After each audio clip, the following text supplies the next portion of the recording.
ಶ್ರೀ ಗುರುಭ್ಯೋ ನಮಃ. ಶ್ರೀ ಪರಮಗುರುಭ್ಯೋ ನಮಃ. ಶ್ರೀಮದಾನಂದತೀರ್ಥ ಭಗವತ್ಪಾದಾಚಾರ್ಯ ಗುರುಭ್ಯೋ ನಮಃ. ಹರಿ ಓಂ. ಜನ್ಮಾದ್ಯಸ್ಯ ಯತೋನ್ಮಯಾದಿತರತಶ್ಚಾರ್ಥೇಷ್ವಭಿಘ್ನಸ್ವರಾಟ್ ತೇನೇ ಬ್ರಹ್ಮಹೃದಾಯ ಆದಿಕವಯೇ ಮುಹ್ಯಂತಿ ಯಂ ಸೂರಯಃ ತೇಜೋವಾರಿ ಮೃದಾಂ ಯಥಾ ವಿನಿಮಯೋ ಯತ್ರ ತ್ರಿಸರ್ಗೋ ಮೃಷಾ ಧಾಮ್ನಾ ಸ್ವೇನ ಸದಾ ನಿರಸ್ತಕುಹಕಂ ಸತ್ಯಂ ಪರಂ ಧೀಮಹಿ. ಸಿಂಜನ್ನೂಪುರಶೋಭಿಪಾದಕಮಲಾಂ ಮಂದಸ್ಮಿತೋದ್ಯನ್ಮುಖೀಂ ಕಂಜಾಕ್ಷೀಂ ಕುಚಭಾರಭೀರುವಿಲಸನ್ ಮಧ್ಯಾಂ ಕೊಣತ್ಕಂಕಣಾಂ ಶಂಭುವಾದ್ಯೈಃ ಪರಿಸೇವಿತಾಂ ಸುವಸನಾಂ ಜಾಂಬೂನದಾಲಂಕೃತಾಂ ಅಂಬಾಂ ತಾಂ ಪ್ರಣತೋಸ್ಮಿ ಕೃಷ್ಣರಮಣೀಂ ಲಂಬಾಲಕಾಂ ರುಕ್ಮಿಣೀಂ. ಬುದ್ಧಿರ್ಬಲಂ ಯಶೋಧೈರ್ಯಂ ನಿರ್ಭಯತ್ವಮರೋಗತ ಅಜಾಡ್ಯಂ ವಾಕ್ಪಟುತ್ವಂಚ ಹನುಮತ್ಸ್ಮರಣಾತ್ ಭವೇತ್. ಭವತಿ ಯದನುಭಾವಾದೇಡಮೂಕೋಪಿ ವಾಗ್ಮಿ ಜಡಮತಿರಪಿ ಜಂತುರ್ಜಾಯತೆ ಪ್ರಾಜ್ಞಮೌಲಿಃ. ಸಕಲವಚನಚೇತೋ ದೇವತಾ ಭಾರತೀ ಸಾ ಮಮ ವಚಸಿ ನಿಧತ್ತಾಂ ಸನ್ನಿಧಿಂ ಮಾನಸೇ ಚ. ಉಮಾ ವೈವಾಕ್ ಸಮುದ್ದಿಷ್ಟಾ ಮನೋರುದ್ರೌದಾಹೃತಃ ತದೇತನ್ಮಿಥುನಂ ಜ್ಞಾತ್ವಾ ನ ದಾಂಪತ್ಯಾದ್ವಿಹೀಯತೆ. ಫಣಿಗಣವರಭೂಷಃ ಪಾರ್ವತೀ ಶ್ಲಾಘ್ಯವೇಷಃ ಖಲಜನಕೃತರೋಷಃ ಖಂಡಿತಾತ್ಮೀಯದೋಷಃ ಸದರುಣಗಿರಿವಾಸಃ ಶಕ್ರಸೂರ್ಯಾದ್ಯಧೀಶಃ ಪರಿಹೃತಭವಪಾಶಃ ಪಾತು ಮಾಂ ಪಾರ್ವತೀಶಃ. ನಮೋ ವಸ್ತಾತ್ಮಿಕಾ ದೇವಾಃ ವಿಷ್ಣುಭಕ್ತಿಪರಾಯಣಾಃ ಧರ್ಮಮಾರ್ಗೇ ಪ್ರೇರಯन्तु ಭವಂತಃ ಸರ್ವ ಏವ ಹಿ. ನೌಮಿನ್ಯಾಯಸುಧಾಧಿಕೃಜ್ಯೇ ಮುನೀನ್ ಶ್ರೀಪಾದರಾಟ್ಸನ್ಮನೀನ್ ವ್ಯಾಸಾರ್ಕ್ಯಾನ್ ವಿವಿಧಾಗಮಾಬ್ಧಿವಿಹರಾನ್ ಶ್ರೀವಾದಿರಾಜಾನಪಿ. ವಂದೇಹಂ ಸವರಾನ್ ರಘುತ್ತಮಗುರೋನ್ ವೈದಗ್ಧ್ಯವಾರಾಂ ನಿಧೀನ್ ಶ್ರೀಸತ್ಯವ್ರತ ರಾಘವೇಂದ್ರಮುನಿಪಾನ್ ಸದ್ಬೋಧಸಧ್ಯಾನಪಾನ್. ಸತ್ಯಾಭಿಘ್ನಕರಾಬ್ಜೋತ್ಥಾನ್ ಪಂಚಾಶದ್ವರ್ಷಪೂಜಕಾನ್ ಸತ್ಯಪ್ರಮೋದತೀರ್ಥಾರ್ಯಾನ್ ನೌಮಿನ್ಯಾಯಸುಧಾರತಾನ್. ಬಂಧುಸ್ತ್ವಂ ಗುರುರಿಷ್ಟದೈವತಮಿತಿ ತ್ವತ್ಪಾದಪಂಕೇರೋಹಂ ಪ್ರಾಪ್ತಂ ಮಾಂ ಪರಿಪಾಲಯೇತಿ ಸತತಂ ಯಾಚೇ ನಿಬದ್ಧಾಂಜಲಿಃ. ಚಿತ್ತಂ ಮದ್ಗುಣದೋಷಚಿಂತನವಿಧೌ ನೂನಂ ಮನಾಂಗ್ಮಾ ಕೃತಾಃ ಶ್ರೀ ಸತ್ಯಾತ್ಮಗುರೋತ್ಪದಂಗುರುಯುಗಲಂ ಹಿತ್ವಾ ನಮೇ ಸದ್ಗತಿಃ. ವಿದ್ಯಾಪೀಠವಿಧಾತಾರಂ ವಿದ್ಯಾವಾರಿಧಿಚಂದಿರಂ ವಿದ್ಯಾರ್ಥಿವತ್ಸಲಂ ವಂದೇ ಮಹಾಮಹಿಮಸದ್ಗುರುಂ. ಆಪಾದಮೌಲಿಪರ್ಯಂతం ಗುರುಣಾಂ ಆಕೃತಿಂ ಸ್ಮರೇತ್ ತೇನ ವಿಘ್ನಾಃ ಪ್ರಣಶ್ಯಂತಿ ಸಿದ್ಧ್ಯಂತಿ ಚ ಮನೋರಥಾಃ. ಶ್ರೀ ಗುರುಭ್ಯೋ ನಮಃ. ಹರಿ ಓಂ. ಹರಿ ಓಂ. ಹರಿ ಓಂ. ಪರಮ ಪವಿತ್ರವಾದ ಶುದ್ಧವಾಗಿರತಕ್ಕಂತಹ ಏಕಾದಶಿ ದಿನ ನಾವು ಈ ಪಂಚಕಲ್ಯಾಣಗಳಲ್ಲಿ ಅಂತರ್ಗತವಾದ ಗಿರಿಜಾ ಕಲ್ಯಾಣವನ್ನು ಯಥಾಶಕ್ತಿ ಯಥಾಮತಿ ಕೇಳುವಂತಹ ಪ್ರಯತ್ನವನ್ನು ಮಾಡ್ತಾ ಇದ್ದೇವೆ. ಕಾಕತಾಳೇನೋ ಏನೋ ಗೊತ್ತಿಲ್ಲ, ನಿನ್ನಿನ ದಿವಸ ಪ್ರವಚನ ಹೇಳಬೇಕಾಗಿತ್ತು, ಇವತ್ತು ಪ್ರವಚನ ಹೇಳುವುದಕ್ಕಾಗಿ ಆರಿಸಿಕೊಂಡಿದ್ದೆ. ಕಾರಣ ಇಷ್ಟೇ, ಊರಿಗೆ ಹೋಗಿದ್ದೆ, ಊರಿಂದ ಬರೋದ್ರೊಳಗೆ ಮತ್ತೆ ನೋಡ್ಕೊಳ್ಳಿಕ್ಕಾಗೋದಿಲ್ಲ, ಸಮಯ ಇರೋದಿಲ್ಲ. ಆದ್ದರಿಂದ ಒಂದು ದಿವಸ ಜಾಸ್ತಿ ಸಿಗುತ್ತದೆ ಅಂತನೋ ಆಸೆಯಿಂದ ಹೇಳಿದ ಮಾತದು. ಆದರೆ ಈಗ ಅನ್ನಿಸ್ತಾ ಇದೆ, ರುದ್ರದೇವರು ಮನಸ್ಸಿಗೆ ನಿಯಾಮಕರು, ಮನೋನಿಯಾಮಕರು. ಮನಸ್ಸು ಬಹಳ ಚಂಚಲ, ಒಂದು ಕಡೆಗೆ ಇರೋದಿಲ್ಲ. ಪ್ರವಚನಕ್ಕೆ ನಿಜವಾಗಿ ಕೂತಿರ್ತೀವಿ, ಆದರೆ ಮನೆಯಲ್ಲಿ ಏನು ನಡೀತಾ ಇದೆ ಅಂತನೋ ಆಲೋಚನೆ ಇರ್ತಾ ಇರ್ತದೆ. ಊಟದ ಚಿಂತೆ ಇದ್ದರೆ ಮನೆಗೆ ಪ್ರವಚನ ಮುಗಿಸ್ಕೊಂಡು ಹೋದ ಮೇಲೆ ಏನು ಅಡುಗೆ ಮಾಡಬೇಕು ಅಂತ ಚಿಂತೆ ಇರ್ತದೆ. ಅಥವಾ ಅಡುಗೆ ಅರ್ಧಂಬರ್ಧ ಮಾಡಿಟ್ಟಿದರೆ ಒಲೆ ಮೇಲಿರುವ ಪಾತ್ರೆಯನ್ನು ಯಜಮಾನರು ಇಳಿಸಿದ್ದಾರೋ ಇಲ್ಲೋ ಅಥವಾ ಮರ್ತೋಗಿಬಿಟ್ಟಿದ್ದಾರೋ ಏನೋ ಅಂತ ಇತ್ಯಾದಿ ಅನೇಕ ಚಿಂತೆಗಳಿರ್ತದೆ. ಆದರೆ ಇವತ್ತು ಏಕಾದಶಿ ಆ ಚಿಂತೆ ಇಲ್ಲ. ಅದರ ಜೊತೆಯಲ್ಲಿ ಮನಸ್ಸು ಚಂಚಲ, ಅದು ದೃಢವಾಗಿರೋದು ಯಾವಾಗ ಅಂತಂದರೆ ಇಂದ್ರಿಯ ನಿಗ್ರಹವನ್ನು ಸಂಪಾದನೆ ಮಾಡಿದಾಗ.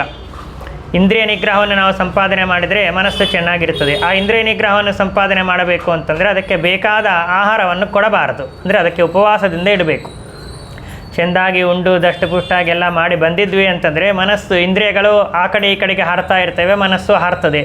ಇವತ್ತು ಯಾವ ಆಹಾರವನ್ನು ನಾವು ಇಂದ್ರಿಯಗಳಿಗೆ ಕೊಡಲಿಲ್ಲ. ಆದ್ದರಿಂದ ಇವತ್ತು ಯಾರಾದರೂ ಟಿ ವಿ ನೋಡ್ರಿ ಅಂತಂದರೆ ಬೇಡಪ್ಪ ಸಾಕಾಗಿದೆ ಅಂಥೇಳಿ ಟಿ ವಿ ನೋಡೋದನ್ನು ಬಿಡ್ತೇವೆ. ಏನಾದರೂ ಸಿನಿಮಾ ಹಾಡುಗಳನ್ನು ಕೇಳಬೇಕು ಅಂತ ನಾವು ಇಚ್ಛಾ ಬಂದರೂ ಬೇಡ ಅಂತ ಕಿವಿಗಳಿಗೆ ಅನಿಸ್ತದೆ. ಆದ್ದರಿಂದ ಶುದ್ಧವಾಗಿರತಕ್ಕಂತಹ ದಿವಸ ಇಂದ್ರಿಯಗಳನ್ನು ಏಕಾಗ್ರ ಮನಸ್ಸಿನಿಂದ ಇಟ್ಟುಕೊಂಡು ನಾವು ಪ್ರವಚನವನ್ನು ಕೇಳಲಿಕ್ಕೆ ಸಾಧ್ಯವಾಗ್ತದೆ. ಆದ್ದರಿಂದಲೋ ಏನೋ ಗೊತ್ತಿಲ್ಲ, ಭಗವಂತ ರುದ್ರದೇವರು ಈ ದಿವಸವನ್ನು ತಾನು ಪಾರ್ವತಿ ಕಲ್ಯಾಣಕ್ಕಾಗಿ ಆರಿಸಿಕೊಂಡಿದ್ದಾನೆ ಅಂತನ್ನೋದನ್ನು ತಿಳಿಸಿಕೊಡ್ತಾ, ನನಗೆ ಹೇಳಿದ್ದು ಗಿರಿಜಾ ಕಲ್ಯಾಣವನ್ನು ಪ್ರವಚನ ಮಾಡಬೇಕು, ಪಾರ್ವತಿ ಕಲ್ಯಾಣವನ್ನು ಪ್ರವಚನ ಮಾಡಬೇಕು ಅಂತ ಹೇಳಿದ್ದು. ಆದರೆ ನಾನು ಇಲ್ಲಿ ಹೇಳಲಿಕ್ಕೆ ಬಂದದ್ದು ಕೇವಲ ಒಂದು ಕಲ್ಯಾಣವನ್ನು ಮಾತ್ರ ಹೇಳಿ ಮುಗಿಸೋದಿಲ್ಲ, 2 ಕಲ್ಯಾಣಗಳನ್ನು ಇವತ್ತು ಹೇಳಿ ನಾನು ಮುಗಿಸ್ತೇನೆ ಅಂತ ಹೇಳ್ತಾ ಇದ್ದೇನೆ. ಏನದು 2 ಕಲ್ಯಾಣಗಳು? ಪಂಚ ಕಲ್ಯಾಣಗಳೇ ಆಗಬೇಕಲ್ಲ, ಮತ್ತೊಂದು 6ನೇ ಕಲ್ಯಾಣ ಏನು ಅಂತ ನಾವು ಸಂಶಯ ಬರ್ಬೋದು. ಆದರೆ ಪಾರ್ವತಿ ಕಲ್ಯಾಣವನ್ನು ಹೇಳಬೇಕು ಅಂತಂದರೆ ಅದಕ್ಕಿಂತ ಮೊದಲಿಗೆ ನಾವು ಸತಿ ಹಾಗೂ ರುದ್ರದೇವರು ಅವರಿಬ್ಬರ ವಿವಾಹ ಮಹೋತ್ಸವವನ್ನು ನಾವು ಕೇಳಿದಾಗ, ಆ ಕಥೆಯನ್ನು ಕೇಳಿದಾಗ ಮುಂದಿನ ಪಾರ್ವತಿ ಕಲ್ಯಾಣಕ್ಕೆ, ಗಿರಿಜಾ ಕಲ್ಯಾಣಕ್ಕೆ ಅನುಕೂಲವಾಗ್ತದೆ. ಆ ಕಥೆಯನ್ನು ಕೇಳದೆ ಕೇವಲ ಈ ಕಥೆಯನ್ನು ಕೇಳಿದರೆ ಅದು ಲಿಂಕ್ ಸರಿಯಾಗಿ ಹತ್ತೋದಿಲ್ಲ. ಆದ್ದರಿಂದ ಮೊದಲಿಗೆ ಪಾರ್ವತಿ ಹಾಗೂ ಸತಿ ಇವರಿಬ್ಬರ ಕಲ್ಯಾಣದ ವಿಷಯವನ್ನು ಚಿಂತನೆ ಮಾಡಿ ಅನಂತರ ಪಾರ್ವತಿ ಗಿರಿಜಾ ಕಲ್ಯಾಣವನ್ನು ಚಿಂತನೆ ಮಾಡೋಣ. ಅದಕ್ಕಾಗಿ ದಕ್ಷಿಣಿಗೂಡ 2 ಕಲ್ಯಾಣಗಳನ್ನು ಹೇಳ್ತಾ ಇದ್ದೀನಿ, ಆದ್ದರಿಂದ ದಕ್ಷಿಣಿಗೂಡ ಡಬಲ್ ಕೊಡಬೇಕು. ಇರಲಿ, ಅದೆಲ್ಲ ಸುಮ್ಮನೆ ಹಾಸ್ಯಕ್ಕಾಗಿ ಹೇಳಿದ್ದು. ಸಾಮಾನ್ಯವಾಗಿ ನಮ್ಮ ಎಲ್ಲ ಇಂದ್ರಿಯಗಳಿಗಿಂತಲೂ ಕೂಡ, ಎಲ್ಲ ಇಂದ್ರಿಯಗಳಲ್ಲೂ ಕೂಡ ಪ್ರಧಾನವಾಗಿರತಕ್ಕಂಥ ಇಂದ್ರಿಯ ಅಂತಂದರೆ ಒಂದು ಮನಸ್ಸು, ಎರಡನೇದು ವಾಗೀಂದ್ರಿಯ. ಮನಸ್ಸು ಮತ್ತು ಮಾತು ಎರಡೂ ಒಂದಾಗಿದ್ದರೆ ಮಾತ್ರ ಇದು ಜೀವನ ಸುಖವಾಗಿ ನಡೆಸಲಿಕ್ಕೆ ಸಾಧ್ಯ. ಮನಸ್ಸು ಒಂದು ರೀತಿಯಾಗಿ ವಿಚಾರ ಮಾಡ್ತಾ ಇತ್ತು, ಮಾತು ಒಂದು ರೀತಿಯಾಗಿ ಬರ್ತಾ ಇತ್ತು ಅಂತಂದರೆ ಆಗ ಜೀವನ ಅಂತನ್ನೋದು ಸಮಾನವಾಗಿ ನಡೆಯೋದೇ ಇಲ್ಲ.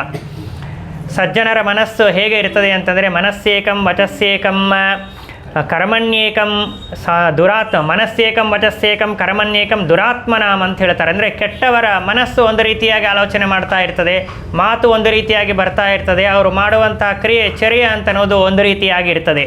ಆದರೆ ಸಜ್ಜನರು ಮನಸ್ಸು, ಮಾತು ಮತ್ತು ಕರ್ಮ ಮೂರೂ ಕೂಡ ಒಂದೇ ರೀತಿಯಾಗಿ ವಿಚಾರವನ್ನು ಮಾಡ್ತಾ ಇರ್ತದೆ. ಆದ್ದರಿಂದ ಮನಸ್ಸು ಮತ್ತು ಮಾತು ಅತ್ಯಂತ ಪ್ರಧಾನವಾಗಿರತಕ್ಕಂಥ ಅಂಶಗಳು. ಆ ಎರಡೂ ಸರಿಯಾಗಿರಬೇಕು ಅಂತಂದರೆ ಅದಕ್ಕೆ ಅಭಿಮಾನಿಗಳಾಗಿರುವಂತಹ ದೇವತೆಗಳನ್ನು ನಾವು ಚಿಂತನೆ ಮಾಡಬೇಕು. ಉಮಾವೈವಾಕ್ ಸಮುದ್ದಿಷ್ಟ ಅಂತ ಹೇಳಿ ವಾಗೀಂದ್ರಿಯಕ್ಕೆ ಅಭಿಮಾನಿನಿಯಾಗಿರತಕ್ಕಂಥವಳು ಪಾರ್ವತೀದೇವಿ, ಮನಸ್ಸಿಗೆ ಅಭಿಮಾನಿಯಾದವನು ರುದ್ರದೇವರು. ಮನೋರುದ್ರ ಉದಾಹೃತಃ ಅಂತ ಹೇಳಿದ್ದಾರೆ. ತದೇತನ್ ಮಿಥುನಂ ಜ್ಞಾತ್ವ, ಇವರಿಬ್ಬರ ದಾಂಪತ್ಯದ ಚಿಂತನೆಯನ್ನು ನಾವು ಮಾಡಿದರೆ ನಮ್ಮ ದಾಂಪತ್ಯ ಜೀವನವು ಕೂಡ ಸುಖವಾಗಿ ಇರ್ತದೆ ಅಂತನ್ನೋದರಲ್ಲಿ ಸಂಶಯ ಇಲ್ಲ. ಆ ನಿಟ್ಟಿನಲ್ಲಿ ಇಂದ್ರಿಯವನ್ನು, ಮನಸ್ಸನ್ನು ಮತ್ತು ಮಾತನ್ನು ನಿಗ್ರಹವನ್ನು ಮಾಡುವುದು ನಮ್ಮ ಆದ್ಯವಾಗಿರತಕ್ಕಂತಹ ಕರ್ತವ್ಯ. ಅದಕ್ಕಾಗಿಯೇ ವೇದ ಮಂತ್ರದಲ್ಲಿ ಹೇಳುವಂತಹದ್ದುಂಟು. ಏನು ಅಂತಂದರೆ ವಾಂಗ್ಮೇ ಮನಸ್ಸಿ ಪ್ರತಿಷ್ಠಿತ, ಮನೋಮೇ ವಾಚಿ ಪ್ರತಿಷ್ಠಿತಂ ಅಂತ ಹೇಳ್ತಾರೆ. ಅಂದರೆ ಮನಸ್ಸು ಅದು ಮಾತಿನಲ್ಲಿ ಐಕ್ಯವನ್ನು ಹೊಂದಬೇಕು, ಮಾತು ಮನಸ್ಸಿನಲ್ಲಿ ಐಕ್ಯವನ್ನು ಹೊಂದಬೇಕು. ಅಂದರೆ ಮನಸ್ಸು ಮಾತುಗಳು ಎರಡೊಂದಾಗ ಮಾತ್ರ ಜೀವನ ಅಂತನ್ನೋದು ಸುಖವಾಗಿ ನಡೀಲಿಕ್ಕೆ ಸಾಧ್ಯ. ಇದು ಮುಖ್ಯವಾಗಿರತಕ್ಕಂಥ ಉದ್ದೇಶ. ಈ ನಿಟ್ಟಿನಲ್ಲಿ ರುದ್ರ ಹಾಗೂ ಸತಿಯ ವೃತ್ತಾಂತವನ್ನು ಸಂಕ್ಷಿಪ್ತವಾಗಿ ಮೊದಲಿಗೆ ಪರಿಚಯವನ್ನು ಮಾಡಿಸಿಕೊಟ್ಟು ಅನಂತರ ಮುಂದಿನ ಕಲ್ಯಾಣದ ಮಹೋತ್ಸವವನ್ನು ತಿಳಿಯುವಂತಹ ಪ್ರಯತ್ನವನ್ನು ಮಾಡೋಣ. ಪ್ರಾರಂಭದಲ್ಲಿ ದಕ್ಷ ಪ್ರಜಾಪತಿ ಅಂತ ನಾವು ಕಥೆಯನ್ನು ಕೇಳ್ತೇವೆ. ದಕ್ಷ ಪ್ರಜಾಪತಿ ತಾನು ವಿವಾಹವನ್ನು ಮಾಡಿಕೊಳ್ತಾನೆ. ಯಾರನ್ನು ವಿವಾಹವನ್ನು ಮಾಡಿಕೊಂಡಿದ್ದಾನೆ ಅಂತಂದರೆ ಸ್ವಯಂಭುವ ಮನುವಿನ ಮಗಳಾಗಿರತಕ್ಕಂಥ ಪ್ರಸೂತಿಯನ್ನು ವಿವಾಹವನ್ನು ಮಾಡಿಕೊಂಡಿದ್ದಾನೆ. ಈಗ ದಂಪತಿಗಳು ಯಾರು? ಪ್ರಸೂತಿ ಮತ್ತು ದಕ್ಷ, ಇವರಿಬ್ಬರು ಕೂಡ ದಂಪತಿಗಳಾಗಿದ್ದಾರೆ. ಈ ದಂಪತಿಗಳಲ್ಲಿ 16 ಜನ ಮಕ್ಕಳು ಹುಟ್ಟಿದ್ದಾರೆ ಅಂತ ತಿಳಿಯಬೇಕು. ಸಾಮಾನ್ಯವಾಗಿ ಚಾಕ್ಷುಷ ಮನ್ವಂತರದಲ್ಲಿ 16 ಜನ ಮಕ್ಕಳನ್ನು ಹುಟ್ಟಿದ್ದಾರೆ ಅಂತ ಹೇಳ್ತಾರೆ. 60 ಜನ ಮಕ್ಕಳು ಹುಡ್ತಾರೆ ಅಂತೇಳಿ ಅವರ ಕಥೆ ಅಂತ ಅನ್ನೋದು ಮುಂದೆ ಬರ್ತದೆ. ಆದರೆ ಈಗ ನಮಗೆ ಪ್ರಕೃತಕ್ಕೆ ಬೇಕಾಗಿರುವಂತಹದ್ದು ಈಗ ಚಾಕ್ಷುಷ ಮನ್ವಂತರದ ಕಥೆ. ಆದ್ದರಿಂದಾಗಿ ಆ ದಕ್ಷ ಪ್ರಜಾಪತಿ ಹಾಗೂ ಪ್ರಸೂತಿ ಇವರಿಬ್ಬರಿಗೂ ಕೂಡ 16 ಜನ ಮಕ್ಕಳು ಹುಟ್ಟಿದ್ದಾರೆ. ಈ ದಕ್ಷ ಪ್ರಜಾಪತಿಗೆ 16 ಜನ ಮಕ್ಕಳು ಹುಟ್ಟಿದಾಗ 13 ಜನರನ್ನು ತಾನು ಏನು ಮಾಡಿದ ಅಂತ ಆ 13 ಜನರ ಹೆಸರನ್ನು ಕೂಡ ಚೆಂದಾಗಿ ಭಾಗವತದಲ್ಲಿ ನಿರೂಪಣೆ ಮಾಡ್ತಾರೆ. ಶ್ರದ್ಧಾ, ಕೀರ್ತಿ ಅಂತ ಈ ರೀತಿಯಾಗಿ ಚೆಂದಾಗಿ ಹೇಳ್ತಾರೆ. 13 ಜನರನ್ನು ಹಡೆದ ಮೇಲೆ 16 ಜನರನ್ನು ಹಡೆದ ಮೇಲೆ ಆ 13 ಜನರನ್ನು ಆ ದಕ್ಷ ಪ್ರಜಾಪತಿ ಏನು ಮಾಡ್ತಾನೆ ಅಂತಂದರೆ ವಿವಾಹವನ್ನು ಮಾಡ್ತಾನೆ. ಯಾರಿಗೆ ಕೊಟ್ಟು ವಿವಾಹವನ್ನು ಮಾಡ್ತಾನೆ ಅಂತಂದರೆ 13 ಜನರನ್ನು ಮದುವೆಯನ್ನು ಮಾಡ್ತಾನೆ. ಧರ್ಮ ಪ್ರಜಾಪತಿಗೆ ಕೊಟ್ಟು ಮದುವೆಯನ್ನು ಮಾಡ್ತಾನೆ. ತಾನು ದಕ್ಷ ಪ್ರಜಾಪತಿ, ಆ ದಕ್ಷ ಪ್ರಜಾಪತಿ ಯಮದೇವರ ಅವತಾರರಾಗಿರತಕ್ಕಂತಹ ಧರ್ಮ ಪ್ರಜಾಪತಿಗೆ 13 ಜನರನ್ನು ಕೊಟ್ಟು ವಿವಾಹವನ್ನು ಮಾಡ್ತಾನೆ. ಆಗಿನ ಕಾಲ ಹೇಗಿತ್ತು ಅಂತಂದರೆ ಹೆಂಗಸರ ಸಂಖ್ಯೆ ಅಂತನೋದು ಜಾಸ್ತಿ ಆಗಿತ್ತು, ಗಂಡಸರ ಸಂಖ್ಯೆ ಅಂತನೋದು ಬಹಳ ಕಡಿಮೆ ಆಗಿತ್ತು. ಆದ್ದರಿಂದಾಗಿ 13 ಜನ ಹೆಣ್ಣು ಮಕ್ಕಳನ್ನು ಒಂದೇ ಗಂಡಿಗೆ ಕೊಟ್ಟು ವಿವಾಹವನ್ನು ಮಾಡುವಂತಹ ಪದ್ಧತಿ. ಈಗಿನ ಕಾಲದಲ್ಲಿ ಗಂಡಸರ ಸಂಖ್ಯೆ ಅಂತನೋದು ಜಾಸ್ತಿ ಆಗಿದೆ, ಹೆಣ್ಣಿನ ಸಂಖ್ಯೆ ಅಂತನೋದು ಕಡಿಮೆಯಾಗಿದೆ. ಆದರೆ ಆಗಿನ ಕಾಲದಲ್ಲಿ ಹಾಗಿತ್ತು ಆಗಿತ್ತು. ಆದ್ದರಿಂದಾಗಿ 13 ಜನರನ್ನು ಕೂಡ ದಕ್ಷ ಪ್ರಜಾಪತಿ ತಾನು ಧರ್ಮ ಪ್ರಜಾಪತಿ ಯಮಧರ್ಮನ ಅವತಾರನಾಗಿರುವಂತಹ ಧರ್ಮ ಪ್ರಜಾಪತಿಗೆ ಕೊಟ್ಟು ವಿವಾಹವನ್ನು ಮಾಡ್ತಾನೆ. 14ನೇ ಹುಡುಗಿಯನ್ನು ತಾನು ಅಗ್ನಿಗೆ ಕೊಟ್ಟು ವಿವಾಹವನ್ನು ಮಾಡ್ತಾನೆ. ಆಮೇಲೆ 14 ಮತ್ತು 15 ಇಬ್ಬರನ್ನೂ ಕೂಡ ಸ್ವಾಹ ಮತ್ತು ಸ್ವಧಾ ಎಂಬುದಾಗಿ ಹೇಳುತ್ತಾರೆ. ಈ ಇಬ್ಬರನ್ನು ಕೂಡ ಅಗ್ನಿಗೆ ಕೊಟ್ಟು ವಿವಾಹವನ್ನು ಮಾಡ್ತಾನೆ. 16ನೇ ಅವಳ ಯಾರು ಅಂತಂದರೆ ಸತಿ ಎಂಬುದಾಗಿ ಹೇಳ್ತಾರೆ. ಅಂದರೆ ದಕ್ಷ ಪ್ರಜಾಪತಿಗೆ ಹುಟ್ಟಿರುವಂತಹ 16 ಜನ ಮಕ್ಕಳಲ್ಲಿ ಕೊನೆಯವಳು ಸತೀದೇವಿ. ಆ ಸತೀದೇವಿಯನ್ನು ರುದ್ರದೇವರಿಗೆ ಕೊಟ್ಟು ವಿವಾಹವನ್ನು ಮಾಡಬೇಕು ಅಂತ ಸಂಕಲ್ಪವನ್ನು ಮಾಡ್ತಾರೆ. ಆ ವಿವಾಹದ ಪದ್ಧತಿ ಅಂತ ಅನ್ನೋದು ಕೂಡ ಬಹಳ ಆಶ್ಚರ್ಯವಾಗ್ತದೆ. ವಸ್ತುತಃ ಚತುರ್ಮುಖ ಬ್ರಹ್ಮದೇವರೇ ಆ ದಕ್ಷ ಪ್ರಜಾಪತಿಯನ್ನು ಕರೆದು ನಿನ್ನ ಮಗಳನ್ನು ನನ್ನ ಮಗನಾಗಿರತಕ್ಕಂತಹ ರುದ್ರದೇವರಿಗೆ ಕೊಟ್ಟು ವಿವಾಹವನ್ನು ಮಾಡು ಎಂಬುದಾಗಿ ಹೇಳಿರ್ತಾರೆ. ಆ ನಿಟ್ಟಿನಲ್ಲಿ ರುದ್ರದೇವರನ್ನು ಕರೆದು ರುದ್ರದೇವರಿಗೆ ತನ್ನ ಮಗಳಾಗಿರತಕ್ಕಂತಹ ಸತಿಯನ್ನು ಕೊಟ್ಟು ವಿವಾಹವನ್ನು ಮಾಡ್ತಾರೆ. ಇದು ಅತ್ಯಂತ ವಿಜೃಂಭಣೆಯಿಂದಾಗಿ ಈ ವಿವಾಹ ಅಂತನ್ನೋದು ನಡೀತದೆ. ವಿವಾಹ ಹೇಗೆ ನಡೀತದೆ ಅಂತಂದರೆ ದಕ್ಷನೂ ಕೂಡ ತಾನು ಪ್ರಜಾಪತಿ ಸ್ಥಾನವನ್ನು ಪಡೆದಿದ್ದ, ರುದ್ರದೇವರು ಕೂಡ ದೊಡ್ಡ ಸ್ಥಾನವನ್ನು ಪಡೆದಿದ್ದಾರೆ. ಯಾಕೆ? ರುದ್ರದೇವರು ಈಶಾನ್ಯ ದಿಕ್ಕಿಗೆ ಅಭಿಮಾನಿಗಳಾಗಿದ್ದಾರೆ ಮತ್ತು ಸಂಹಾರ ಕರ್ತೃಗಳಾಗಿದ್ದಾರೆ. ಇಂದ್ರಾದಿ ದೇವತೆಗಳನ್ನು ನಿಯಂತ್ರಿಸುವಂತಹ ಶಕ್ತಿಯನ್ನು ಪಡೆದಿದ್ದಾರೆ. ಆದ್ದರಿಂದಾಗಿ ಯಯೋರೇವ ಸಮಂವಿತ್ತಂ ತಯೋರೇವ ವಿವಾಹ ಅಂತ ಈ ರೀತಿಯಾಗಿ ಪದ ವಿವಾಹವಾಗಲಿ ವಿವಾದವಾಗಲಿ ನಡೆಯಬೇಕು ಅಂತಂದರೆ ಸಮಾನವಾಗಿರತಕ್ಕಂಥ ಸ್ಟೇಟಸ್ ಇರಬೇಕು ಅಂತ ಇದ್ದದ್ದರಿಂದಾಗಿ ದಕ್ಷ ಪ್ರಜಾಪತಿ ತಾನೂ ಕೂಡ ವಿಚಾರ ಮಾಡಿದ. ನನ್ನ ಮಗಳಿಗೆ ಕೊಡ್ತಕ್ಕಂಥ ಶಿವನೂ ಕೂಡ ಅತ್ಯಂತ ದೊಡ್ಡ ಸ್ಥಾನದಲ್ಲಿ ಇದ್ದಾನೆ, ಇಂತಹ ದೊಡ್ಡ ಶಕ್ತಿಯನ್ನು ತಾನು ಪಡೆದಿದ್ದಾನೆ. ಆದ್ದರಿಂದಾಗಿ ಅವನಿಗೆ ನನ್ನ ಮಗಳನ್ನು ಕೊಟ್ಟು ವಿವಾಹ ಮಾಡಿದ್ರೆ ಸರಿ ಹೋಗ್ತದೆ ಅಂತ ಅಭಿಪ್ರಾಯದಿಂದ ಅತ್ಯಂತ ವಿಜೃಂಭಣೆಯಿಂದಾಗಿ ವೈಭವದಿಂದಾಗಿ ತನ್ನ ಮಗಳಾಗಿರತಕ್ಕಂತಹ ಸತಿಯನ್ನು ರುದ್ರದೇವರಿಗೆ ಕೊಟ್ಟು ವಿವಾಹವನ್ನು ಮಾಡ್ತಾರೆ ಅಂಥೇಳಿ ಇದು ನಡೆದಿರುವಂತಹ ಕಥೆ. ಅವರಿಬ್ಬರು ಕೂಡ ಅನ್ಯೋನ್ಯ ದಂಪತಿಗಳಾಗಿ ತಾವು ಜೀವನವನ್ನು ಮಾಡ್ತಾ ಇದ್ದಾರೆ ಎಷ್ಟೋ ವರ್ಷಗಳ ಕಾಲದವರೆಗೆ. ಒಂದರ್ಥದಲ್ಲಿ ಹೇಳಬೇಕು ಅಂತಂದರೆ ಸತೀದೇವಿಯನ್ನು ತನ್ನ ಶರೀರದೊಳಗೆ ಅರ್ಧ ಭಾಗವನ್ನು ಮಾಡಿಕೊಂಡು ಬಿಟ್ಟಿದ್ದಾನೆ. ಅದಕ್ಕಾಗಿಯೇ ರುದ್ರದೇವರನ್ನು ಅರ್ಧನಾರೀಶ್ವರ ಅಂತ ಕರೀತಾರೆ. ಅರ್ಧಾಂಗಿಯನ್ನು ನಿಜವಾಗಿ ತಾನು ಮಾಡಿಕೊಂಡಿದ್ದಾನೆ. ಈಗ ನಾವೆಲ್ಲ ಮುಖ್ಯವಾಗಿ ಇವಳು ನನ್ನ ಅರ್ಧಾಂಗಿ ಅಂತ ಹೇಳ್ತೀವಿ. ಅಂದರೆ ನಾವು ಕಂಪ್ಲೀಟಾಗಿ ನಾವೇ ಆಕ್ರಮಿಸಿ ಬಿಡ್ತೀವಿ, ಅವರಿಗೆ ಸ್ಥಾನವನ್ನೇ ಕೊಟ್ಟಿರೋದಿಲ್ಲ. ಆದರೂ ಹೇಳುವಂತಹ ಮಾತೇನು ಇವಳು ನನ್ನ ಅರ್ಧಾಂಗಿ ಅಂತ ಹೇಳ್ತೀವಿ. ಆದರೆ ರುದ್ರದೇವರು ಹಾಗೆ ಮಾಡಿರಲಿಲ್ಲ. ನಿಜವಾಗಿಯೂ ಕೂಡ ಸತೀದೇವಿಯನ್ನು ಅರ್ಧಾಂಗಿಯನ್ನಾಗೆ ಮಾಡಿಕೊಂಡು ಅವರಿಬ್ಬರೂ ಕೂಡ ಎಷ್ಟೋ ವರ್ಷಗಳ ಕಾಲದವರೆಗೆ ತಾವು ವಿವಾಹವನ್ನು ಮಾಡಿಕೊಂಡು ಸುಖಮಯವಾಗಿರತಕ್ಕಂತಹ ದಾಂಪತ್ಯ ಜೀವನವನ್ನು ನಡೆಸ್ತಾ ಇದ್ದಾರೆ. ಇಷ್ಟೆಲ್ಲ ನಡೆಸ್ತಾ ಇರುವಂತಹ ಸಂದರ್ಭದಲ್ಲಿ ಎಷ್ಟೋ ವರ್ಷಗಳಾದ ಮೇಲೆ ಒಂದಾನೊಂದು ಸಂದರ್ಭದಲ್ಲಿ ಈ ಭಾಗವತದಲ್ಲಿ ಬರುವಂತಹ ಚತುರ್ಥ ಸ್ಕಂದದಲ್ಲಿ ವಿದುರ ತಾನು ಪ್ರಶ್ನೆಯನ್ನು ಮಾಡ್ತಾ ಇದ್ದಾನೆ. ಭವೇ ಶೀಲವತಾಂ ಶ್ರೇಷ್ಠೇ ದಕ್ಷೋ ದುಹಿತೃವತ್ಸಲಃ ವಿದ್ವೇಷಂ ಅಕರೋತ್ಕಸ್ಮಾತ್ ಅನಾದೃತ್ಯಾತ್ಮಜಾಂ ಸತೀಂ. ಯಾವ ಕಾರಣದಿಂದಾಗಿ ದಕ್ಷ ಪ್ರಜಾಪತಿ ತಾನು ತನ್ನ ಅಳಿಯನಾಗಿರತಕ್ಕಂತಹ ರುದ್ರದೇವರ ಜೊತೆಗೆ ಜಗಳವನ್ನು ಆಡಿದ್ದಾನೆ, ತನ್ನ ಮಗಳಕ್ಕೆ ಕೋಪವನ್ನು ತರಿಸಿದ್ದಾನೆ, ಇಷ್ಟೆಲ್ಲ ಅನ್ಯೋನ್ಯವಾಗಿ ದಾಂಪತ್ಯ ಜೀವನವನ್ನು ಮಾಡ್ತಾ ಇದ್ದಾರೆ ಅಂತನ್ನುವುದನ್ನು ಕೇಳಿದ್ದೇವೆ. ಅರ್ಧಾಂಗಿಯನ್ನಾಗಿ ಮಾಡಿಕೊಂಡಿದ್ದಾನೆ ಅಂತನ್ನುವುದನ್ನು ಕೇಳಿದ್ದೇವೆ. ಅತ್ಯಂತ ವಿಜೃಂಭಣೆಯಿಂದ ವೈಭವದಿಂದ ತಾನೇ ಮೆಚ್ಚಿ ಮದುವೆಯನ್ನು ಮಾಡಿದ್ದಾನೆ ಅಂತನ್ನುವುದನ್ನು ಕೂಡ ಕೇಳಿದ್ದೇವೆ. ಆದರೆ ದಕ್ಷ ಪ್ರಜಾಪತಿ ಯಾವ ರೀತಿಯಾಗಿ ಹೀಗೆ ಮಾಡಿದ ಆ ಕಾರಣವನ್ನು ನಾನು ತಿಳಿಯಬೇಕಾಗಿದೆ. ಮಕ್ಕಳಲ್ಲಿ ಎಲ್ಲ ಮಕ್ಕಳಿಗಿಂತಲೂ ಕೂಡ ಸತೀದೇವಿಯ ಮೇಲೆ ಕೊನೆಯ ಮಗಳು ಅಂತ ಅಭಿಪ್ರಾಯದಿಂದ ದಕ್ಷ ಪ್ರಜಾಪತಿ ಅತ್ಯಂತ ಪ್ರೀತಿಯನ್ನು ಮಾಡ್ತಾ ಇದ್ದ. ಅಂತಹ ದಕ್ಷ ಪ್ರಜಾಪತಿ ಸತಿಯ ಮೇಲೆ ದ್ವೇಷವನ್ನು ಅಥವಾ ರುದ್ರದೇವರ ಮೇಲೆ ದ್ವೇಷವನ್ನು ಹೇಗೆ ಮಾಡಿದ ಅದನ್ನು ತಿಳಿಸಿಕೊಡಬೇಕು ಅಂತ ಹೇಳಿ ವಿದುರ ತಾನು ಪ್ರಶ್ನೆಯನ್ನು ಮಾಡ್ತಾನೆ. ಪ್ರಶ್ನೆಯನ್ನು ಮಾಡಿದಾಗ ಅದಕ್ಕೆ ಉತ್ತರ ರೂಪವಾಗಿ ಮೈತ್ರೇಯರು ಹೇಳ್ತಾ ಇದ್ದಾರೆ. ಪುರಾ ವಿಶ್ವಸೃಜಾಂ ಸತ್ರೆ ಸಮವೇತ ಮಹರ್ಷಯ ತಥಾಮರ ಗಣಾಃ ಸರ್ವೇ ಸಾನುಗಾ ಮುನಯೋಗ್ನಯ ಅಂತ ಹೇಳಿ ಪ್ರಾರಂಭವನ್ನು ಮಾಡ್ತಾರೆ. ಒಂದೊಮ್ಮೆ ಎಲ್ಲ ಪ್ರಜಾಪತಿಗಳು ಕೂಡ ಸೇರಿಕೊಂಡು ದೀರ್ಘವಾಗಿರತಕ್ಕಂತಹ ಸತ್ರವನ್ನು ಯಾಗವನ್ನು ಮಾಡ್ತಾ ಇರ್ತಾರೆ. ಆ ಯಾಗಕ್ಕೆ ಎಲ್ಲ ಮಹರ್ಷಿಗಳು ಬಂದಿರ್ತಾರೆ, ಎಲ್ಲ ದೇವತೆಗಳ ಸಮೂಹಗಳು, ಎಲ್ಲ ಮುನಿಗಳು, ಎಲ್ಲ ಅಗ್ನಿಗಳು ಕೂಡ ತಮ್ಮ ತಮ್ಮ ಪರಿವಾರದಿಂದ ಸಹಿತವಾಗಿ ಬಂದಿರ್ತಾರೆ.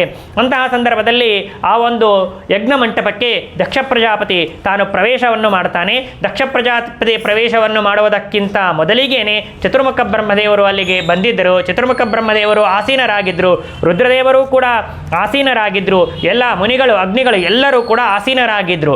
ಎಲ್ಲರೂ ಕುಳಿತಿರುವಂತಹ ಸಂದರ್ಭದಲ್ಲಿ ದಕ್ಷ ಪ್ರಜಾಪತಿ ತಾನು ಯಜ್ಞ ಮಂಟಪವನ್ನು ಪ್ರವೇಶ ಮಾಡ್ತಾನೆ. ಯಜ್ಞ ಮಂಟಪವನ್ನು ಪ್ರವೇಶ ಮಾಡಿದಾಗ ದಕ್ಷ ಪ್ರಜಾಪತಿಗಿಂತಲೂ ಕೆಳಗಿನ ಸ್ಥಾನದಲ್ಲಿರುವಂತಹ ಎಲ್ಲ ಮುನಿಗಳು, ಋಷಿಗಳು, ಜ್ಞಾನಿಗಳು, ಅಗ್ನಿಗಳೆಲ್ಲರೂ ಏನು ಮಾಡಿದರು ಅಂತಂದರೆ ಎಲ್ಲರೂ ಎದ್ದು ನಿಂತು ತಾನು ಸ್ವಾಗತವನ್ನು ಕೋರಿದರು. ಇದು ಸಾಮಾನ್ಯವಾಗಿರುವಂತಹ ನಿಯಮ. ಈಗ ಪ್ರವಚನಕ್ಕಾಗಿ ನೀವೆಲ್ಲ ಕುಳಿತಿರ್ತೀರಿ, ಆ ಪ್ರವಚನಕ್ಕಾಗಿ ಸ್ವಲ್ಪ ತಡವಾಗಿ ನಾನು ಬಂದರೆ ನೀವೆಲ್ಲ ಎದ್ದು ನಿಂತು ನನಗೆ ಸ್ವಾಗತವನ್ನು ಕೊಟ್ಟು ನನ್ನನ್ನು ಕೂಡಿಸಿ ಆಮೇಲೆ ನೀವು ಕೂಡುವಂತಹ ಪದ್ಧತಿ. ಹಾಗೆ ದಕ್ಷ ಪ್ರಜಾಪತಿ ತನ್ನ ದೊಡ್ಡಸ್ತಿಕೆಯನ್ನು ತೋರಿಸಿಕೊಳ್ಳಬೇಕು ಅಂತ ನಾವು ಅಭಿಪ್ರಾಯದಿಂದ ಏನೋ ಗೊತ್ತಿಲ್ಲ, ಬೇಗನೆ ಬಂದಿರಲಿಲ್ಲ, ಎಲ್ಲರೂ ಬಂದ ಮೇಲೆ ಸ್ವಲ್ಪ ತಡವಾಗಿ ಬಂದಿದ್ದ, ಆಮೇಲೆ ದಕ್ಷ ಪ್ರಜಾಪತಿ ಸ್ಥಾನದಲ್ಲಿ ಇದ್ದಾನೆ ಬಂದಿದ್ದಾನೆ ಅಂತ ಅಭಿಪ್ರಾಯದಿಂದ ಎಲ್ಲರೂ ಎದ್ದು ನಿಂತು ಗೌರವವನ್ನು ಸ್ವಾಗತವನ್ನು ಕೋರಿದರು. ಆ ಕಡೆಗೆ ದಕ್ಷ ಪ್ರಜಾಪತಿ ತಾನು ಕಣ್ಣಿನ ನೋಟದಿಂದ ಎಲ್ಲ ಕಡೆಗೂ ಕೂಡ ಹೀಗೆ ನೋಡಿದ, ಯಾರ್ಯಾರು ಬಂದಿದ್ದಾರೆ, ಯಾರ್ಯಾರು ಎದ್ದು ನಿಂತಿದ್ದಾರೆ, ಯಾರ್ಯಾರು ನನಗೆ ಸ್ವಾಗತವನ್ನು ಕೋರಿದ್ದಾರೆ ಅಂಥೇಳಿ ಎಲ್ಲವನ್ನು ಕೂಡ ತನ್ನ ಕಣ್ಣಿನ ನೋಟದಿಂದಾಗಿ ನೋಡ್ತಾ ಇದ್ದಾನೆ. ನೋಡ್ತಾ ಇರುವಂತಹ ಸಂದರ್ಭದಲ್ಲಿ ಆಗ ದಕ್ಷ ಪ್ರಜಾಪತಿಗೆ ಒಂದು ಕಾಣಬಾರದಾಗಿರುವಂತಹ ಒಂದು ದೃಶ್ಯ ಕಣ್ಣಿಗೆ ಬೀಳ್ತದೆ. ಪ್ರಾಂಗ್ ನಿಷಣ್ಣಂ ಮೃಣಂ ದೃಷ್ಟ ನಾಮೃಷ್ಯತ್ ತದನಾದೃತಃ ಉವಾಚ ವಾಚಂ ಚಕ್ಷುರ್ಭ್ಯಾಂ ಅಭಿವೀಕ್ಷ ದಹನ್ನಿವ ಅಂತ ಹೇಳ್ತಾರೆ. ಏನಾಯಿತು ಅಂತಂದರೆ ದಕ್ಷ ಪ್ರಜಾಪತಿಗೆ ಒಂದು ದೃಶ್ಯ ಕಣ್ಣಿಗೆ ಬಿತ್ತು. ಏನು ಬಿತ್ತು ಅಂತಂದರೆ ರುದ್ರದೇವರು ಕುಳಿತಿರುವಂತಹ ದೃಶ್ಯವನ್ನು ಕಂಡ, ರುದ್ರದೇವರು ಕೂತಿದ್ದಾರೆ ಅಂತನ್ನೋದನ್ನು ಕಂಡ. ಇಲ್ಲಿ ನಾವೆಲ್ಲ ತಿಳ್ಕೊಂಡದ್ದೇನು ಅಂತಂದರೆ ರುದ್ರದೇವರು ಎಲ್ಲರೂ ಎದ್ದು ನಿಂತರೂ ಕೂಡ ರುದ್ರದೇವರು ಎದ್ದು ನಿಲ್ಲಲಿಲ್ಲ ಅಂತ ನಾವು ತಿಳಿದದ್ದು. ಆದರೆ ಭಾಗವತ ಹೇಳುವಂತಹ ಮಾತು ಎದ್ದು ನಿಲ್ಲಲಿಲ್ಲ ಅಂತನ್ನುವುದನ್ನು ಭಾಗವತ ಹೇಳಲಿಲ್ಲ, ಅಥವಾ ದಕ್ಷ ಪ್ರಜಾಪತಿ ತಾನು ರುದ್ರ ಎದ್ದ ನಿಲ್ಲಲಿಲ್ಲ ಅಂಥೇಳಿ ಚಿಂತನೆ ಮಾಡಲಿಲ್ಲ. ತಾನೇನು ಚಿಂತನೆ ಮಾಡಿದ ಅಂತಂದರೆ ಎಲ್ಲರಿಗಿಂತಲೂ ಮೊದಲು ಕೂತಿದ್ದಾನೆ ಅಂಥೇಳಿ ಅವನಿಗೆ ಮನಸ್ಸಿನಲ್ಲಿ ಖೇದವಾಯಿತು, ದುಃಖವಾಯಿತು. ಇಂತಹ ಅಗೌರವ ಸೂಚನೆಯನ್ನು ನನಗೆ ಮಾಡಿದ್ದಾನೆ ಅಂತ ಹೇಳಿ ಮನಸ್ಸಿನಲ್ಲಿ ದುಃಖವನ್ನು ಪಟ್ಟ. ಮಾಡಿದ ತಪ್ಪೇನು ಅಂತಂದರೆ ವಿಚಾರ ಮಾಡಿದ್ದೇನು, ಎಲ್ಲರಿಗಿಂತಲೂ ಮೊದಲು ಕುಳಿತಿದ್ದಾನೆ ಅಂದರೆ ಎಲ್ಲರೂ ಕುಳಿತ ಮೇಲೆ ಅಥವಾ ನಾನು ಕುಳಿತ ಮೇಲೆ ಶಿವ ತಾನು ಕೂಡಬೇಕಾಗಿತ್ತು, ಆದರೆ ಎಲ್ಲರಿಗಿಂತಲೂ ಮೊದಲೇ ತಾನು ಕೂತು ಬಿಟ್ಟಿದ್ದಾನೆ. ಆದರೆ ನಿಜವಾಗಿ ಎದ್ದೇ ಇರಲಿಲ್ಲ ರುದ್ರದೇವರು. ವಸ್ತುತಃ ನೋಡಿದಾಗ ಎದ್ದೇ ಇರಲಿಲ್ಲ, ಆದ್ದರಿಂದ ಕೂಡುವ ಪ್ರಸಂಗವೇ ಇಲ್ಲ. ಆದರೆ ಎದ್ದಿದ್ದಾನೆ ಅಂತ ತಾನು ಭ್ರಮಿಸಿದ್ದಾನೆ. ಎಲ್ಲರೂ ಹೇಳುವಂತಹ ಸಮಯದಲ್ಲಿ ತಾನೂ ಎದ್ದಿರಬಹುದು, ಆದರೆ ಎಲ್ಲರೂ ಕೂಡುವುದಕ್ಕಿಂತ ಮೊದಲಿಗೆ ತಾನು ಕೂತಿದ್ದಾನೆ ಅಂತ ಹೇಳಿ ಈ ದೃಶ್ಯವನ್ನು ಮಾತ್ರ ದಕ್ಷ ಪ್ರಜಾಪತಿ ತಾನು ನೋಡಿದ್ದಾನೆ. ನೋಡಿ ದಕ್ಷ ಹೇಳ್ತಾ ಇದ್ದಾನೆ ಎಲ್ಲರ ಮುಂದೆ, ಎಲ್ಲರನ್ನೂ ಬೊಟ್ಟು ಮಾಡಿ ಎಲ್ಲರಿಗೂ ಕೂಡ ಜೋರಾಗಿ ಗಟ್ಟಿಯಾಗಿ ಹೇಳ್ತಾ ಇದ್ದಾನೆ. ಶ್ರೂಯತಾಂ ಬ್ರಹ್ಮರ್ಷಯ ಮೇ ಸಹಸಭ್ಯಾ ಸಹಾಗ್ನೇಯ ಸಾಧೂನಾಂ ಬ್ರುವತೋ ವೃತ್ತಂ ನಾಜ್ಞಾನಾನ್ ನ ಚಮತ್ಸರಾತ್. ದಕ್ಷ ಪ್ರಜಾಪತಿ ಹೇಳಿದ ಮಾತೇನು ಅಂತಂದರೆ, ಬ್ರಹ್ಮರ್ಷಿಗಳೇ, ಅಗ್ನಿಗಳೇ, ಮುನಿಗಳೇ, ಸಜ್ಜನರೇ, ನೀವೆಲ್ಲರೂ ಕೂಡ ಈ ದೃಶ್ಯವನ್ನು ನೋಡಬೇಕು. ನಾನು ಹೇಳುವಂತಹ ಮಾತನ್ನು ಶ್ರದ್ಧೆಯಿಂದ ನೀವು ಕೇಳಬೇಕು.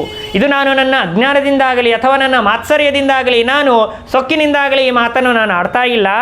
ಈ ಶಿವ ಇದ್ದಾನಲ್ಲ, ಇವನು ನಾಚಿಕೆ ಇಲ್ಲದೆ ಇರುವಂತಹ ವ್ಯಕ್ತಿ. ಸಜ್ಜನರು ಹೇಗೆ ನಡೆದುಕೊಳ್ಳಬೇಕು ಅಂತನ್ನುವುದು ಕೂಡ ಕಿಂಚಿತ್ತೂ ಕೂಡ ಇವನಿಗೆ ಪರಿಚಯ ಇಲ್ಲ. ಈತ ದುರಹಂಕಾರಿಯಾಗಿದ್ದಾನೆ, ಲೋಕಪಾಲಕನಾಗಿದ್ದಾನೆ ಅಂತನ್ನುವ ಅಹಂಕಾರವೂ ಕೂಡ ನೆತ್ತಿಗೆ ಏರಿದೆ. ಲೋಕಪಾಲಕನನ್ನಾಗಿ ಮಾಡಿದ್ದೇ ಇದು ನಾವು ಮಾಡಿರುವಂತಹ ತಪ್ಪು. ದೊಡ್ಡದಾಗಿರುವಂತಹ ಕಳಂಕವನ್ನು ನಮ್ಮ ಒಂದು ಲೋಕಪಾಲಕರಿಗೆ ತಂದು ಕೊಡ್ತಾ ಇದ್ದಾನೆ. ಇಂತಹ ಯೋಗ್ಯರಾಗಿರತಕ್ಕಂತಹ ಬ್ರಾಹ್ಮಣರು ಬರ್ತಾ ಇದ್ದಾರೆ, ಇಂತಹ ತುಂಬಿದ ಸಭೆಯಲ್ಲಿ ಹೇಗೆ ನಡೆದುಕೊಳ್ಳಬೇಕು ಅಂತನ್ನುವ ಮಾತು ಕೂಡ ತನಗೆ ಗೊತ್ತಾಗ್ತಾ ಇಲ್ಲ. ಆದ್ದರಿಂದಾಗಿ ದುರಹಂಕಾರಿ ಅಂತೇಳಿ ಬಯ್ಯಬಾರದಾಗಿರುವಂತಹ ಮಾತುಗಳನ್ನೆಲ್ಲ ಬೈತಾನೆ. ಇಲ್ಲಿ ನಾವು ಒಂದು ಶಾಸ್ತ್ರದ ವಿಚಾರವನ್ನು ನಾವು ತಿಳಿದುಕೊಂಡಾಗ ನಿಜವಾಗಿ ನೋಡಿದಾಗ ರುದ್ರದೇವರು ತಾರತಮ್ಯದಲ್ಲಿ ದಕ್ಷ ಪ್ರಜಾಪತಿಗಿಂತಲೂ ದೊಡ್ಡವರು. ದೊಡ್ಡವರಾದ್ದರಿಂದ ಎದ್ದು ನಿಲ್ಲಬೇಕಾಗಿರುವಂತಹ ಪ್ರಸಂಗ ಇಲ್ಲ, ಬಂದರೂ ಕೂಡ ನಮಸ್ಕಾರ ಮಾಡಬೇಕಾದ ಪ್ರಸಂಗ ಇಲ್ಲ. ಪ್ರತ್ಯುತ ದಕ್ಷ ಪ್ರಜಾಪತಿಯ ರುದ್ರದೇವರನ್ನು ಕುರಿತು ನಮಸ್ಕಾರ ಮಾಡಬೇಕಾಗಿತ್ತು, ಇದೆಲ್ಲ ನಿಜ. ಆದರೆ ದಕ್ಷ ಪ್ರಜಾಪತಿ ತಾನೇನು ವಿಚಾರ ಮಾಡಿದ ಅಂತಂದರೆ, ನಾನು ಉಪದೇಶವನ್ನು ಮಾಡಿರುವಂತಹ ವ್ಯಕ್ತಿ, ಹೆಣ್ಣು ಕೊಟ್ಟಿರತಕ್ಕಂತಹ ಮಾಮ, ಅಂತಹ ಸ್ಥಾನ ನನಗಿದೆ. ಆ ಒಂದು ಸ್ಥಾನವನ್ನು ನನಗೆ ರುದ್ರದೇವರು ಕೊಟ್ಟಾಗ, ನಾನು ರುದ್ರದೇವರು ನನ್ನ ಅಳೆಯನಾದಾಗ ಮಾವನನ್ನು ಗೌರವಿಸಬೇಕಾಗಿರತಕ್ಕಂಥದ್ದು ಅಳೆಯನ ಕರ್ತವ್ಯ.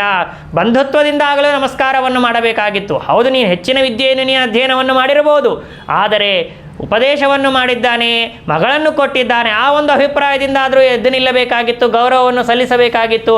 ಆ ಒಂದು ಅಭಿಪ್ರಾಯದಿಂದ ಗೌರವವನ್ನು ಸಲ್ಲಿಸಲಿಲ್ಲ. ಯಾಕೆ ಅಂತಂದರೆ ಗುರುಸ್ಥಾನದಲ್ಲಿ ನಾನಿದ್ದೇನೆ ಅಂತ ಹೇಳಿ ಆ ಒಂದು ಅಹಂಕಾರ ಯಾರಿಗೆ? ದಕ್ಷ ಪ್ರಜಾಪತಿಗೆ. ಜನಿತ ಚೋಪನೀತ ಚ ಎಷ್ಟು ವಿದ್ಯಾಂ ಪ್ರಯಚ್ಛತಿ ಅಂತ ಹೇಳ್ತಾ ಇರುವಾಗ ಪಂಚೈತೆ ಗುರವಸ್ಮೃತಾಹ ಅಂತ ಹೇಳ್ತಾರೆ. ನಮಗೆ ಕೇವಲ ಗಾಯತ್ರಿ ಮಂತ್ರವನ್ನು ಉಪದೇಶವನ್ನು ಮಾಡಿದವರು ಮಾತ್ರ ಗುರುಗಳಲ್ಲ, ಅಥವಾ ತಂದೆ ಮಾತ್ರ ಗುರುಗಳು ಆಗೋದಿಲ್ಲ. ಯಾರು ಉಪನಯನವನ್ನು ಮಾಡಿರ್ತಾರೆ, ಯಾರು ಭಯದಿಂದ ನಮ್ಮನ್ನು ರಕ್ಷಣೆ ಮಾಡಿರ್ತಾರೆ, ಯಾರು ನಮಗೆ ವೇದ ಮಂತ್ರಗಳನ್ನು ಉಪದೇಶ ಮಾಡಿರ್ತಾರೆ, ಅಂಥವರೆಲ್ಲರೂ ಕೂಡ ಗುರುಸ್ಥಾನವನ್ನು ಪಡೆದಿದ್ದಾರೆ ಅಂತ ಹೇಳಿ ಶಾಸ್ತ್ರ ನಮಗೆ ಹೇಳ್ತಾ ಇರುವಾಗ, ಇವನಾದರೂ ದಕ್ಷ ಪ್ರಜಾಪತಿ ವಿವಾಹವನ್ನು ಮಾಡಿಕೊಳ್ತಾ ಇರುವಂತಹ ಸಂದರ್ಭದಲ್ಲಿ ಉಪದೇಶವನ್ನು ಮಾಡಿದ್ದಾನೆ. ಆದ್ದರಿಂದ ಉಪದೇಶ ಸ್ಥಾನ ಸ್ಥಾನದಲ್ಲಿ ನಾನಿದ್ದೇನೆ ಅಂತ ಹೇಳಿ ದಕ್ಷ ಪ್ರಜಾಪತಿಗೆ ಅಹಂಕಾರ.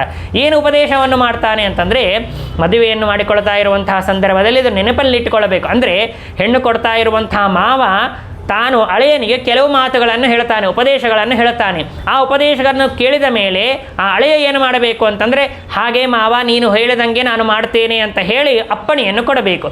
ಏನು ಉಪದೇಶವನ್ನು ಮಾಡ್ತಾನೆ ಅಂತಂದರೆ, ಆ ವಿವಾಹದ ವೇದ ಮಂತ್ರಗಳನ್ನು ನಾವು ನೋಡ್ತಾ ಇರುವಾಗ ಧರ್ಮೇಚ ಅರ್ಥೇಚ ಕಾಮೇಚ ನಾತಿ ಚರಿತವ್ಯ ಇಯಂ ತ್ವಯಾ ಅಂತ ಹೇಳಿ ಸಂಕಲ್ಪವನ್ನು ಮಾಡ್ತಾರೆ. ಅಂದರೆ ಪ್ರಾರ್ಥನೆ ಮಾಡ್ತಾರೆ. ಅಂದರೆ ಧರ್ಮದ ವಿಷಯದಲ್ಲಿ ಆಗಲಿ, ಅರ್ಥದ ವಿಷಯದಲ್ಲಿ ಆಗಲಿ, ಕಾಮದ ವಿಷಯದಲ್ಲಿ ಆಗಲಿ ಇವಳನ್ನು ನೀನು ಎಂದೂ ಕೂಡ ಬಿಡತಕ್ಕದ್ದಲ್ಲ ಅಂತ ಹೇಳಿ ಮಾವ ಅಳಿಯನಿಗೆ ಹೇಳ್ತಾನೆ. ಹೇಳಿದಾಗ ಅಳಿಯ ತಾನು ಹೇಳ್ತಾನೆ, ಉತ್ತರ ಕೊಡಬೇಕು. ಧರ್ಮೇಚ ಅರ್ಥೇಚ ಕಾಮೇತ ನಾತಿ ಚರಿಷ್ಯಾಮಿ ಅಥವಾ ನಾತಿ ಚರಾಮಿ ಅಂತ ಹೇಳಿ ಅಳಿಯ ತಾನು ಉತ್ತರವನ್ನು ಕೊಡಬೇಕು. ಅಂದರೆ ಯಾವುದೇ ರೀತಿಯಾಗಿರುವಂತಹ ಕಷ್ಟ ಬರಲಿ, ತೊಂದರೆ ಬರಲಿ, ನಾನು ಇವಳನ್ನು ಬಿಡೋದಿಲ್ಲ ಅಂತ ಹೇಳಿ ವರ ತಾನು ಹೇಳಬೇಕಾದದ್ದು. ಆದ್ದರಿಂದ ಉಪದೇಶ ಸ್ಥಾನದಲ್ಲಿ ಇರುವಂಥವನು ಮಾವ ಉಪದೇಶವನ್ನು ಸ್ವಯಂ ಮಾಡ್ತಾನೆ. ಈಗಿನ ಕಾಲದಲ್ಲೆಲ್ಲ ಪುರೋಹಿತರೇ ಆ ಮಂತ್ರಗಳನ್ನು ಹೇಳಿಬಿಡ್ತಾರೆ, ಅದರ ಅರ್ಥವನ್ನು ತಿಳಿಸಿಕೊಡೋದಿಲ್ಲ, ಗೊತ್ತಾಗೋದಿಲ್ಲ. ಆದ್ದರಿಂದಾಗಿ ಇಲ್ಲ. ಆದರೆ ನಿಜವಾಗಿ ವಿವಾಹವನ್ನು ಮಾಡಿಕೊಳ್ಳುವುದಕ್ಕಿಂತ ಮೊದಲಿಗೇನೆ ವರ ತಾನೇನು ಮಾಡಬೇಕು ಅಂತಂದರೆ, ವಿವಾಹದ ಪದ್ಧತಿ ಎಲ್ಲವನ್ನೂ ಕೂಡ ತಾನೇ ಚೆನ್ನಾಗಿ ತಿಳಿದುಕೊಂಡು ಯಾವ ಯಾವ ಮಂತ್ರಗಳಿಗೆ ಯಾವ ಯಾವ ಅರ್ಥಗಳು, ಇದನ್ನು ಯಾಕೆ ನಾನು ಮಾಡಬೇಕು, ಇದನ್ನು ಮಾಡೋದರಿಂದಾಗಿ ಸಿಗುವಂತಹ ಫಲ ಏನು ಅಂಥೇಳಿ ಎಲ್ಲವನ್ನು ತಿಳಿದುಕೊಂಡು ತಾನು ವಿವಾಹವನ್ನು ಮಾಡಿಕೊಳ್ಳಬೇಕು. ಅದರ ಜೊತೆಯಲ್ಲಿ ವಿವಾಹವನ್ನು ಮಾಡಿಕೊಳ್ತಾ ಇರುವಂತಹ ಸಂದರ್ಭದಲ್ಲಿ ವಧು ಕೂಡ ತಾನೇನು ಮಂತ್ರಗಳನ್ನು ಎಲ್ಲರೂ ಜ್ಞಾನಿಗಳು ಪುರೋಹಿತರು ಹೇಳ್ತಾ ಇದ್ದಾರೆ, ಆ ಮಂತ್ರಗಳ ಸಾಮಾನ್ಯವಾಗಿರುವಂತಹ ಅರ್ಥ ಏನು, ಈ ಒಂದು ಕಾರ್ಯಕ್ಕೆ ಅಷ್ಟೊಂದು ಮಹತ್ವವನ್ನು ಶಾಸ್ತ್ರದಲ್ಲಿ ಯಾಕೆ ಕೊಟ್ಟಿದ್ದಾರೆ ಅಂತೇಳಿ ತಿಳ್ಕೊಂಡು ತಾನು ವಿವಾಹವನ್ನು ಮಾಡಿಕೊಂಡಾಗ ಆ ವಧೂವರರಲ್ಲಿ, ಆ ಗಂಡ ಮತ್ತು ಹೆಂಡತಿಯಲ್ಲಿ ಯಾವುದೇ ರೀತಿಯಾಗಿರುವಂತಹ ಮನಸ್ಪರ್ಧೆಗಳು ಬರಲಿಕ್ಕೆ ಸಾಧ್ಯವಿಲ್ಲ. ಇಲ್ಲ ಅಂತಂದರೆ ಇವತ್ತಿನ ಕಾಲದಲ್ಲಿ ಸಣ್ಣ ಪುಟ್ಟ ವಿಷಯಗಳಿಗೆ ನಾನು ಬಿಟ್ಟು ಹೋಗಿಬಿಡ್ತೇನೆ, ನಾನು ತವರು ಮನೆಗೆ ಹೋಗಿಬಿಡ್ತೇನೆ, ನಿನ್ನ ಜೊತೆಗೆ ನನಗೆ ಸಂಸಾರವನ್ನು ಮಾಡಲಿಕ್ಕೆ ಆಗೋದೇ ಇಲ್ಲ ಅಂತ ಹೇಳಿ ಸಣ್ಣ ಪುಟ್ಟ ವಿಷಯಗಳಿಗೇನೆ ಮನೆಯನ್ನು ಬಿಟ್ಟು ಹೋಗುವಂತಹ ಪದ್ಧತಿ ಬಂದಿದೆ. ಹಿಂದಿನ ಕಾಲದಲ್ಲಿ ನಾವು ನೋಡ್ತಾ ಇರ್ತೇವೆ, ಅಗ್ನಿಸಾಕ್ಷಿಯಾಗಿ ವಿವಾಹವನ್ನು ಮಾಡಿಕೊಂಡಿದ್ದೇವೆ ಅಂತಂದರೆ ಏನೇ ಬೇಕಾದ್ದೇ ಆಗಲಿ ಗಂಡನ ಮನೆಯನ್ನು ಬಿಟ್ಟು ಹೋಗತಕ್ಕದ್ದಲ್ಲ. ಹಿಂದಿನ ಕಾಲದಲ್ಲಿ ಇನ್ನೂ ಏನು ಮಾಡ್ತಾ ಇದ್ರು ಅಂದರೆ, ಏನಾದರೂ ಅಚಾತುರ್ಯದಿಂದ ಮಗಳೇನಾದರೂ ತವರ ಮನೆಗೆ ಬಂದರೆ 1-4 ದಿವಸ ಇರ್ತೀನಿ ಅಂತ ಬಂದರೆ ತಂದೆ ತಾಯಿಗಳು ಬುದ್ಧಿವಾದವನ್ನು ಹೇಳಿ ಕಳಿಸ್ತಾ ಇದ್ರು. ನೋಡಮ್ಮ, 4 ದಿನ ಇಲ್ಲಿ ಇರಲಿಕ್ಕೆ ನೀನು ಯೋಗ್ಯ ಅಲ್ಲ, ಬಂದಿದ್ದಿ 1 ದಿವಸ ಇರು, 2 ದಿವಸ ಇರು, 3ನೇ ದಿವಸ ನಿನ್ನ ಗಂಡನ ಸೇವೆಯನ್ನು ಮಾಡ್ತಾ, ಅತ್ತಿಮಾವಂದರ ಸೇವೆಯನ್ನು ಮಾಡ್ತಾ ನೀನು ಇರಬೇಕಾದದ್ದು ನಿನ್ನ ಕರ್ತವ್ಯ. ಆದ್ದರಿಂದ ನೀನು ಅಲ್ಲೇ ಇರು. ಇನ್ನೂ ಒಂದು ಮಾತು ಹೇಳ್ತಾರೆ, ನೀನು ಅಲ್ಲಿ ಸತ್ತರೆ ನಮಗೆ ಗೌರವ, ಆದರೆ ನೀನಿಲ್ಲಿ ಬಂದು ಸತ್ರಿ ಅಂತಂದರೆ ನಮಗೆ ಗೌರವ ಅಲ್ಲ. ಆದ್ದರಿಂದಾಗಿ ಅಗ್ನಿಸಾಕ್ಷಿಯಾಗಿ ವಿವಾಹವನ್ನು ಮಾಡಿ ಕೊಟ್ಟು ಬಂದಿದ್ದೇವೆ. ನಿನ್ನ ಗಂಡ ಕೆಟ್ಟ ಹಾದಿಯಲ್ಲಿದ್ದಾನೆ ಅಲ್ಲ, ನಿನ್ನ ಅತ್ತಿಮಾವಂದರು ಕೆಟ್ಟ ಹಾದಿಯಲ್ಲಿದ್ದಾರಲ್ಲ, ಅವರನ್ನು ಸರಿಯಾಗಿರುವಂತಹ ಮಾರ್ಗದಲ್ಲಿ ತಂದು ರಕ್ಷಣೆ ಮಾಡಬೇಕಾದದ್ದು ನಿನ್ನ ಕರ್ತವ್ಯ. ಆದ್ದರಿಂದಾಗಿ ಚೆನ್ನಾಗಿ ನೋಡಿಕೊಳ್ಳಬೇಕಾದದ್ದು ನಿನ್ನ ಕರ್ತವ್ಯ. ಹಾಗೆ ಹೊರತು ಅವ್ರು ಹಾಗೆ ಮಾಡ್ತಾರೆ, ಹೀಗೆ ಮಾಡ್ತಾರೆ ಅಂತ ಕಂಪ್ಲೇಂಟ್ ಕೊಟ್ಟು ಪ್ರತಿನಿತ್ಯ ಗಂಟೆಗಟ್ಟಲೆ ಫೋನ್ ಮಾತನಾಡಿ, ಇವತ್ತಿನ ಕಾಲದಲ್ಲಿ ಅನ್ಕೋ ಫೋನ್ ಬಂದದ್ದರಿಂದಾಗಿ ಜಗಳ ಬಹಳ ಪ್ರಾರಂಭವಾಗಿದೆ. ಹಗಲು ರಾತ್ರಿ ಮಗಳು ಮತ್ತು ತಾಯಿ ಫೋನ್ ಮಾತಾಡ್ತಾನೇ ಇರ್ತಾರೆ. ಏನು ಮಾತಾಡ್ತಾರೆ? ಫೋನಿನಲ್ಲಿ ಬೇರೆ ವಿಷಯನೇ ಇರೋದಿಲ್ಲ. ನಮ್ಮ ಅತ್ತಿ ಹಿಂಗೆ ಮಾಡಿದರು, ನಮ್ಮ ಮಾವ ಹಿಂಗೆ ಮಾಡಿದರು, ನನ್ನ ಗಂಡ ಹೀಗೆ ಮಾಡಿದ ಅಂತ ಕೇವಲ ದೂರ ಹೇಳೋದು. ಅವರು ಏನೋ ಒಂದು ಅದಕ್ಕುಪ್ಪ ಹೇಳ್ತಾರೆ, ಬೇರೆ ಏನೂ ಕೆಲಸ ಇಲ್ಲ. ತಿಂಗಳಿಗೋ 15 ದಿವಸಕ್ಕೋ ವಾರಕ್ಕೆ ಒಂದು ಸಲ ಏನಾದರೂ ಮಾತನಾಡಿದರೆ ಅಲ್ಲೇನೋ ವಿಷಯಗಳಿರ್ತವೆ. ಪ್ರತಿನಿತ್ಯ ಮಾತನಾಡಿದರೆ ಏನು ವಿಷಯ ಇರ್ತದೆ? ಚೆನ್ನಾಗಿದ್ದೀಯಾ, ಆರಾಮಿದ್ದೀನಿ. ಆದಮೇಲೆ ಮೂರನೇ ಮಾತನಾಡಬೇಕು ಅಂದರೆ ಮಾಡಲಿಕ್ಕೆ ಅವಕಾಶವೇ ಇರೋದಿಲ್ಲ. ಆದ್ದರಿಂದಾಗಿ ಊರಿನ ಎಲ್ಲ ವಿಷಯಗಳನ್ನೂ ತಂದುಕೊಂಡು ನಮ್ಮ ಹಣೆ ಭಾರ ಅಂತನೋದೇ ಸರಿಯಾಗಿರೋದಿಲ್ಲ, ಅದನ್ನು ಸರಿಯಾಗಿ ನೋಡಿಕೊಳ್ಳೋದು ಬಿಟ್ಟು ಊರಿನ ಎಲ್ಲ ವಿಷಯಗಳನ್ನು ತಲೆಗೆ ಅಂಟಿಸಿಕೊಂಡು ಅವ್ರು ಹೀಗೆ ಮಾಡ್ತಾರೆ ಹಾಗೆ ಮಾಡ್ತಾರೆ ಅಂತ ಹೇಳಿದ್ರೆ ಸಂಸಾರ ಅಂತನೋದು ಗಟ್ಟಿಯಾಗಿರೋದಿಲ್ಲ. ಇವತ್ತಿನ ಕಾಲದಲ್ಲಿ ಅತ್ತೆ ಅಂದರೆ ಹೇಳಿಬಿಡ್ತಾರೆ, ಅವನೇನು ಗಟ್ಟಿಯಾಗಿ ನೋಡಿಕೊಳ್ಳೋದು, ಇಲ್ಲಿ ಬಂದ್ಬಿಡು, ನಮ್ಮನೆಗೆ ಬಂದ್ಬಿಡು, ನಾವು ನೋಡಿಕೊಳ್ತೇವೆ, ನಾವು ಹೆತ್ತಿದ್ದೇವೆ, ನಾವು ರಕ್ಷಣೆ ಮಾಡಿದ್ದೇವೆ, ನೀನು ಚೆನ್ನಾಗಿ ನೋಡಿಕೊಳ್ತೇವೆ ಅಂತ ಹೇಳಿಬಿಡ್ತಾರೆ. ಆದರೆ ಆಗಿನ ಕಾಲದಲ್ಲಿ ಅಂತಹ ಪರಿಸ್ಥಿತಿ ಇರಲಿಲ್ಲ, ವಸ್ತುಸ್ಥಿತಿ ಇರಲಿಲ್ಲ. ಆದ್ದರಿಂದಾಗಿ ನಿಷ್ಠವಾಗಿ ಅಗ್ನಿಸಾಕ್ಷಿಯಾಗಿ ವಿವಾಹವನ್ನು ಮಾಡಿಕೊಂಡಿದ್ದೇವೆ ಅಂತ ಮೇಲೆ ಯಾವುದೇ ಕಷ್ಟ ಬಂದರೂ ಕೂಡ ಬಿಡತಕ್ಕದ್ದಲ್ಲ ಅಂತ ಹೇಳಿ ಈ ರೀತಿಯಾಗಿ ಉಪದೇಶವನ್ನು ಮಾಡ್ತಾ ಇದ್ದರು. ಆದ್ದರಿಂದಾಗಿ ಉಪನಯನದ ಸ್ಥಾನದಲ್ಲಿ ಅಂದರೆ ಉಪದೇಶದ ಸ್ಥಾನದಲ್ಲಿ, ಗುರುವಿನ ಸ್ಥಾನದಲ್ಲಿ ದಕ್ಷ ಪ್ರಜಾಪತಿ ತಾನು ಇದ್ದಾನೆ. ಆದ್ದರಿಂದಾಗಿ ಆ ಒಂದು ಅಹಂಕಾರದಿಂದಾಗಿ ದಕ್ಷ ಪ್ರಜಾಪತಿ ಹೇಳಿದ ಮಾತು, ಆಡಿದ ಮಾತೇನು ಅಂತಂದರೆ, ಇವನು ನನಗೆ ಎದ್ದು ನಿಲ್ಲಲಿಲ್ಲ, ನಾನು ಬರೋದಕ್ಕಿಂತ ಮೊದಲಿಗೆ ಕೂತಿದ್ದಾನೆ ಅಂತೇಳಿ ಅಹಂಕಾರ ಪಟ್ಟು ಎಲ್ಲರ ಮುಂದೆಯೂ ಕೂಡ ರುದ್ರದೇವರನ್ನು ನಿಂದೆಯನ್ನು ಮಾಡ್ತಾ ಇದ್ದಾನೆ. ಆ ಸಂದರ್ಭದಲ್ಲಿ ಭಾರೀ ನಿಂದೆಯನ್ನು ಮಾಡ್ತಾನೆ. ಎಂಥ ಭಯಬಾರದಾಗಿರತಕ್ಕಂಥ ಎಲ್ಲ ಮಾತುಗಳನ್ನು ಕೂಡ ಬೈತಾ ಇದ್ದಾನೆ. ಗೃಹೀತ್ವ ಮೃಗಚಾಭಾಕ್ಷ್ಯಾ ಪಾಣಿಂ ಮರ್ಕಟಲೋಚನ, ನನ್ನ ಮಗಳು ಜಿಂಕೆಯಂತೆ ಕಣ್ಣುಳ್ಳವಳು. ಈ ನಮ್ಮ ಅಳೆಯ ಇದ್ದಾನಲ್ಲ, ಅವನ ಕಣ್ಣು ಹೇಗಿದೆ ಗೊತ್ತಾ, ಮರ್ಕಟಲೋಚನ, ಆ ಕೋತಿಗೆ ಹೇಗೆ ಕಣ್ಣಿರಬೇಕಲ್ಲ ಹಾಗ ಕಣ್ಣಿದೆ ನನ್ನ ಅಳೆಯನಿಗೆ ಅಂತ ಬೈತಾನೆ. ಮದುವೆ ಮಾಡಿಕೊಳ್ತಾ ಇರುವಂಥ ಸಂದರ್ಭದಲ್ಲಿ ನನ್ನ ಅಳೆಯ ಹಾಗೆ ಹೀಗೆ ಅಂತೇಳಿ ಎಲ್ಲರ ಮುಂದೆ ಹೇಳಿ ಹೊಗಳಿಸಿ ತಾನು ಮದುವೆಯನ್ನು ಮಾಡಿಕೊಟ್ಟ. ಆದರೆ ಈಗ ಮಗಳಿಗೆ ಕಷ್ಟ ಬಂದಿದೆ, ಹೀಗೆ ತನ್ನ ಮೇಲೆ ಅಪಮಾನವನ್ನು ಮಾಡ್ತಾ ಇದ್ದಾನೆ, ಅವಮಾನವನ್ನು ಮಾಡ್ತಾ ಇದ್ದಾನೆ ಅಂತ ಸಂದರ್ಭದಲ್ಲಿ ಮಾತ್ರ ನನ್ನ ಮಗಳು ಜಿಂಕೆಯ ಕಣ್ಣನ್ನು ಉಳ್ಳವಳು, ನನ್ನ ಅಳೆಯ ಒಂದು ಮರ್ಕಟ ಅಂತಂದರೆ ಕೋತಿಯ ಮುಖವುಳ್ಳವನಾಗಿದ್ದಾನೆ, ಕೋತಿ ಮುಖ ಇದ್ದ ಹಾಗೆ ಇದೆ ನನ್ನ ಹಳೆಯನ ಮುಖ ಎಂದಾದರೂ ನೋಡಿದ್ದೀರಾ ನೀವು? ನೋಡಿದ್ದೀರೋ ಇಲ್ಲೋ? ಕೋತಿ ಮುಖ ಹೇಗಿರಬೇಕೋ ಹಾಗೆ ನನ್ನ ಹಳೆಯನ ಮುಖ ಇದೆ ಅಂತ ಬೈತಾ ಇದ್ದಾನೆ. ಯಾವುದೇ ರೀತಿಯಾಗಿರುವಂತಹ ಸದಾಚಾರ ಇಲ್ಲ, ಎಲ್ಲ ಸದಾಚಾರವನ್ನು ಬಿಟ್ಟಿದ್ದಾನೆ, ಅಶುಚಿಯಾಗಿದ್ದಾನೆ, ದುರಹಂಕಾರಿಯಾಗಿದ್ದಾನೆ, ಲೋಕದ ಮರ್ಯಾದೆಯನ್ನು ಕೂಡ ಮೀರಿಬಿಟ್ಟಿದ್ದಾನೆ.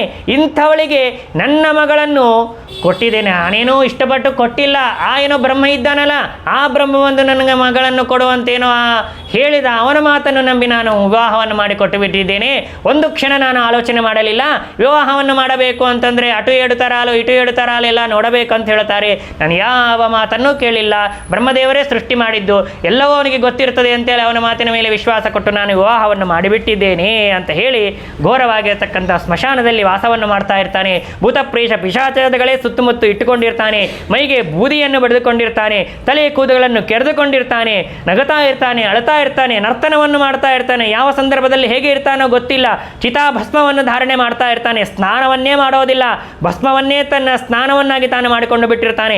ಯಾವುದೇ ರೀತಿಯಾಗಿರುವಂತಹ ಅಲಂಕಾರಗಳನ್ನು ಕೂಡ ತೊಟ್ಟಿಲ್ಲ, ಹಾವುಗಳನ್ನೇ ತಾನು ಆಭರಣಗಳನ್ನಾಗಿ ಬಳಸಿಕೊಂಡಿದ್ದಾನೆ. ಆ ಎಲ್ಲ ಸ್ಕೆಲ್ಟನ್ಸ್ ಏನಿರ್ತಾವಲ್ಲ ಆ ಪುರೆಗಳನ್ನೇ ತಾನು ಸರಗಳನ್ನಾಗಿ ಮಾಲೆಗಳನ್ನಾಗಿ ಧಾರಣೆಯನ್ನು ಮಾಡ್ತಾ ಇದ್ದಾನೆ. ಕೇವಲ ಹೆಸರಿಗೆ ಮಾತ್ರ ಶಿವ ಅಂತ ಹೆಸರು ಪಡೆದಿದ್ದಾನೆ, ಆದರೆ ಇವನು ಅಶಿವ, ಮಂಗಳಕರ ಅಂತ ಹೇಳ್ತಾರೆ, ಆದರೆ ಇವನು ಅಮಂಗಳಕರ.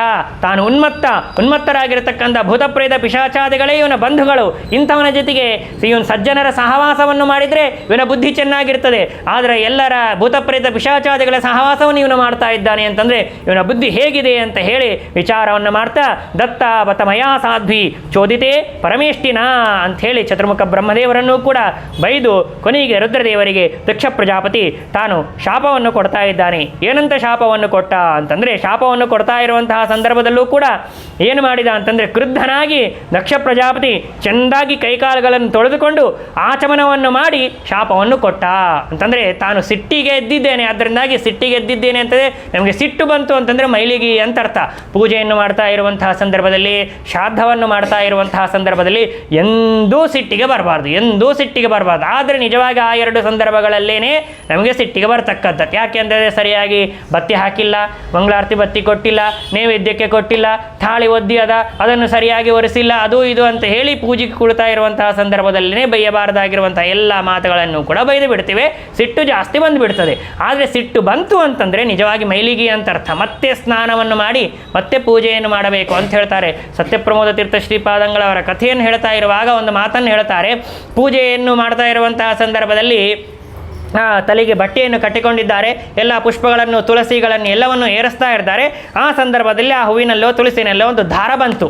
ಆ ದಾರ ಬಂದಾಗ ದಾರ ನೋಡಿದರು, ದಾರವನ್ನು ಆ ಎಡಬಲ ಸೇವಕರು ನೋಡಿದರು, ಸತ್ಯಪ್ರಮೋದ ತೀರ್ಥ ಶ್ರೀಪಾದಂಗಳವರು ನೋಡಿದರು. ಆ ದಾರವನ್ನು ಪಕ್ಕೆಗಿಟ್ಟರು, ಮತ್ತೆ ಅರ್ಚನೆಯನ್ನು ಮಾಡಿದರು, ಮತ್ತೆ ಪೂಜೆಯನ್ನು ಕಂಟಿನ್ಯೂ ಮಾಡಿದರು. ಆದರೆ ಎಡಬಲ ಸೇವಕನಿಗೆ ಸಿಟ್ಟು ಬರಲಿಕ್ಕೆ ಶುರುವಾಯಿತು. ಯಾರ ಮೇಲೆ ಒದರಬೇಕು, ಯಾರು ತುಳಸಿ ಕೊಟ್ಟಿರ್ತಾರೆ, ಹೂವು ಕೊಟ್ಟಿರ್ತಾರಲ್ಲ ಅವರ ಮೇಲೆ ಒದರಲಿಕ್ಕೆ ಶುರು ಮಾಡಿದರು.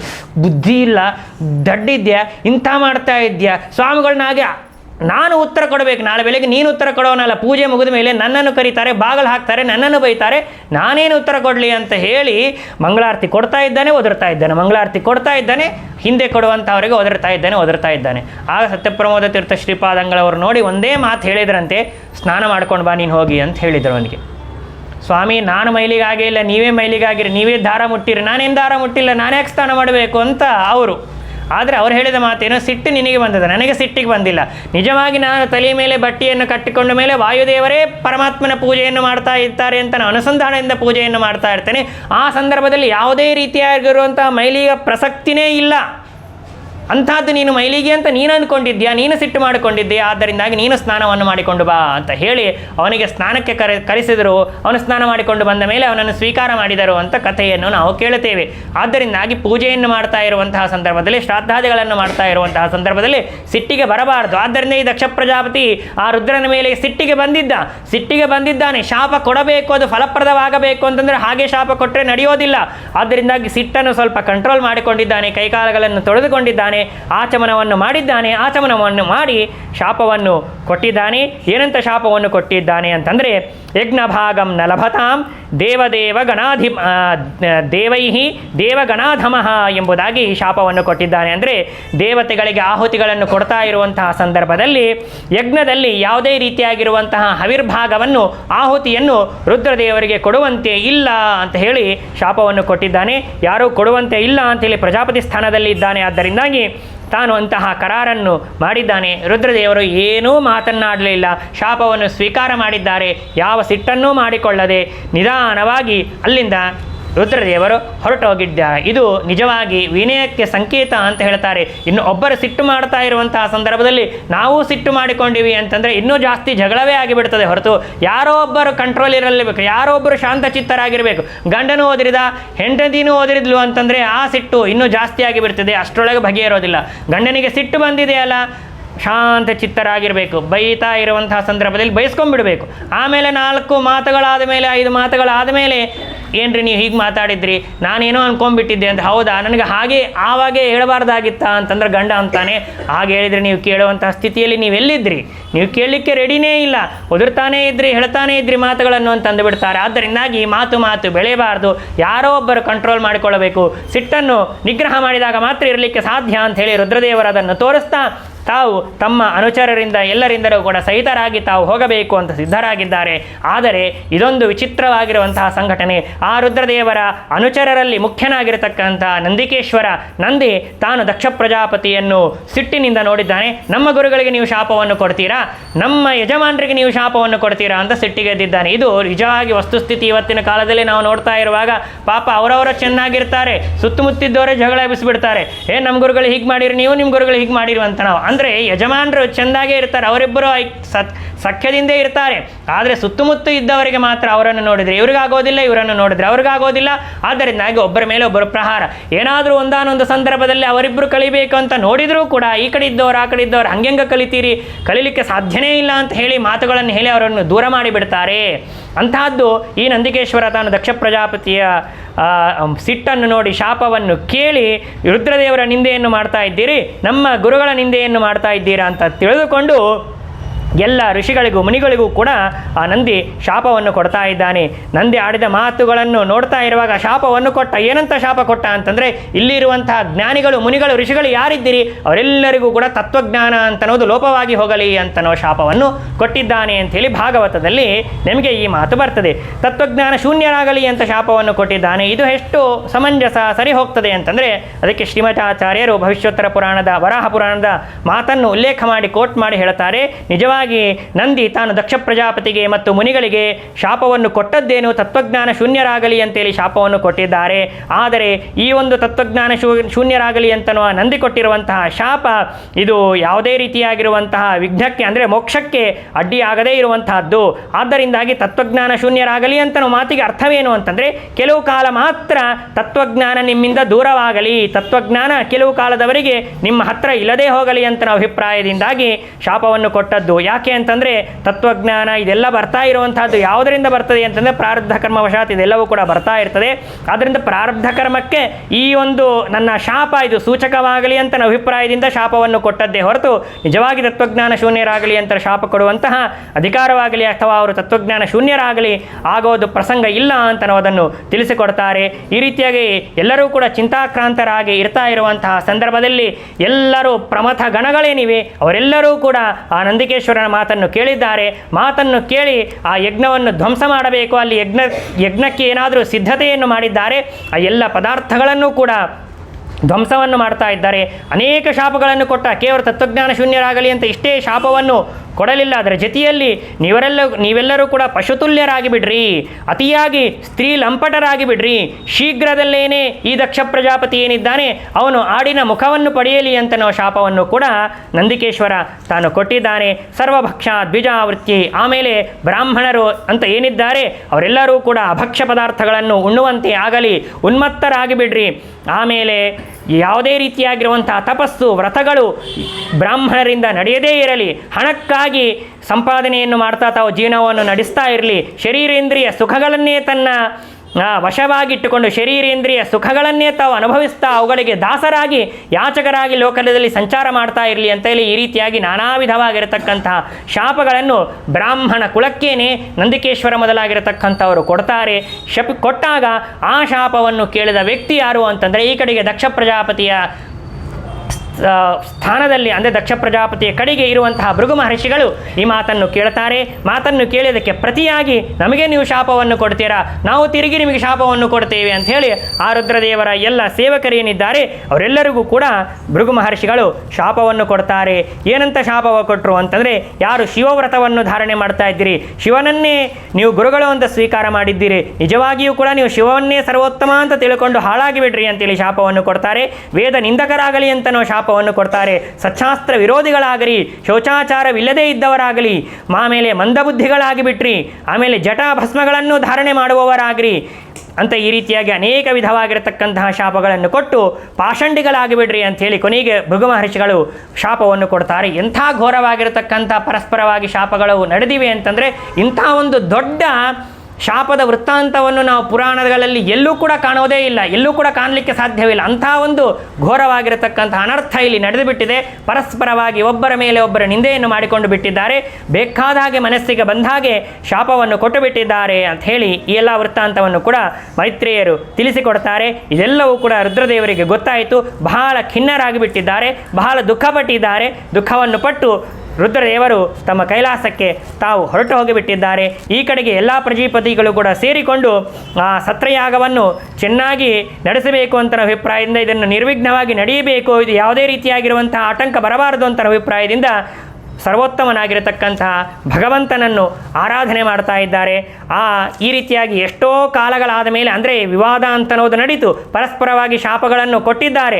ಎಷ್ಟೋ ಕಾಲಗಳಾದರೂ ಕೂಡ ಅವರಿಬ್ಬರಲ್ಲಿ ಸಖ್ಯ ಅಂತನೋದು ಬೆಳೀತಾ ಇಲ್ಲ, ದಿನದಿನಕ್ಕೂ ಕೂಡ ದ್ವೇಷ ಅಂತನೋದು ಬೆಳೀತಾನೇ ಇದೆ ಅಂತನೋದನ್ನು ಹೇಳ್ತಾರೆ. ಆ ಒಂದು ಸಂದರ್ಭದಲ್ಲೇನೆ ದ್ವೇಷ ಬೆಳೀತಾ ಇದೆ.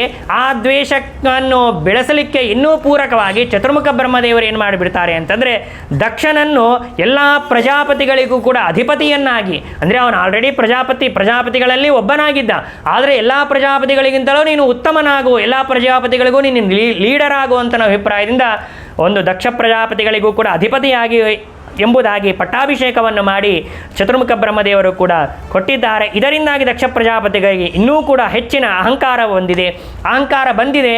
ಆದರೆ ಶಾಪ ಕೊಟ್ಟದ್ದೇನು ದಕ್ಷ ಪ್ರಜಾಪತಿ, ಯಾರೂ ಕೂಡ ರುದ್ರದೇವರಿಗೆ ಭಾಗವನ್ನು ಆಹುತಿಯನ್ನು ಕೊಡುವುದೇ ಇಲ್ಲ ಅಂಥೇಳಿ ಶಾಪವನ್ನು ಕೊಟ್ಟಿದ್ದಾನೆ. ಆದರೆ ಯಾರೂ ಹಾಗೆ ನಡೆಸ್ತಾನೇ ಇಲ್ಲ, ಎಲ್ಲರಿಗೂ ಹೆದರಿಕೆ. ಅಂದರೆ ಎಲ್ಲರೂ ಹೋಮವನ್ನು ಮಾಡೋದು ನಿಲ್ಲಿಸಿಬಿಟ್ಟಿದ್ದಾರೆ.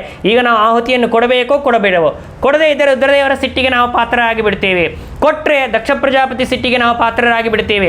ಆದ್ದರಿಂದಾಗಿ ಯಜ್ಞವನ್ನು ಮಾಡೋದೇ ಬೇಡ ಅಂಥೇಳಿ ಎಲ್ಲ ಬ್ರಾಹ್ಮಣರು ಯಜ್ಞಯಾಗಾದಿಗಳನ್ನು ನಿಲ್ಲಿಸಿಬಿಟ್ಟಿದ್ದಾರೆ. ಈ ಒಂದು ವೃತ್ತಾಂತ ದಕ್ಷ ಪ್ರಜಾಪತಿಗೆ ಗೊತ್ತಾಯಿತು. ಯಾರು ಯಾಗನೇ ಮಾಡ್ತಾ ಇಲ್ಲ, ಆಹುತಿಯನ್ನು ರುದ್ರದೇವರಿಗೆ ಕೊಡಬಾರದು ಅಂತ ಹೇಳಿದ್ದೇನೆ, ಯಾರು ಮುಂದೆ ಬರ್ತಾ ಇಲ್ಲ.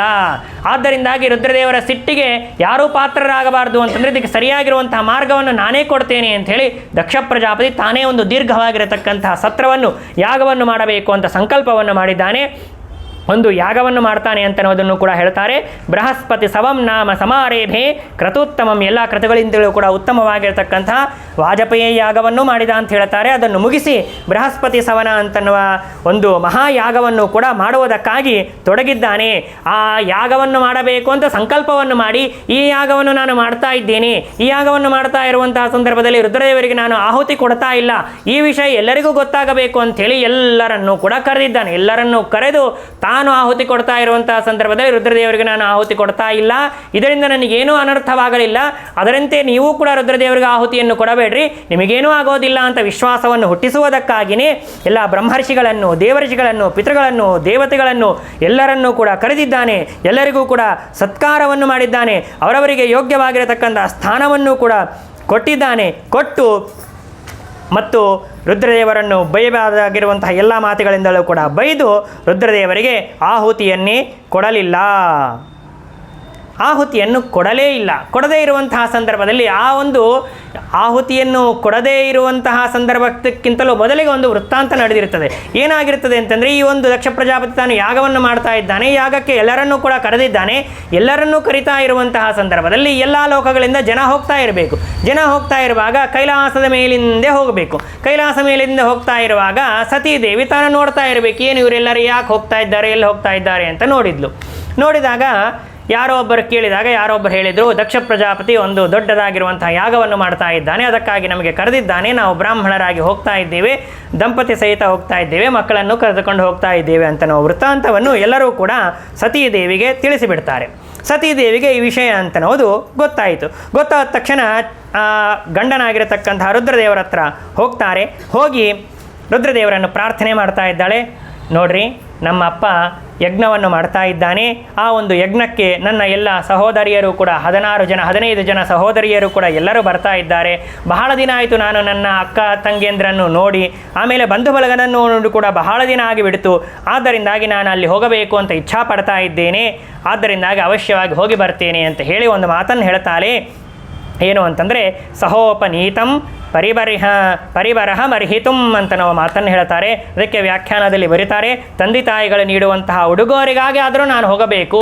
ಅಂದರೆ ತಂದೆ ತಾಯಿಗಳನ್ನು ವರ್ಷಕ್ಕೆ ಒಮ್ಮೆ ಉಡುಗೊರೆಯನ್ನು ಕೊಡ್ತಾ ಇರ್ತಾರೆ, ಆಮೇಲೆ ಬಟ್ಟೆಯನ್ನು ಬೆಲೆ ಬಾಳುವಂತಹ ಬಟ್ಟೆಗಳನ್ನು ಕೊಡ್ತಾ ಇರ್ತಾರೆ. ಆದ್ದರಿಂದ ಅದನ್ನು ಸ್ವೀಕಾರ ಮಾಡಬೇಕು. ಹೇಗಾದರೂ ತವರು ಮನೆಯ ಬಟ್ಟೆ, ಆದ್ದರಿಂದಾಗಿ ಭಕ್ತಿಯಿಂದ ಶ್ರದ್ಧೆಯಿಂದ ಅದನ್ನು ಸ್ವೀಕಾರ ಮಾಡಬೇಕು ಅಂತ ಅಭಿಪ್ರಾಯದಿಂದ ನಾನು ಹೋಗಿ ಬರ್ತೇನೆ ಅಂಥೇಳಿ ರುದ್ರದೇವರಲ್ಲಿ ಪ್ರಾರ್ಥನೆ ಮಾಡ್ತಾಳೆ. ಏನೂ ಮಾತನಾಡೋದಿಲ್ಲ ರುದ್ರದೇವರು.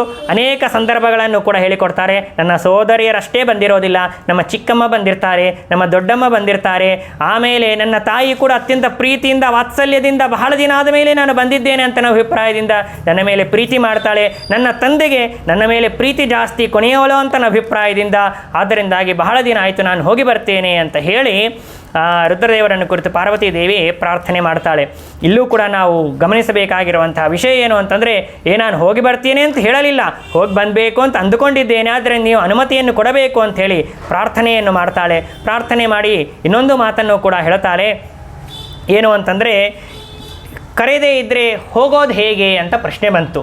ಯಾಕೆ ಅಂತಂದರೆ, ಎಲ್ಲರನ್ನೂ ಕೂಡ ದಕ್ಷ ಪ್ರಜಾಪತಿ ಕರೆದಿದ್ದಾನೆ, ರುದ್ರದೇವರಿಗೆ ಆಹುತಿ ಕೊಡಬಾರದು ಅಂತ ಇದೆ. ಆದ್ದರಿಂದ ರುದ್ರದೇವರನ್ನು ಕರೀಲಿಲ್ಲ, ಸತೀದೇವಿಯನ್ನು ಕೂಡ ಕರೀಲಿಲ್ಲ. ಆದ್ದರಿಂದ ರುದ್ರದೇವರ ಮಾತನ್ನು ಹೇಳಿದರು, ಕರೆದಿದ್ದಾರ ನಿನ್ನ? ಕರೆದಿಲ್ಲ. ಹೋಗಲಿ, ನನಗಾದರೂ ಫೋನ್ ಮಾಡಿ ಹೇಳಿದ್ದಾರೆಯಾ? ಹೇಳಿಲ್ಲವಲ್ಲ. ಆದ್ದರಿಂದಾಗಿ ಕರೆಯದೇ ಇರುವಂಥ ಮನೆಗೆ ಹೋಗೋದು ಹೇಗೆ? ಇದು ಗೌರವ ಅಲ್ಲ. ಕರೆದೇ ಇದ್ದಾಗ ನಾವು ಹೋದಾಗ ಬಂದ್ರಲ್ಲ ಇವರು, ಬೇರೆ ಗತಿ ಇಲ್ಲ ಅಂತ ಅಂದುಕೊಂಡು ಬಿಡ್ತಾರೆ. ಆದ್ದರಿಂದಾಗಿ ಹೋಗೋದು ಬೇಡ ಅಂತ ಹೇಳಿ ರುದ್ರದೇವರ ಮಾತನ್ನು ಹೇಳ್ತಾರೆ. ಮಾತನ್ನು ಹೇಳಿದಾಗ ಆಗ ಪಾರ್ವತಿ ದೇವಿ ಸತೀದೇವಿ ಹೇಳ್ತಾಳೆ, ಅನಾಹುತ ಅಪ್ಯಭಿಯಾಂತಿ ಸೌಹೃದಾನ್ ಭರ್ತುರ್ಗುರೋರ್ ದೇಹ ಘೃತಶ್ಚ ಕೇತನಂ ಅಂತ ಮಹತ್ವದ ಮಾತನ್ನು ಹೇಳ್ತಾರೆ. ನೋಡ್ರಿ, ಹೆಣ್ಣು ಮಕ್ಕಳಿಗೆ ತಾನು ಗಂಡನ ಮನೆಗೆ ಹೋಗ್ತಾ ಇರುವಂತಹ ಸಂದರ್ಭದಲ್ಲಿ, ತನ್ನ ತಂದೆ ತಾಯಿಗಳ ಮನೆಗೆ ಹೋಗ್ತಾ ಇರುವಂತಹ ಸಂದರ್ಭದಲ್ಲಿ, ಗುರುಗಳ ಮನೆಗೆ ಹೋಗ್ತಾ ಇರುವಂತಹ ಸಂದರ್ಭದಲ್ಲಿ ಯಾವುದೇ ರೀತಿಯಾಗಿರುವಂತಹ ಆಹ್ವಾನವನ್ನು ಅಪೇಕ್ಷಿಸಬಾರದು. ಹೋಗಬೇಕು ಅಂತ ಅನಿಸ್ತಲ್ಲ, ನೇರವಾಗಿ ಹೋಗಿಬಿಡೋದು. ಆದ್ದರಿಂದಾಗಿ ನಾನು ನನ್ನ ತವರು ಮನೆಗೆ ಹೋಗ್ತಿದ್ದೇನೆ, ನನ್ನ ತಂದೆ ತಾಯಿಗಳ ಮನೆಗೆ ಹೋಗ್ತಿದ್ದೇನೆ, ನಿಮಗೂ ಅವರು ಬಂಧುಗಳಾಗಿದ್ದಾರೆ, ಆದ್ದರಿಂದಾಗಿ ಹೋಗುವಂಥದ್ದು ನನ್ನ ಕರ್ತವ್ಯ. ಅವರೇನೋ ಅವಸರದಲ್ಲಿ ಮರ್ತಿರ್ಬೋದು, ಏನೋ ಇರ್ಬೋದು, 106 ಜನರಿಗೆ ಫೋನ್ ಮಾಡಬೇಕು ಅಂತ ಅವಸರದಲ್ಲಿ ಮಗಳೇ ಅಲ್ಲ, ಹೇಗಾದರೂ ಬರ್ತಾಳೆ ಅಂತ ನಾವು ಅಭಿಪ್ರಾಯದಿಂದ ಬಿಟ್ಟಿರಬೇಕೋ ಏನೋ ಗೊತ್ತಿಲ್ಲ. ನಾವು ಹೋಗದೇ ಇದ್ದರೆ ಬರಲಿಲ್ಲ ಅಂತ ಅವರು ದುಃಖ ಪಡ್ತಾರೆ. ಆದ್ದರಿಂದಾಗಿ ಆಹ್ವಾನ ಬೇಕು ಅಂತ ನಿರೀಕ್ಷಣೆ ಮಾಡೋದು ಸರಿಯಲ್ಲ. ಆದ್ದರಿಂದ ನಾನು ಹೋಗಿ ಬರ್ತೇನೆ ಅಂತ ಹೇಳಿ ಪಾರ್ವತಿ ಸತೀದೇವಿ ತಾನು ಹೇಳ್ತಾಳೆ. ಹೇಳಿದಾಗ ರುದ್ರದೇವರು ಎಲ್ಲವನ್ನು ಕೂಡ ಶ್ರದ್ಧೆಯಿಂದ ಕೇಳಿದ್ರು. ನಡು ಮಾತೇ ಆಡಲಿಲ್ಲ. ಪೂರ್ಣ ಮಾತಾಡಿದ ಮೇಲೆ ಮಾತಾಡೋಣ. ಯಾಕೆ ಅಂತಂದರೆ, ಒಂದು ಮಾತಾಡಿದ ಮೇಲೆ ನಾನೇನೋ ಮಾತಾಡಿದ ಮೊದಲಿಗೆ ನೀವು ಪ್ರಹಾರ ಮಾಡಿಬಿಟ್ರಿ, ನಮ್ಮ ಮನೆಯವರಂದರೆ ನಿಂಗೆ ಸೇರೋದಿಲ್ಲ, ನಮ್ಮ ತಂದೆ ತಾಯಿ ಅಂದರೆ ನಿಮಗೆ ಸೇರೋದಿಲ್ಲ, ಆದ್ದರಿಂದ ಇಂಥ ಮಾತುಗಳನ್ನು ನೀವು ಆಡ್ತಾ ಇದ್ದೀರಿ ಅಂತ ಎಲ್ಲಿ ಅಂದುಕೊಳ್ಳಬೇಕಾಗ್ತದೆ ಅಂತ ನಾವು ಪ್ರಸಂಗದಿಂದಾಗಿ ಏನೂ ಮಾತನಾಡಲಿಲ್ಲ. ಪೂರ್ಣ ಮಾತನ್ನು ಕೇಳಿಬಿಟ್ಟಿದ್ದಾನೆ.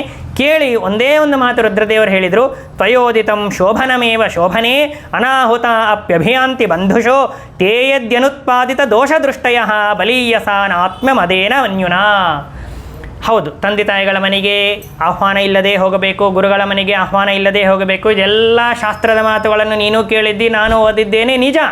ಆದರೆ ಯಾವಾಗ ಅಂತಂದರೆ ಅವರು ಏನೋ ಅಚಾತುರ್ಯದಿಂದ ಮರೆತಿದ್ದರೆ ಆಗ ನಾವು ಹೋದರೆ ಸರಿ. ಆದರೆ ಅವರು ನಮ್ಮನ್ನು ಕರೀಬಾರದು ಅಂತನೋ ಉದ್ದೇಶದಿಂದಲೇ ನಮ್ಮನ್ನು ಬಿಟ್ಟಿದ್ರೆ ಆಗ ನಾವು ಹೋದರೆ ಹೇಗೆ ಸರಿಯಾಗಿರ್ತದೆ? ಅವರು ನಮ್ಮ ಮೇಲೆ ದೋಷಗಳನ್ನು ಆರೋಪ ಮಾಡಬೇಕು ಅಂತನೋ ಉದ್ದೇಶದಿಂದಲೇ ನಮ್ಮನ್ನು ಬಿಟ್ಟಿದ್ರೆ ಆಗ ನಾವು ಹೋಗೋದು ಹೇಗೆ ಸರಿ ಇರ್ತದೆ? ಯಾವ ವಿಷಯ ಗೊತ್ತಿಲ್ಲವಲ್ಲ, ನನ್ನನ್ನಾದರೂ ಬೈದಿದ್ದಾನೆ. ಒಂದು ಮಾತು ಇಲ್ಲಿ ನಾವು ನೋಡಬೇಕು, ದಕ್ಷ ಪ್ರಜಾಪತಿ ತಾನು ಯಜ್ಞವನ್ನು ಮಾಡ್ತಾ ಇರುವಂಥ ಸಂದರ್ಭದಲ್ಲಿ ಆ ದಕ್ಷ ಪ್ರಜಾಪತಿ ಬಂದಾಗ ರುದ್ರದೇವರಿಗೆ ಶಾಪವನ್ನು ಕೊಟ್ಟಿದ್ದನಲ್ಲ, ಯಾವ ಮಾತು ಕೂಡ ರುದ್ರದೇವರು ಸತೀದೇವಿಗೆ ಹೇಳಲೇ ಇಲ್ಲ. ಒಂದು ಮಾತು ಹೇಳಲಿಲ್ಲ. ಹೇಳಬೇಕಾಗಿತ್ತು ಮನೆಗೆ ಬಂದ ಮೇಲೆ ತಕ್ಷಣ ರುದ್ರದೇವರು ಹೇಳಬೇಕಾಗಿತ್ತು. ಏನು ಅಂತಂದರೆ, ನಿಮ್ಮಪ್ಪ ನನಗೆ ಶಾಪ ಕೊಟ್ಟು ಬಿಟ್ಟ, ನನ್ನನ್ನು ಬೈದು ಬಿಟ್ಟ, ಹಾಗೆ ಹೀಗೆ ಅಂತ ಹೇಳಿಬಿಟ್ಟಿದ್ರೆ ಸರಿ ಹೋಗ್ತಿತ್ತು.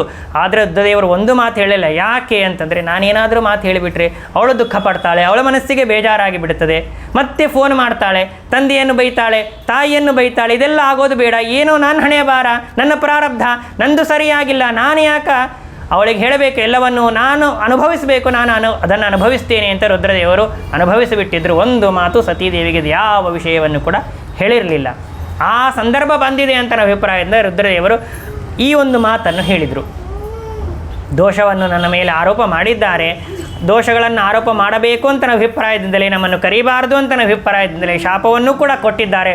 ಆದ್ದರಿಂದಲೇ ನಮ್ಮನ್ನು ಕರೆದಿಲ್ಲದೇ ಇರಬಹುದು. ಆದ್ದರಿಂದ ನಾವು ಹೋಗೋದು ಬೇಡ, ಸರಿಯಾಗಿರೋದಿಲ್ಲ, ನನಗೆ ಯಾಕೋ ಮನಸ್ಸಿಗೆ ಸಮಾಧಾನ ಅನ್ನಿಸ್ತಾ ಇಲ್ಲ, ನನ್ನನ್ನು ಕೇಳಿದರೆ ನಾನು ಹೇಳ್ತೀನಿ, ಬೇಡ ಅಂತ ನಾನು ಹೇಳ್ತೀನಿ ಅಂತ ಹೇಳಿದ್ಲು. ಆದರೆ ಏತವರ ಮನೆ ಆಸೆ ಅಂಥೇಳಿ ಪರಿಪರಿಯಾಗಿ ಕೇಳ್ತಾರೆ. ಏನು ಹಾಗೇನು ಇಲ್ಲೋದಿಲ್ಲ, ನಾನು ಹೋಗ್ತೇನೆ, ನನ್ನ ತಂದೆಯನ್ನು ನಾನು ಸಮಾಧಾನ ಮಾಡ್ತೇನೆ, ತಾಯಿಯನ್ನು ನಾನು ಸಮಾಧಾನ ಮಾಡ್ತೇನೆ, ನಿಮ್ಮನ್ನು ಏನೂ ಮಾತನಾಡದೇ ಇದ್ದಂತೆ, ನಿಮಗೆ ಬೊಟ್ಟು ಮಾಡದೇ ಇದ್ದಂತೆ ನಾನು ನೋಡಿಕೊಳ್ತೇನೆ, ಇದು ನನ್ನ ಜವಾಬ್ದಾರಿ, ನನ್ನ ತಂದೆಯ ಬಗ್ಗೆ ನನ್ನ ತಾಯಿ ಬಗ್ಗೆ ನನಗೆ ಗೊತ್ತಿಲ್ಲವಾ, ಎಲ್ಲ ಗೊತ್ತಿದೆ ಅಂತ ಏನೋ ಮಾತುಗಳನ್ನು ಹೇಳ್ತಾರೆ.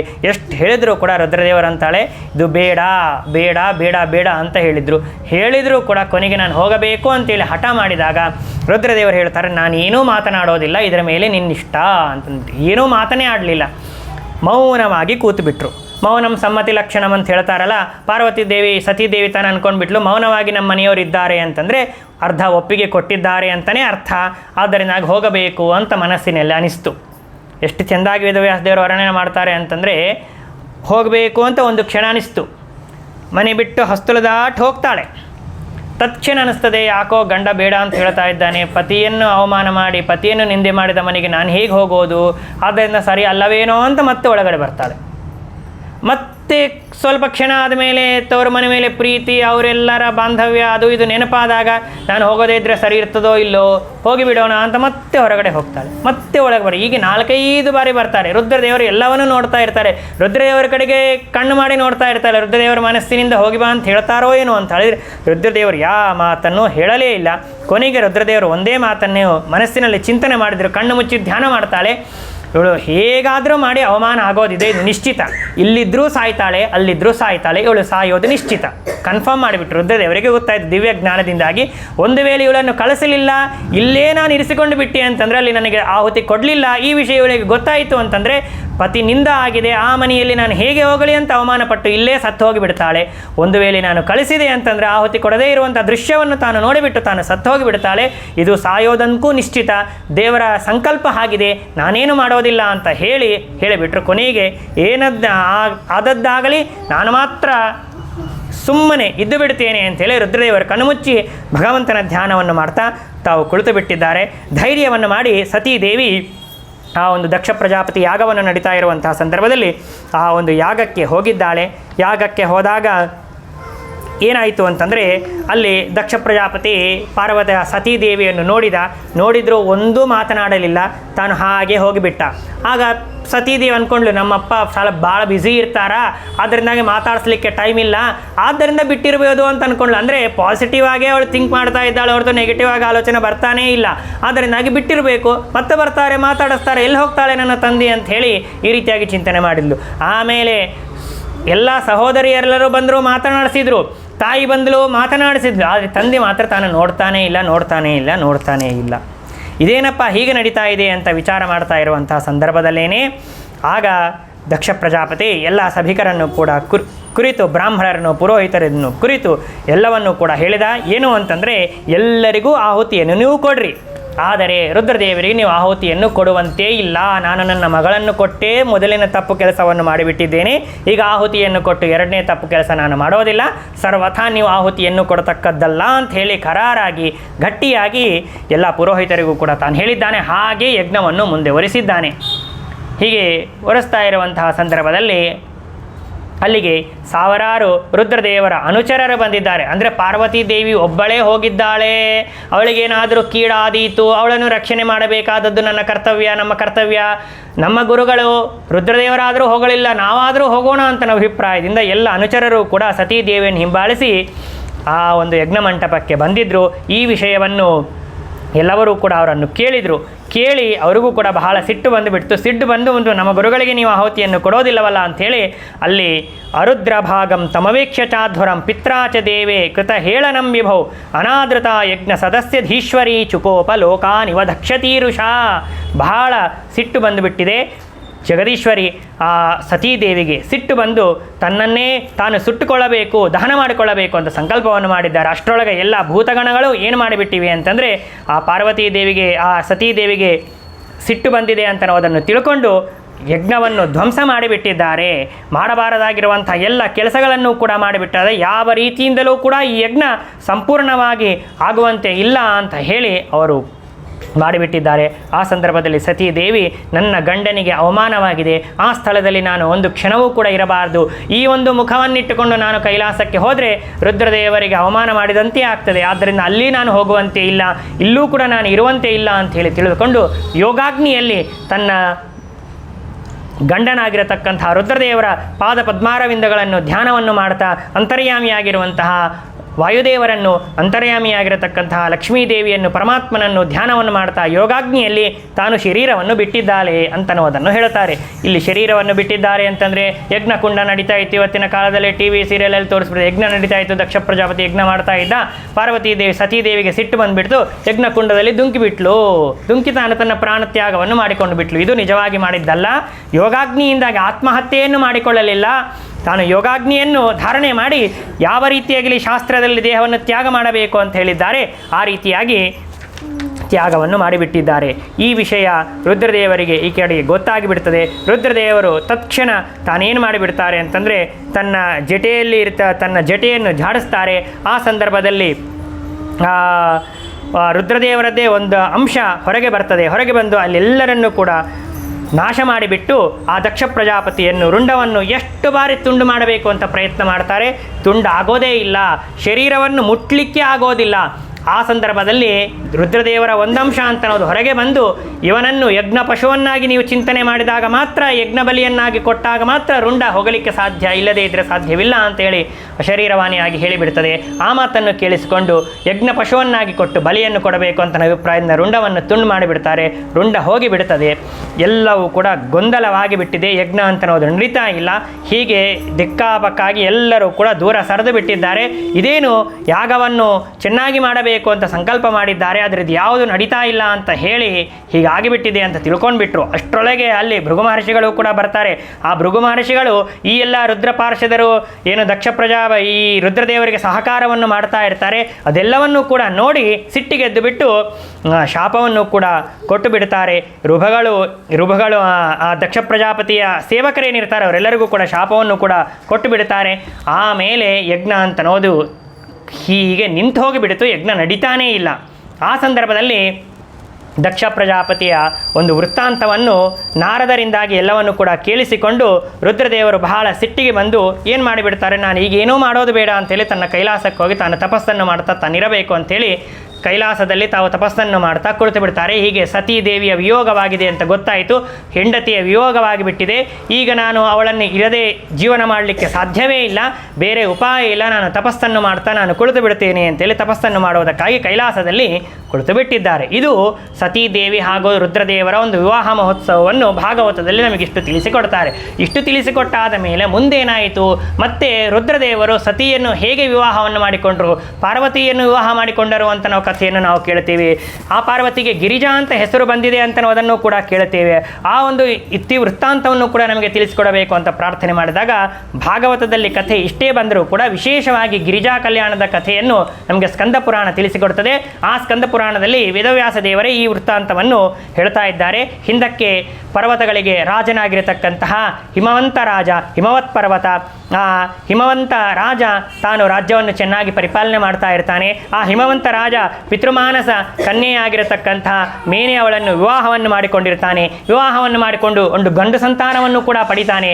ಆ ಗಂಡು ಸಂತಾನಕ್ಕೆ ಮೈನಾಕ ಎಂಬುದಾಗಿ ನಾಮಕರಣವನ್ನು ಕೂಡ ಮಾಡ್ತಾರೆ. 3 ಜನ ಹೆಣ್ಣು ಮಕ್ಕಳನ್ನು ಹಿಮವಂತ ರಾಜ ಪಡಿತಾ ಇದ್ದಾನೆ. ಆ 3 ಜನ ಹೆಣ್ಣುಮಕ್ಕಳ ಹೆಸರನ್ನು ಕೂಡ ಹೇಳ್ತಾಳೆ. ಮೊದಲನೆಯವಳ ಹೆಸರು ಏಕಪರ್ಣ ಎಂಬುದಾಗಿ, ಎರಡನೆಯವಳ ಹೆಸರು ಏಕಪಾಟಲ ಎಂಬುದಾಗಿ ಹೇಳ್ತಾರೆ, ಮೂರನೆಯವಳ ಹೆಸರೇ ಅಪರ್ಣ ಎಂಬುದಾಗಿ ಹೇಳ್ತಾರೆ. ಅವರಿಗೆ ಆ ಹೆಸರು ಬರಲಿಕ್ಕೂ ಕೂಡ ಕಾರಣವನ್ನು ಕೂಡ ವೇದವ್ಯಾಸ ದೇವರೇ ತಿಳಿಸಿಕೊಡ್ತಾರೆ. ಮೊದಲನೇ ಮಗಳಿಗೆ ಏಕಪರ್ಣ ಅಂಥೇಳಿ ನಾಮಕರಣವನ್ನು ಮಾಡಿದ್ಲಂತೆ. ಯಾಕೆ ಅಂತಂದರೆ ಅವಳು 7-8 ವರ್ಷ ವಯಸ್ಸಿಗೆ ಬಂದ ತಕ್ಷಣ ತಪಸ್ಸಿಗೆ ಹೋಗಿದ್ಲಂತೆ. ತಪಸ್ಸಿಗೆ ಹೋದಾಗ ಹೇಗೆ ಘೋರವಾದ ತಪಸ್ಸನ್ನು ಮಾಡ್ತಾ ಇದ್ಲು ಅಂತಂದರೆ ಕೇವಲ ಒಂದು ಎಲೆಯನ್ನು ಮಾತ್ರ ತಿನ್ನಬೇಕು, ಗಿಡದಿಂದ ಬಿದ್ದಿರುವಂತಹ ಒಂದು ಎಲೆಯನ್ನು ಮಾತ್ರ ತಿನ್ನಬೇಕು, ತಪಸ್ಸನ್ನು ಮಾಡಬೇಕು. ಆ ಒಂದು ಅಭಿಪ್ರಾಯದಿಂದಲೋ ಏನೋ ಗೊತ್ತಿಲ್ಲ ಅವಳಿಗೆ ಏಕಪರ್ಣ ಅಂಥೇಳಿ ನಾಮಕರಣವನ್ನು ಮಾಡಿದ್ಲು. ನಾಮಕರಣವನ್ನು ಮಾಡ್ತಾ ಇರುವಂತಹ ಸಂದರ್ಭದಲ್ಲಿ ಎರಡನೆಯ ಮಗಳಿಗೆ ಏಕಪಾಟಲ ಅಂತ ನಾಮಕರಣವನ್ನು ಮಾಡಿದ್ಲು. ಅಂದರೆ ಪಾಟಲ ಪುಷ್ಪ ಅಂತಂದರೆ ದಾಸವಾಳ ಹೂವು ಅಂತ ಕರೀತಾರೆ, ಕೆಂಪಾಗಿರುವಂತಹದ್ದು. ಆ ಹೂವನ್ನು ಮಾತ್ರ ತಾನು ಸ್ವೀಕಾರವನ್ನು ಮಾಡ್ತಾ ತಾನು ಜೀವನವನ್ನು ನಡೆಸ್ತಾ ಇದ್ಲು, ತಪಸ್ಸನ್ನು ಮಾಡ್ತಾ ಇದ್ಲು. ಆದ್ದರಿಂದ ಅವಳಿಗೆ ಏಕಪಾಟಲ ಅಂತೇಳಿ ನಾಮಕರಣವನ್ನು ಮಾಡಿದರು. ಮೂರನೇ ಮಗಳಿಗೆ ಅಪರ್ಣ ಎಂಬುದಾಗಿ ನಾಮಕರಣವನ್ನು ಮಾಡಿದ್ದಾರೆ. ಅಪರ್ಣ ಅಂತಂದರೆ ಎಲೆಯನ್ನೂ ತಿಂತಾ ಇರಲಿಲ್ಲ, ದಾಸವಾಳ ಹೂವನ್ನೂ ಸ್ವೀಕಾರ ಮಾಡ್ತಾ ಇಲ್ಲ, ಕೇವಲ ವಾಯುವನ್ನೇ ಆಹಾರವನ್ನಾಗಿ ಸ್ವೀಕಾರವನ್ನು ಮಾಡಿ ಘೋರವಾಗಿರತಕ್ಕಂಥ ತಪಸ್ಸನ್ನು ಮಾಡ್ತಾ ಇದ್ಲು. ಆದ್ದರಿಂದಲೇ ಅವಳಿಗೆ ಅಪರ್ಣ ಎಂಬುದಾಗಿ ನಾಮಕರಣ ಮಾಡಿದ್ದಾರೆ, ಹೆಸರು ಬಂದಿದೆ ಅಂತ ಅನ್ನೋದನ್ನು ತಿಳಿಸಿಕೊಡ್ತಾರೆ. ಆ ಅಪರ್ಣ ತಾನು ತಪಸ್ಸನ್ನು ಮಾಡ್ತಾ ಇರುವಂತಹ ಸಂದರ್ಭದಲ್ಲಿ ಸಣ್ಣ ಮಗು ತಪಸ್ಸು ಮಾಡ್ತಾ ಇದೆ ಅಂತ ತಿಳ್ಕೊಂಡು ತಾಯಿಗೆ ಬಹಳ ಬೇಜಾರಾಗಿ ಬಿಡ್ತದೆ, ದುಃಖವಾಗಿ ಬಿಡ್ತದೆ.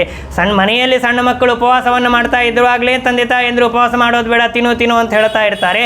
ಅಂಥದ್ದು ಇವಳು ಆಹಾರವನ್ನು ಸ್ವೀಕಾರ ಮಾಡದೆ ತಿಂಗಳಾನುಗಟ್ಟಲೆ ತಪಸ್ಸು ಮಾಡ್ತಾ ಇರೋದನ್ನು ನೋಡಿ ತಾಯಿ ಮೇಲಿಂದ ಮೇಲೆ ಬರೋದಂತ, ಮೇಲಿಂದ ಮೇಲೆ ಬಂದು ಹೇಳೋದು ಊ ಮಾ ಊ ಮಾ. ಊ ಅಂತಂದರೆ ಮಗಳೇ ಅಂತ ಸಂಬೋಧನೆ ಮಾಡಿ, ಪ್ರಿಯಳೇ ಅಂತ ಸಂಬೋಧನೆ ಮಾಡಿ, ಮಾ ಮಾಡಬೇಡಮ್ಮ, ಇಷ್ಟು ಘೋರವಾಗಿರುವಂತಹ ತಪಸ್ಸು ಮಾಡುವಂಥ ಅವಶ್ಯಕತೆ ಇದೆಯಾ ಬೇಡ ಅಂತ ಹೇಳ್ತಾ ಇದ್ಲು. ಅದೇ ಕೊನೆಗೆ ಅವಳಿಗೆ ಹೆಸರಾಗಿ ಬಿಡ್ತು. ಆ ಅಪರ್ಣನೇ ಉಮಾ ಎಂಬುದಾಗಿ ಕರೀತಾರೆ. ಆ ಅಪರ್ಣ ಅಂತನ್ನೋದಕ್ಕೂ ಕೂಡ ವ್ಯಾಖ್ಯಾನ ಮಾಡ್ತಾ ಇರುವಂತಹ ಸಂದರ್ಭದಲ್ಲಿ ವೇದವ್ಯಾಸ ದೇವರ ವ್ಯಾಖ್ಯಾನಕ್ಕೆ ವೇದವ್ಯಾಸ ದೇವರ ಮಾತನ್ನು ವ್ಯಾಖ್ಯಾನದಲ್ಲಿ ಬರೀತಾರೆ. ನ ವಿದ್ಯಂತೆ ಪರ್ಣಾನ್ಯಪಿ ಆಹಾರತ್ವೇನ ಯಸ್ಯಾಹ ಸಾ ಅಪರ್ಣ ಎಂಬುದಾಗಿ ಸಮಾಸವನ್ನು ವಿಗ್ರಹವನ್ನು ಕೂಡ ಮಾರಿ ತೋರಿಸಿಕೊಡ್ತಾರೆ. ಹೀಗೆ ಘೋರವಾಗಿರುವಂತಹ ತಪಸ್ಸನ್ನು ಮಾಡಿದ್ದಾರೆ.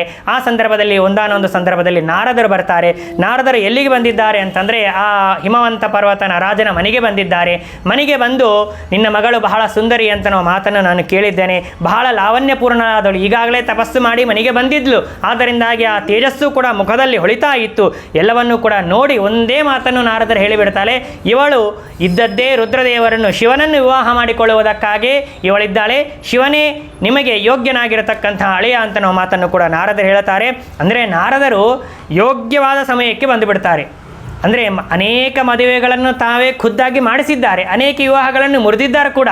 ಎಲ್ಲಿ ವಿವಾಹವಾಗಬಾರದು ಅಂತಿದೆ ಆ ಸಂದರ್ಭದಲ್ಲಿ ಒಂದು ವಿವಾಹವನ್ನು ಕೆಡಿಸಿಬಿಟ್ಟಿದ್ದಾರೆ, ಎಲ್ಲಿ ವಿವಾಹವಾಗಬೇಕು ಅಂತ ಇದೆ ಆ ಸಂದರ್ಭದಲ್ಲಿ ಬಂದು ವಿವಾಹವನ್ನು ಮಾಡಿಸಿಬಿಟ್ಟಿದ್ದಾರೆ. ಈ ನಳದಮಯಂತಿಯರ ಕಥೆಯನ್ನು ನಾವು ಕೇಳ್ತಾ ಇರುವಾಗಲೂ ಕೂಡ ನಾರದರು ಬರ್ತಾರೆ.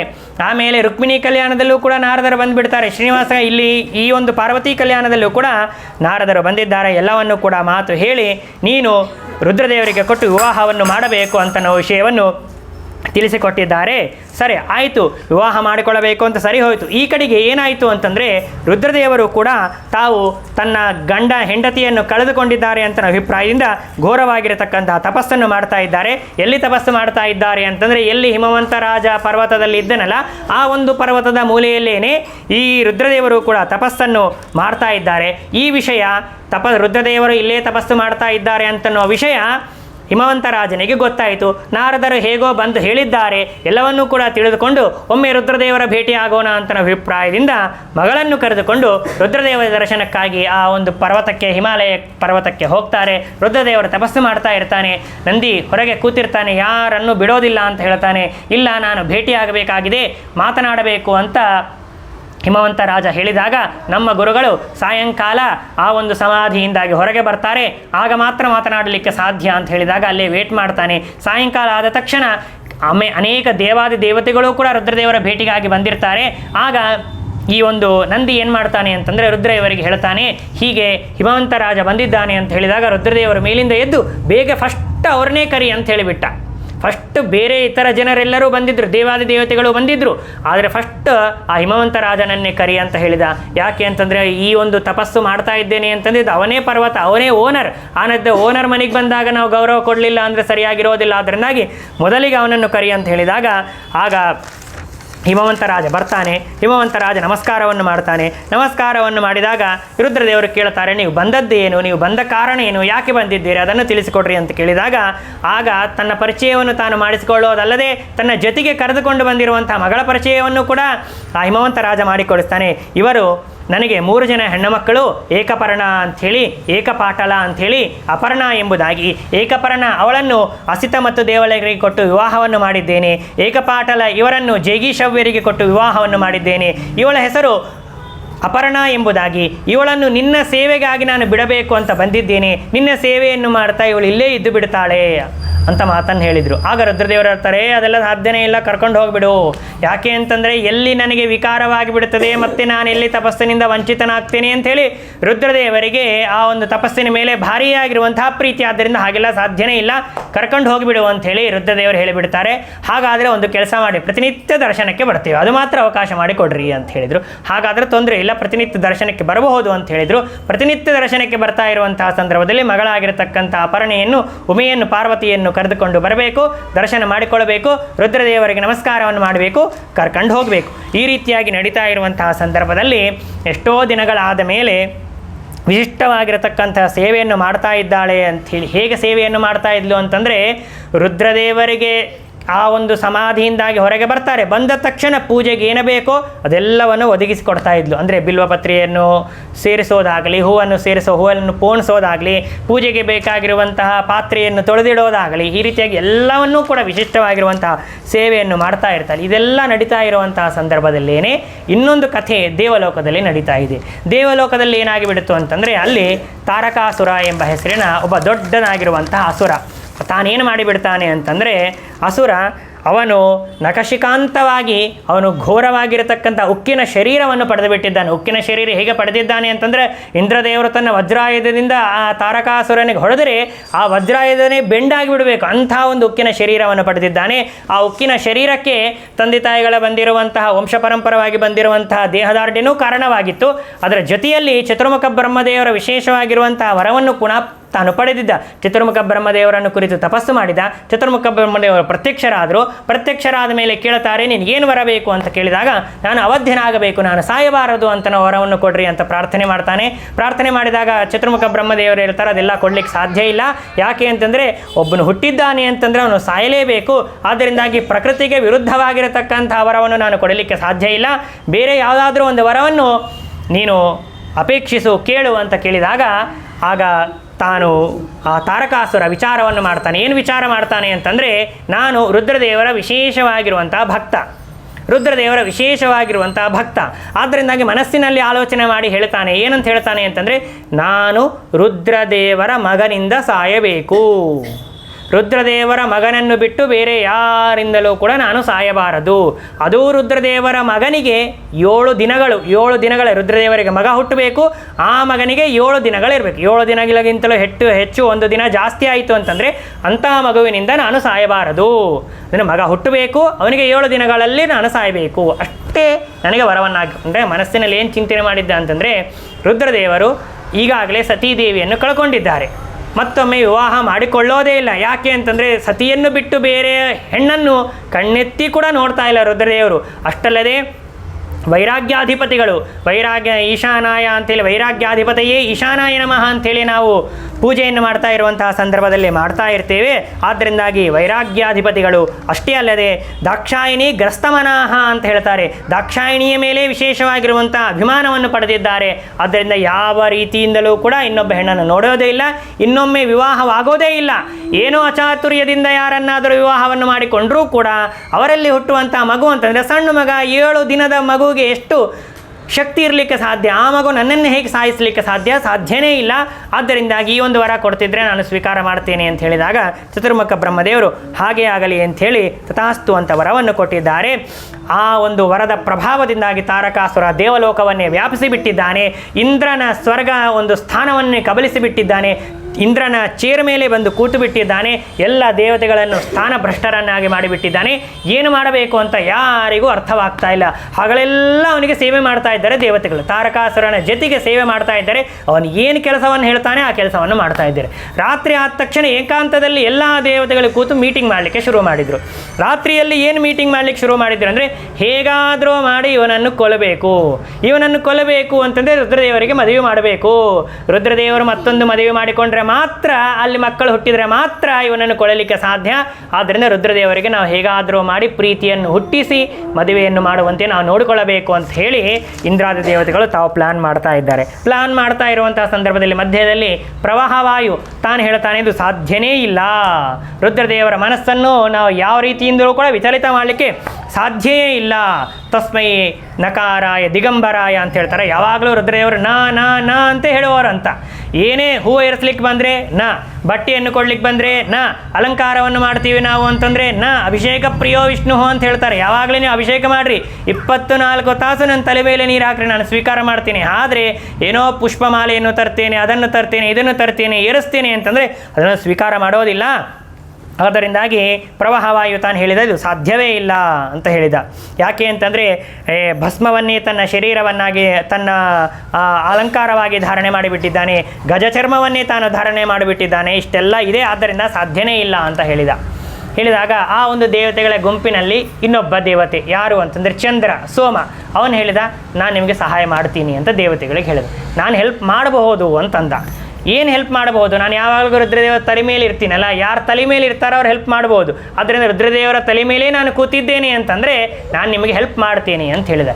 ಏನು ಹೆಲ್ಪ್ ಮಾಡಬಹುದು? ನನ್ನ ಕೆಲಸ ನಾನು ಏನೇನು ಮಾಡ್ತೀನಿ ಅಂತಂದರೆ, ನೀವೊಂದು ಕೆಲಸ ಮಾಡಿರಿ. ಏನು ಕೆಲಸ ಮಾಡಿರಿ ಅಂತಂದರೆ, ಮನ್ಮಥನನ್ನು ಕರೀರಿ, ಕಾಮ ಅವನನ್ನು ಕರೀರಿ. ಅವನು ಹೇಗಾದರೂ ಕರೆದು, ಒಬ್ಬ ಹುಡುಗಿ ಇದ್ದಾಳೆ, ಆ ಹುಡುಗಿ ಪ್ರತಿನಿತ್ಯ ರುದ್ರದೇವರ ಸೇವೆಯನ್ನು ಮಾಡುವುದಕ್ಕಾಗಿ ಬರ್ತಾ ಇರ್ತಾಳೆ. ಆ ಹುಡುಗಿಗೆ ರುದ್ರದೇವರಿಗೆ ಆ ಹುಡುಗಿ ಮೇಲೆ ಪ್ರೀತಿಯನ್ನು ಹುಟ್ಟಿಸುವಂತೆ ನಾನು ಮಾಡ್ತೀನಿ. ಹೇಗೆ ಪ್ರೀತಿಯನ್ನು ಹುಟ್ಟಿಸುವಂತೆ ಮಾಡ್ತೇನೆ? ನಾನು ಚಂದ್ರ, ನಾನು ಬೆಳದಿಂಗಳನ್ನು ಏನು ಮಾಡ್ತೇನೆ ಅಂತಂದರೆ, ಯಾವಾಗ 7 ರುದ್ರದೇವರ ಪಾದಪದ್ಮಾರವಿಂದಗಳಲ್ಲಿ ಬಿಲ್ವಪತ್ರೆಯನ್ನು ಸಮರ್ಪಣೆ ಮಾಡಬೇಕು ಅಂತ ಹೋಗ್ತಾಳೆ, ಆ ಸಂದರ್ಭದಲ್ಲಿ ಬೆಳದಿಂಗಳಿಂದ ಅವಳ ಮುಖವನ್ನು ರುದ್ರದೇವರು ನೋಡುವಂತೆ ನಾನು ಮಾಡಿಬಿಡ್ತೇನೆ. ಆ ಮುಖವನ್ನು ರುದ್ರದೇವರು ನೋಡಿದ ತಕ್ಷಣ ಅವರ ಮೇಲೆ ನೀವೇನು ಮಾಡಬೇಕು? ಮನ್ಮಥನಿಗೆ ಒಂದು ಕೆಲಸ ಒಪ್ಪಿಸಬೇಕು. ಆ ಕ್ಷಣದಲ್ಲಿ ಮನ್ಮಥ ಏನು ಮಾಡಬೇಕು? ಕಾಮಬಾಣವನ್ನು ಬಿಡಬೇಕು. ಕಾಮಬಾಣದಿಂದ ಮೋಹಿತರಾಗಿ ಬಿಟ್ಟು ನನ್ನ ಬೆಳದಿಂಗಳಲ್ಲಿ ಆ ಪಾರ್ವತಿಯ ಮುಖವನ್ನು ನೋಡಿ ರುದ್ರದೇವರು ವಿಚಲಿತರಾಗಿ ಬಿಡುತ್ತಾರೆ. ಆಗ ನಾವು ಅವಳ ಜೊತೆಗೆ ವಿವಾಹವನ್ನು ಮಾಡಬಹುದು. ಇಷ್ಟು ಮಾತ್ರ ನಾನು ಹೆಲ್ಪ್ ಮಾಡ್ತೀನಿ ಅಂಥೇಳಿ ಸೋಮ ತಾನು ಹೇಳಿದ ತಕ್ಷಣ ಮನ್ಮಥನನ್ನು ಕರೀತಾರೆ. ಮನ್ಮಥನನ್ನು ಸಹಕಾರ ಮಾಡಬೇಕು, ಹೆಲ್ಪ್ ಮಾಡಬೇಕು ಅಂತ ಕೇಳಿದಾಗ ಮನ್ಮಥ ಹೇಳ್ತಾನೆ, ಇದು ಸಾಧ್ಯವೇ ಇಲ್ಲ. ಯಾಕೆ ಅಂತಂದರೆ, ನಾನೇನಾದರೂ ಮಾಡಲಿಕ್ಕೆ ಹೋದೆ ಅಂತಂದರೆ ನನ್ನನ್ನೇ ಸುಟ್ಟು ಬಿಡ್ತಾನೆ, ನನಗೆ ಜೀವನವೇ ಇಲ್ಲ ಅಂತ ಆಗಿಬಿಡ್ತದೆ. ಆಮೇಲೆ ನನ್ನ ಹೆಂಡತಿ ಏನು ಒದ್ದಾಡಬೇಕು, ನನ್ನ ಮಕ್ಕಳೇನು ಒದ್ದಾಡಬೇಕು, ಬೇರೆ ಯಾರನ್ನಾದರೂ ನೋಡಿಕೊಡ್ರಿ, ನನಗೆ ಸಾಧ್ಯವೇ ಇಲ್ಲ ಅಂತ ಹೇಳಿದಾಗ ಇಂದ್ರದೇವರಿಗೆ ಬೇರೆ ಉಪಾಯ ಇಲ್ಲ. ಆದ್ದರಿಂದ ಇಂದ್ರದೇವರು ಏನು ಮಾಡ್ತಾರೆ? ಏಕಾಂತಕ್ಕೆ ಕರ್ಕೊಂಡು ಹೋಗ್ತಾರೆ, ಅವರನ್ನು ಆಲಿಂಗನ ಮಾಡಿಕೊಳ್ತಾರೆ. ನೋಡಪ್ಪ, ನಿನ್ನನ್ನು ಬಿಟ್ಟು ಬೇರೆ ಆಪ್ಷನ್ ಇಲ್ಲ ನಮಗೆ, ಆದ್ದರಿಂದ ಹೇಗಾದರೂ ಮಾಡಿ ಇಷ್ಟು ಹೆಲ್ಪ್ ಮಾಡಿಕೊಡು, ನಿಮಗೆ ನಾವು ಋಣಿಯಾಗಿರ್ತೀವಿ ಅಂತೇಳಿ ಇಂದ್ರದೇವರು ಪ್ರಾರ್ಥನೆ ಮಾಡ್ತಾರೆ. ಆಗ ಕಾಮನಿಗೆ 5 ಬಾಣಗಳು, ಮನ್ಮಥನಿಗೆ 5 ಬಾಣಗಳು ಅಂತ ಹೇಳಿ ನಮಗೆ ಶಾಸ್ತ್ರದಲ್ಲಿ ತಿಳಿಸಿಕೊಡ್ತಾರೆ.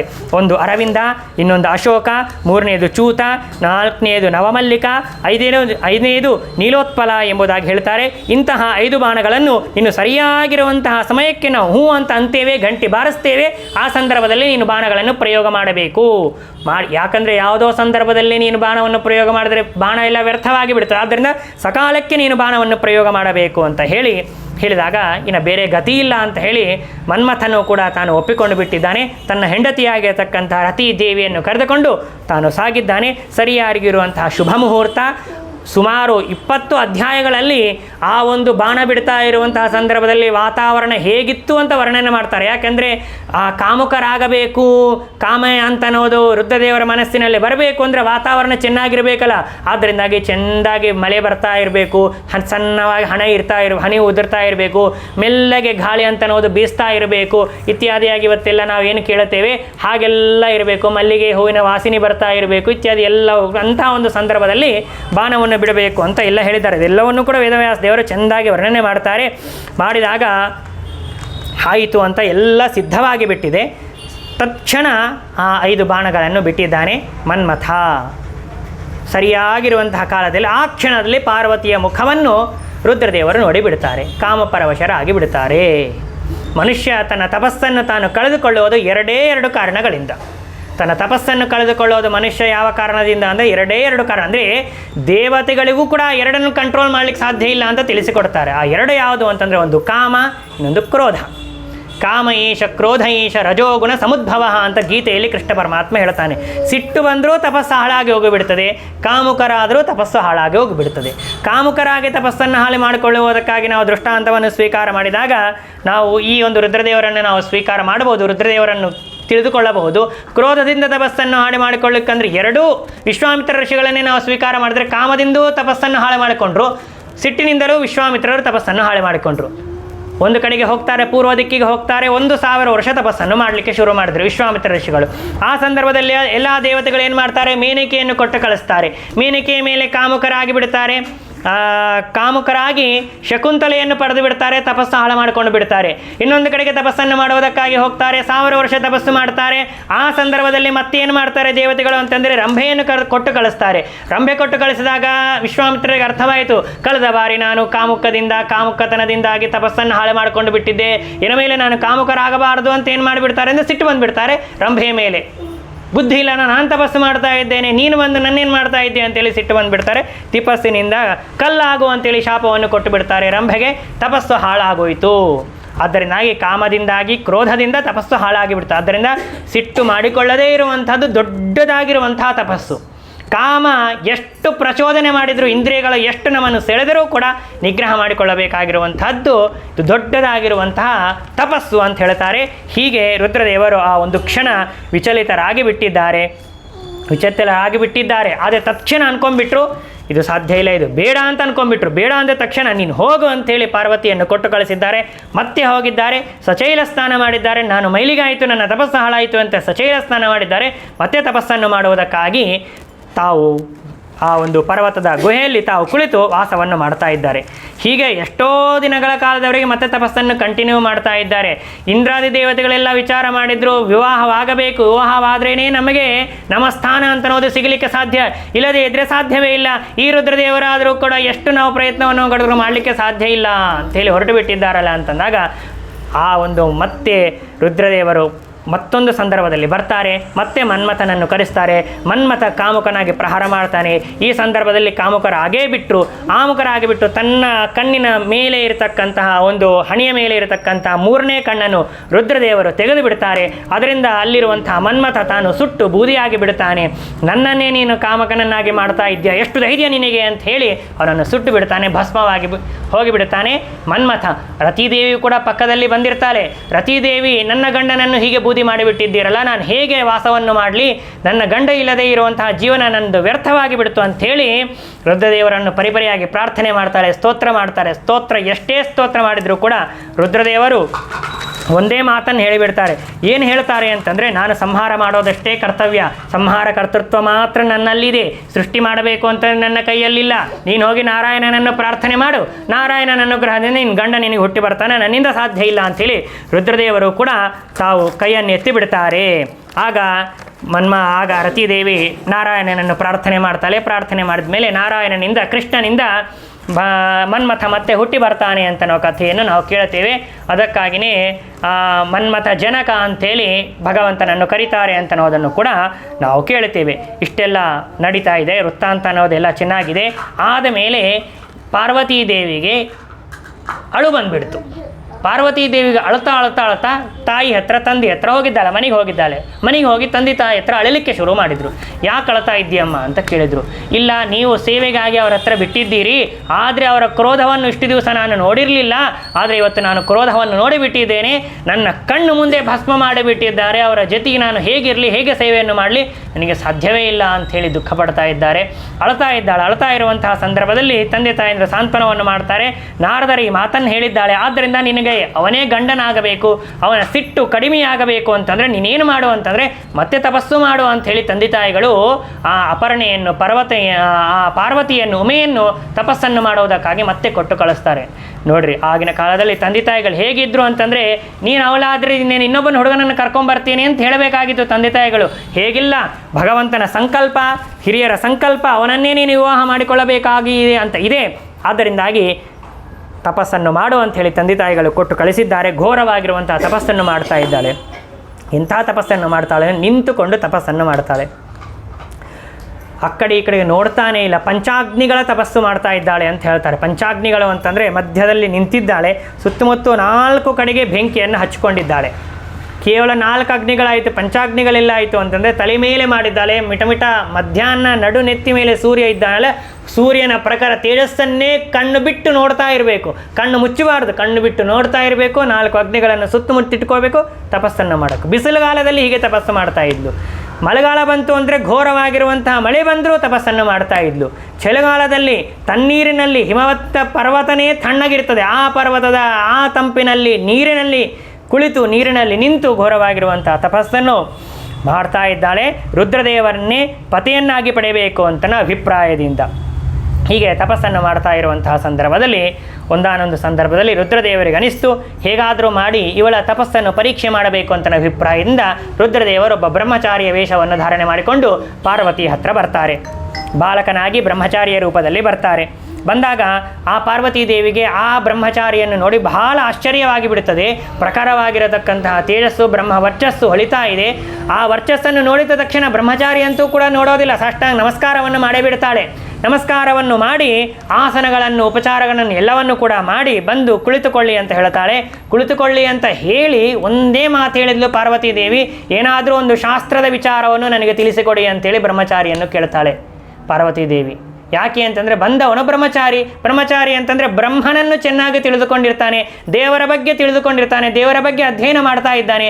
ದೇವರ ಬಗ್ಗೆ ನಾನು ಕೇಳಬೇಕು ಬ್ರಹ್ಮಚಾರಿ ಬಂದಾಗ, ಹೊರತು ಯಾವುದೋ ಕಥೆಯನ್ನು ಕೇಳಿದೆ, ಅದು ಕೇಳಿದೆ, ಇದು ಕೇಳಿದೆ ಅಂದರೆ ಸರಿಯಲ್ಲ. ಆದ್ದರಿಂದಾಗಿ ದೇವರ ಬಗ್ಗೆ ನನಗೆ ತಿಳಿಸಿಕೊಡಿ ಅಂತೇಳಿ ಪಾರ್ವತಿಯ ಬ್ರಹ್ಮಚಾರಿಯನ್ನು ಕೇಳ್ತಾರೆ.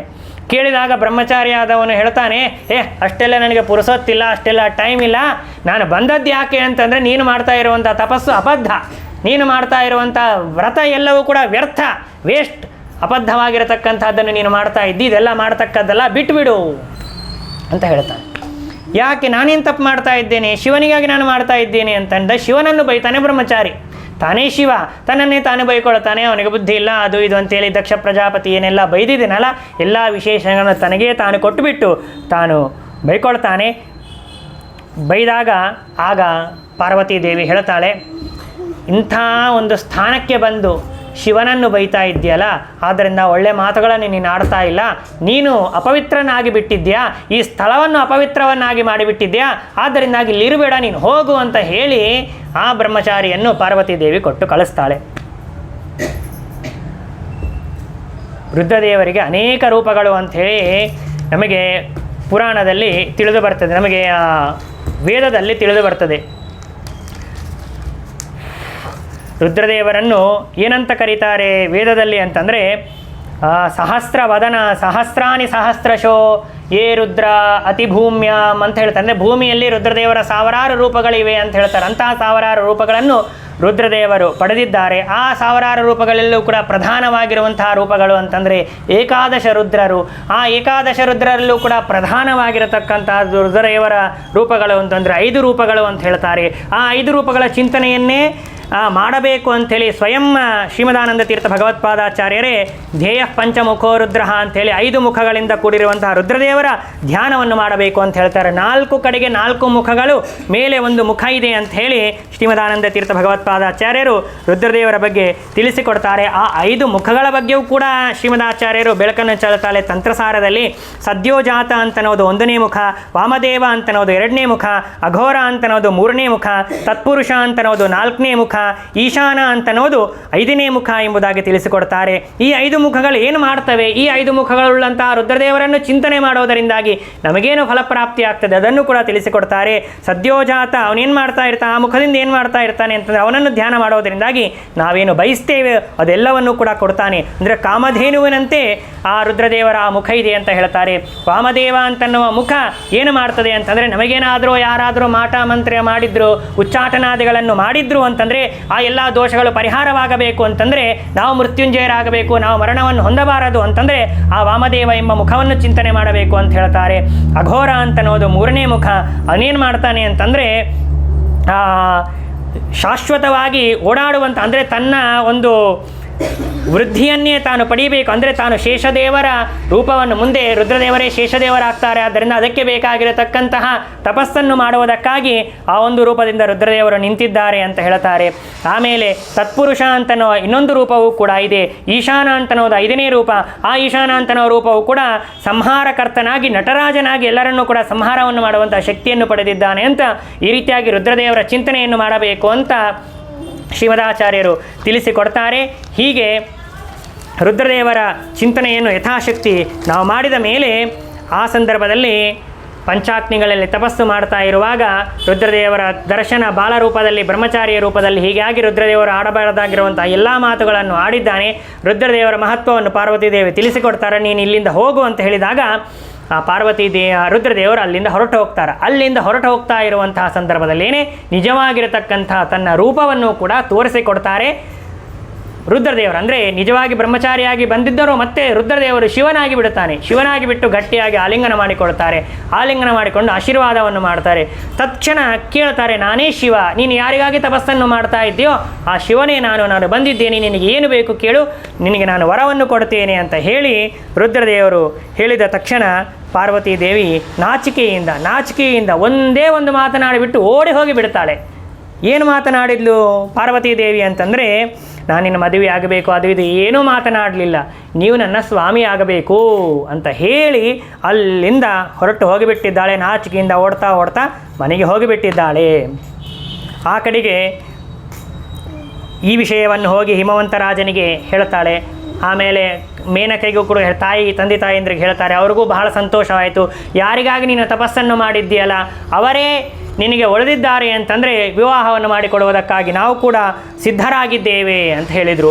ಹೇಳಿದ ತಕ್ಷಣ ರುದ್ರದೇವರು ಕೂಡ ಹೇಗಾದರೂ ಮಾಡಿ ಪಾರ್ವತಿಯನ್ನು ವಿವಾಹ ಮಾಡಿಕೊಳ್ಳಬೇಕು ಅಂತ ಅನಿಸಿ ಆ ಅರುಂಧತಿ ಸಹಿತರಾಗಿರತಕ್ಕಂತಹ ಸಪ್ತರ್ಷಿಗಳನ್ನು ಸ್ಮರಣೆ ಮಾಡ್ತಾರೆ. ಸಪ್ತರ್ಷಿಗಳು ತಕ್ಷಣ ಬರ್ತಾರೆ. ತಕ್ಷಣ ಬಂದು ಹಿಮವಂತರಾಜ ಸ್ಮರಣೆ ಮಾಡಿದಾಗ ಹಿಮವಂತರಾಜನ ಸ್ಮರಣೆಯಿಂದಾಗಿ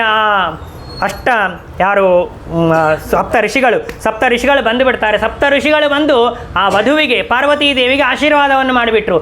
ಏನಂತ ಆಶೀರ್ವಾದ ಮಾಡಿದ್ರು ಅಂತಂದರೆ, ಏನಂತ ಆಶೀರ್ವಾದ ಮಾಡಬೇಕಾಗಿತ್ತು ನಿಜವಾಗಿ ಅಂತಂದರೆ ಮದುವೆ ಆಗಿದ್ದಿಲ್ಲ, ಆದ್ದರಿಂದ ಕಲ್ಯಾಣಮಸ್ತು ಅಂತ ಈ ರೀತಿಯಾಗಿ ಆಶೀರ್ವಾದ ಮಾಡಬೇಕಾಗಿತ್ತು. ಆದರೆ ಅವರು ಆಶೀರ್ವಾದ ಮಾಡಿದ್ದೇನು ಅಂತಂದರೆ ಪತ್ಯುಹೋ ದೀರ್ಘತಮ ಪ್ರೀತಿ ಅಸ್ತು ಅಂತ ಆಶೀರ್ವಾದವನ್ನು ಮಾಡಿಬಿಟ್ರು. ಅಂದರೆ ಗಂಡನ ಜೊತೆಗೆ ದೀರ್ಘವಾಗಿರತಕ್ಕಂಥ ಆಯುಷ್ಯವನ್ನು ಬಾಳನ್ನು ನೀನು ಪಡಿ ಅಂತ ಹೇಳಿ ಆಶೀರ್ವಾದವನ್ನು ಮಾಡಿಬಿಟ್ಟಿದ್ದಾರೆ.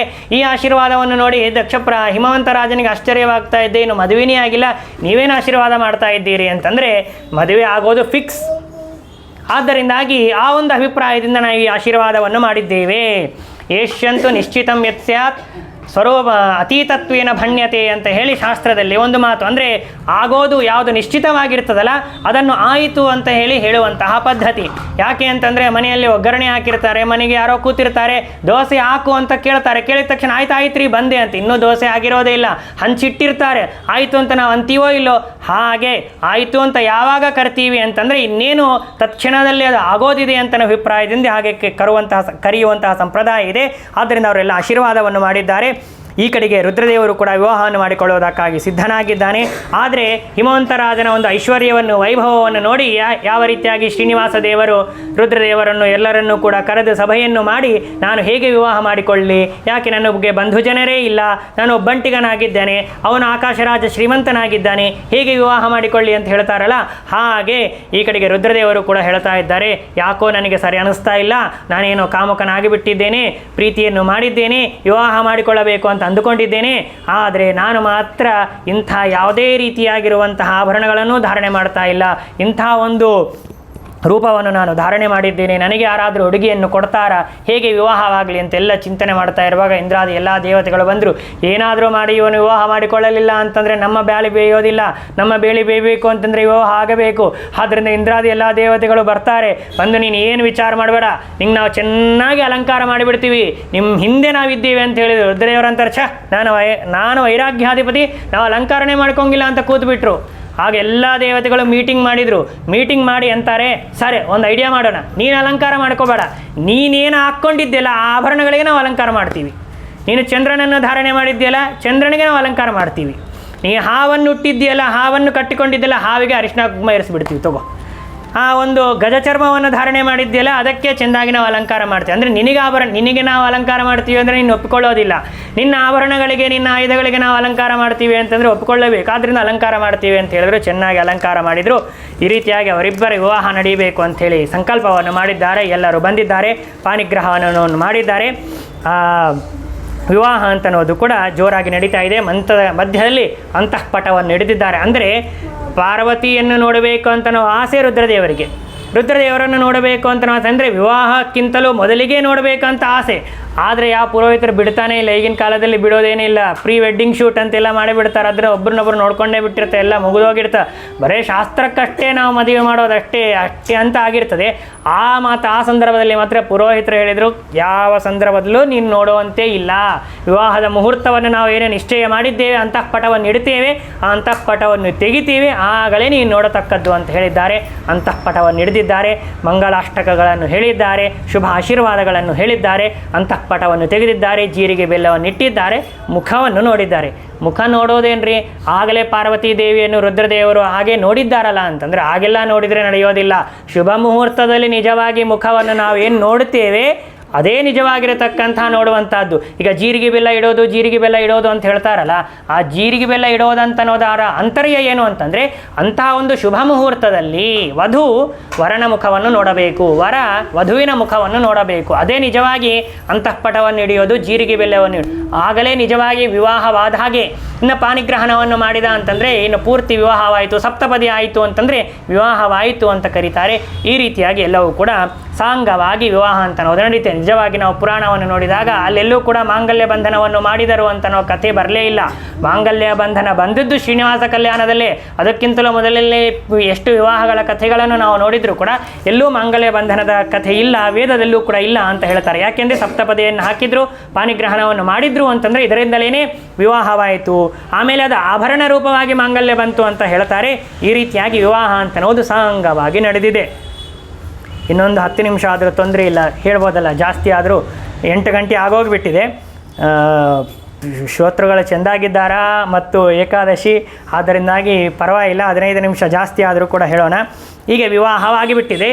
ಈ ರೀತಿಯಾಗಿ ಪಾರ್ವತಿ ಹಾಗೂ ರುದ್ರದೇವರ ವಿವಾಹವಾಯಿತು. ಅಂದರೆ ಸತಿ ಮತ್ತು ರುದ್ರದೇವರ ವಿವಾಹವನ್ನು ನಾವು ಕೇಳಿದ್ದೇವೆ, ಪಾರ್ವತಿ ಮತ್ತು ರುದ್ರದೇವರ ವಿವಾಹವನ್ನು ಕೂಡ ನಾವು ಕೇಳಿದ್ದೇವೆ. ವಿವಾಹವಾಯಿತು. ದೇವತೆಗಳು ಅಂದ್ಕೊಂಡ್ರು ಭಾರ ಕಡಿಮೆ ಆಯಿತು, ನಾವು ಆರಾಮಾಗಿ ನಿಶ್ಚಿಂತವಾಗಿ ಇದ್ದು ಬಿಡ್ಬೋದು. ಅಂದರೆ ಅವರೇನು ಪ್ಲ್ಯಾನ್ ಮಾಡ್ಕೊಂಡಿದ್ರು ಅಂದರೆ ಇವತ್ತು ಲಗ್ನ ಆಯಿತು, ಇನ್ನೊಂದು ತಿಂಗಳಲ್ಲೋ 2 ತಿಂಗಳಲ್ಲೋ ಬಸರ ಆಗ್ತದೆ, ಮದುವೆ ಆಗ್ತದೆ, ಮಗ ಹುಟ್ಟಿಬಿಡ್ತಾನೆ, ತಾರಕಾಸುರನನ್ನು ಸಂಹಾರ ಮಾಡಿಬಿಡ್ತಾನೆ, ನಾವು ಆರಾಮಾಗಿ ಇದ್ದು ಬಿಡ್ಬೋದು ಅಂಥೇಳಿ ತಾವೆಲ್ಲ ವಿಚಾರ ಮಾಡಿದರು. ಎಷ್ಟೋ ದಿನಗಳ ಕಾಲದವರೆಗೆ ವಿವಾಹವಾಗಿ ಬಿಡ್ತೀವಿ, ಇವ್ರು ಮಕ್ಕಳೇ ಪಡಿತಾ ಇಲ್ಲ. ಯಾಕೆಂದರೆ ಹೀಗೆ ಹೊಸದಾಗಿ ಮದುವೆ ಆಗಿದೆ, ಯಾಕೆ ಮಕ್ಕಳನ್ನು ಪಡಬೇಕು? ಈಗಿನ ಕಾಲದಲ್ಲಿ ಎಲ್ಲ ಹೇಳ್ತಾ ಇರ್ತಾರಲ್ಲ. ನಿಜವಾಗಿ ಕಾಳಿದಾಸ ತಾನು ರಘುವಂಶದಲ್ಲಿ ಮಾತು ಹೇಳ್ತಾನೆ, ಮದುವೆಯನ್ನು ಮಾಡಿಕೊಳ್ಳೋದು ಯಾಕೆ?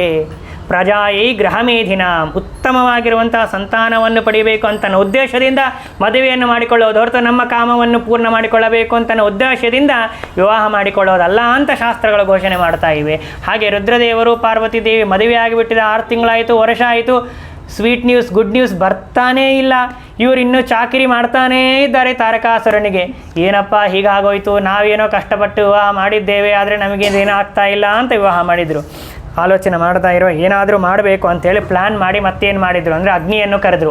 ಅಗ್ನಿ, ನೋಡಪ್ಪ ನಿನಗೊಂದು ಪ್ಲ್ಯಾನ್ ಹೇಳಿಕೊಡ್ತೇವೆ, ನೀನು ನಾವು ಹೇಳಿದಂಗೆ ಮಾಡು, ಅವರಿಬ್ಬರು ಕೂಡಬೇಕು, ಸಂತಾನೋತ್ಪತ್ತಿ ಆಗಬೇಕು. ಅಗ್ನಿ ಕರೆದು ಹೇಳಿದರು, ಅವರಿಬ್ಬರು ಏಕಾಂತದಲ್ಲಿ ಇರ್ತಾರಲ್ಲ, ಆ ಸಂದರ್ಭದಲ್ಲಿ ಸುತ್ತಮುತ್ತೆಲ್ಲ ಬೆಂಕಿ ಬಂದುಬಿಡಬೇಕು. ಆ ಬೆಂಕಿಗೆ ಪಾರ್ವತಿ ಅಂಜಿ ಬಿಡ್ತಾಳೆ, ಅಂಜಿ ರುದ್ರದೇವರನ್ನು ಅಪ್ಪಿಕೊಂಡು ಬಿಡ್ತಾಳೆ. ಆ ಸಂದರ್ಭದಲ್ಲಿ ಅವರಿಬ್ಬರಲ್ಲಿ ಸಂತಾನೋತ್ಪತ್ತಿ ಆಗಬೇಕು, ಇದು ಸರಿಯಾಗಿರುವಂತಹ ಸಮಯ ಅಂತ ತಿಳ್ಕೊಂಡು ಅಗ್ನಿಯನ್ನು ಕರೆದು ಈ ಮಾತನ್ನು ಹೇಳ್ತಾರೆ. ಹೇಳಿದಾಗ ಅಗ್ನಿ ಆಯಿತು ಅಂಥೇಳಿ ತಾನು ಹೇಳಿದ ಅಗ್ನಿಯನ್ನು ಸುತ್ತಮುತ್ತೆಲ್ಲ ಅಗ್ನಿಯನ್ನು ತಂದರು. ಅವರಿಬ್ಬರು ಕೂಡ ಕೂಡಿದ್ದಾರೆ. ಕೂಡಿರುವಂತಹ ಸಂದರ್ಭದಲ್ಲಿ ಅಗ್ನಿಯನ್ನು ನೋಡಿದ ಸಂದರ್ಭದಲ್ಲಿ ಪಾರ್ವತಿ ದೇವಿಗೆ ನಾಚಿಕೆ ಆಗಿಬಿಡ್ತು. ಅಗ್ನಿ ಬಂದಿದ್ದಾನೆ, ಅಗ್ನಿ ನಮ್ಮಿಬ್ಬರ ಮಧ್ಯದಲ್ಲಿ ಬಂದಿದ್ದಾನೆ ಅಂತೇಳಿ, ಪರಪುರುಷ ಬಂದಿದ್ದಾನೆ ಅಂತ ಹೇಳಿ ಪಾರ್ವತಿ ದೇವಿಗೆ ನಾಚಿಕೆ ಬಂದು ಪಾರ್ವತಿ ದೇವಿ ತಕ್ಷಣ ಅಲ್ಲಿಂದ ಹೊರಟು ಬಿಡ್ತಾಳೆ. ಹೊರಟ ತಕ್ಷಣ ರುದ್ರದೇವರು ಆ ಏನು ಪ್ರಜನನ ಶಕ್ತಿಯನ್ನು ಪಾರ್ವತಿ ದೇವಿಯಲ್ಲಿ ಆಧಾನ ಮಾಡಬೇಕಲ್ಲ, ಆ ಸಂದರ್ಭದಲ್ಲಿ ಅಜ್ಜಿತಲಾಗಿ ಪಾರ್ವತಿ ದೇವಿ ಹೊರಟು ಬಿಟ್ಟಿದ್ದಾಳೆ. ಆ ಕ್ಷಣದಲ್ಲಿ ಆ ಒಂದು ರುದ್ರಶಕ್ತಿ ಏನಿತ್ತಲ್ಲ, ಆ ರುದ್ರಶಕ್ತಿ ನೆಲದ ಮೇಲೆ ಬಿತ್ತು. ಪಾರ್ವತಿಯ ಹೊಟ್ಟೆಯಲ್ಲಿ ಹೋಗಬೇಕಾಗಿರತಕ್ಕಂಥದ್ದು ನೆಲದ ಮೇಲೆ ಬಿತ್ತು. ನೆಲದ ಮೇಲೆ ಬಿದ್ದಾಗ ಪಾರ್ವತಿ ದೇವಿ ಅಗ್ನಿಯನ್ನು ಕರೆದು ಹೇಳಿದಾಳೆ, ಇದು ರುದ್ರಶಕ್ತಿಯನ್ನು ನಾನು ಧಾರಣೆ ಮಾಡಬೇಕಾದದ್ದು, ಆದರೆ ನೀನು ಬಂದಿದ್ದೆ, ಆದ್ದರಿಂದ ನಾನು ಪಕ್ಕಕ್ಕೆ ಸರಿದಿದ್ದೇನೆ, ಇದು ಕೆಳಗೆ ಬಿದ್ದಿದೆ, ಇದನ್ನು ನೀನೇ ಧಾರಣೆ ಮಾಡು ಅಂತ ಹೇಳಿ ಪಾರ್ವತಿ ದೇವಿ ಅಗ್ನಿಗೆ ಆದೇಶವನ್ನು ಮಾಡ್ತಾಳೆ, ನೀನೇ ಧಾರಣೆ ಮಾಡಬೇಕು ಈ ರುದ್ರಶಕ್ತಿಯನ್ನು ಅಂಥೇಳಿ. ಅಗ್ನಿ ಅಂತಾನೆ ತಾನು ಧಾರಣೆ ಮಾಡಬೇಕು ಅಂತ ಪ್ರಯತ್ನ ಮಾಡ್ತಾನೆ. ಅಗ್ನಿಯೇ ಸ್ವಯಂ ಇನ್ನೊಬ್ಬರನ್ನು ಸುಡುವವನು, ಆದರೆ ಆ ರುದ್ರಶಕ್ತಿಯನ್ನು ಧಾರಣೆ ಮಾಡಬೇಕಂತ ಹೋಗ್ತಾನೆ, ಅವನೇ ಸುಟ್ಟು ಹೋಗಿಬಿಡ್ತಾನೆ. ಅಷ್ಟು ರುದ್ರದೇವರ ಶಕ್ತಿ ಪ್ರಖರವಾಗಿರುವಂಥ ಶಕ್ತಿ. ಯಾಕೆ ಅಂತಂದರೆ ಆಗ ಸುಮ್ಮನೆ ಏನೋ ಮಕ್ಕಳನ್ನು ಪಡೆದುವುದಕ್ಕಾಗಿ ಪ್ರಯತ್ನ ಮಾಡಿದ್ದಲ್ಲ, ಅದಕ್ಕಿಂತಲೂ ಮೊದಲಿಗೆ 100 ವರ್ಷಗಳ ತಪಸ್ಸಿದೆ. ಆ ತಪಸ್ಸಿನ ಪ್ರಭಾವದಿಂದಾಗಿ ಅಷ್ಟು ಆ ಒಂದು ವೀರ್ಯದಲ್ಲಿ ಶಕ್ತಿ ಅಂತ ಅನ್ನೋದಿತ್ತು. ಆದ್ದರಿಂದಾಗಿ ಅದನ್ನು ಧಾರಣೆ ಮಾಡಲಿಕ್ಕೆ ಅಗ್ನಿಗೆ ಆಗಲಿಲ್ಲ. ಆದ್ದರಿಂದಾಗಿ ಅಗ್ನಿ ಏನು ಮಾಡ್ತಾನೆ, ನನಗಾಗೋದಿಲ್ಲ ಅಂತ ಕೈ ಬಿಟ್ಬಿಟ್ಟ. ಕೊನೆಗೇನು ಮಾಡ್ತಾರೆ ಅಂತಂದರೆ ರುದ್ರದೇವರೇ ಹೇಳ್ತಾರೆ, ಇದು ರುದ್ರಶಕ್ತಿ ವ್ಯರ್ಥವಾಗಿ ಹೋಗುವಂಥದ್ದಲ್ಲ, ದೇವತೆಗಳ ಪ್ರಾರ್ಥನೆ ಇದೆ, ಭಗವಂತನ ಸಂಕಲ್ಪ ಇದೆ, ಆದ್ದರಿಂದ ಗಂಗೆಯನ್ನು ಪ್ರಾರ್ಥನೆ ಮಾಡ್ತಾರೆ. ನೀನು ತಣ್ಣಗಿರ್ತೀಯಲ್ಲಮ್ಮ, ಇಷ್ಟು ಬಿಸಿ ನೀನು ತಟ್ಕೊಳ್ಬೋದು, ಆದ್ದರಿಂದಾಗಿ ನೀನು ಧಾರಣೆ ಮಾಡುವಂಥ ಗಂಗೆಯನ್ನು ಪ್ರಾರ್ಥನೆ ಮಾಡ್ತಾರೆ. ಪ್ರಾರ್ಥನೆ ಮಾಡಿದಾಗ ಗಂಗೆ ತಾನು ಧಾರಣೆಯನ್ನು ಮಾಡ್ತಾಳೆ. ಅವಳಿಗೂ ಕೂಡ ಅದನ್ನು ಪೂರ್ಣವಾಗಿ ಧಾರಣೆ ಮಾಡಲಿಕ್ಕೆ ಆಗಲೇ ಇಲ್ಲ. ಸ್ವಲ್ಪ ದಿವಸಗಳ ಕಾಲದವರೆಗೆ ಧಾರಣೆ ಮಾಡಿದ್ಲು, ಆದರೆ ಆ ರುದ್ರಶಕ್ತಿಯನ್ನು ಬಹಳ ದಿನಗಳ ಕಾಲದವರೆಗೆ ಧಾರಣೆ ಮಾಡಲಿಕ್ಕೆ ಆಗಲೇ ಇಲ್ಲ. ಬಹಳ ಕಷ್ಟ ಅನಿಸಿಬಿಡ್ತು.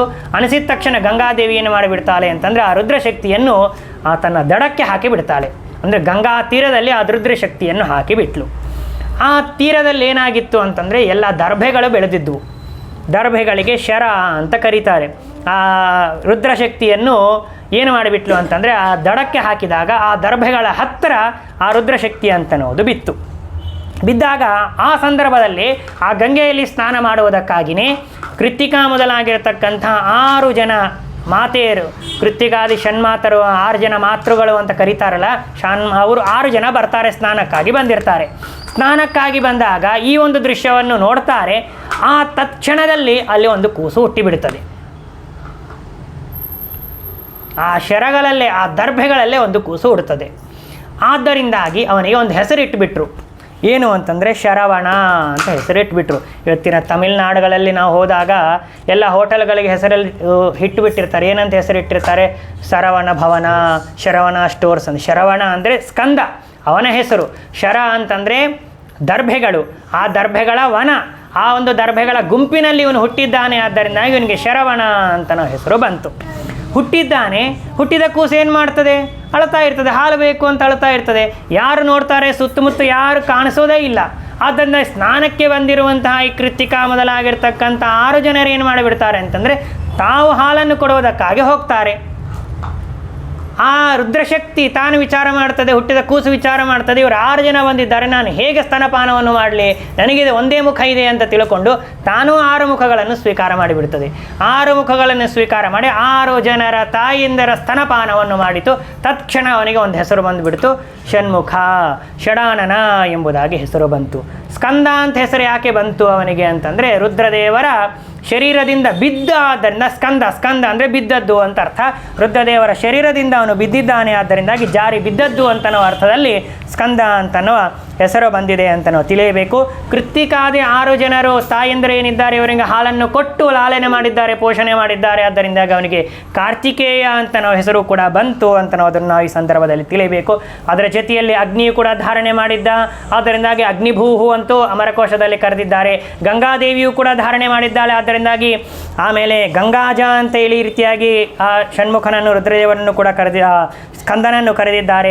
ಗಾಂಗೇಯ ಎಂಬುದಾಗಿಯೂ ಕೂಡ ಕರೆದಿದ್ದಾರೆ. ಈ ರೀತಿಯಾಗಿ ಅನೇಕ ಹೆಸರುಗಳನ್ನು ಆ ಒಂದು ಸ್ಕಂದನಿಗೆ ಇಟ್ಟಿದ್ದಾರೆ. ಇಷ್ಟೆಲ್ಲ ನಡೀತಾ ಇರುವಂತಹ ಸಂದರ್ಭದಲ್ಲಿ 7 ದಿನಗಳಲ್ಲೇ ಅವನು ಸಂಹಾರ ಮಾಡಬೇಕು. ಆದ್ದರಿಂದ ಎಲ್ಲ ದೇವಾದಿ ದೇವತೆಗಳು ಸ್ಕಂದ ಹುಟ್ಟಿದ್ದಾನೆ, ಷಣ್ಮುಖ ಹುಟ್ಟಿದ್ದಾನೆ ಅಂತ ಸಂತೋಷವಾಯಿತು. ಸಂತೋಷವಾದ ತಕ್ಷಣ ಎಲ್ಲರೂ ಓಡಿ ಬಂದುಬಿಟ್ರು. ಎಲ್ಲರೂ ಓಡಿ ಬಂದು ಒಬ್ಬೊಬ್ಬರು ಮಗು ಹುಟ್ಟಿದಾಗ ನಾಮಕರಣಕ್ಕೆ ನಾವೇನು ಮಾಡ್ತೀವಿ, ಒಬ್ಬೊಬ್ಬರಿಗೆ ಒಂದೊಂದು ಗಿಫ್ಟ್ ಕೊಡ್ತೀವಲ್ಲ, ಹಾಗೆ ಎಲ್ಲರೂ ಬಂದು ಒಂದೊಂದು ಗಿಫ್ಟ್ ಕೊಟ್ಟರು.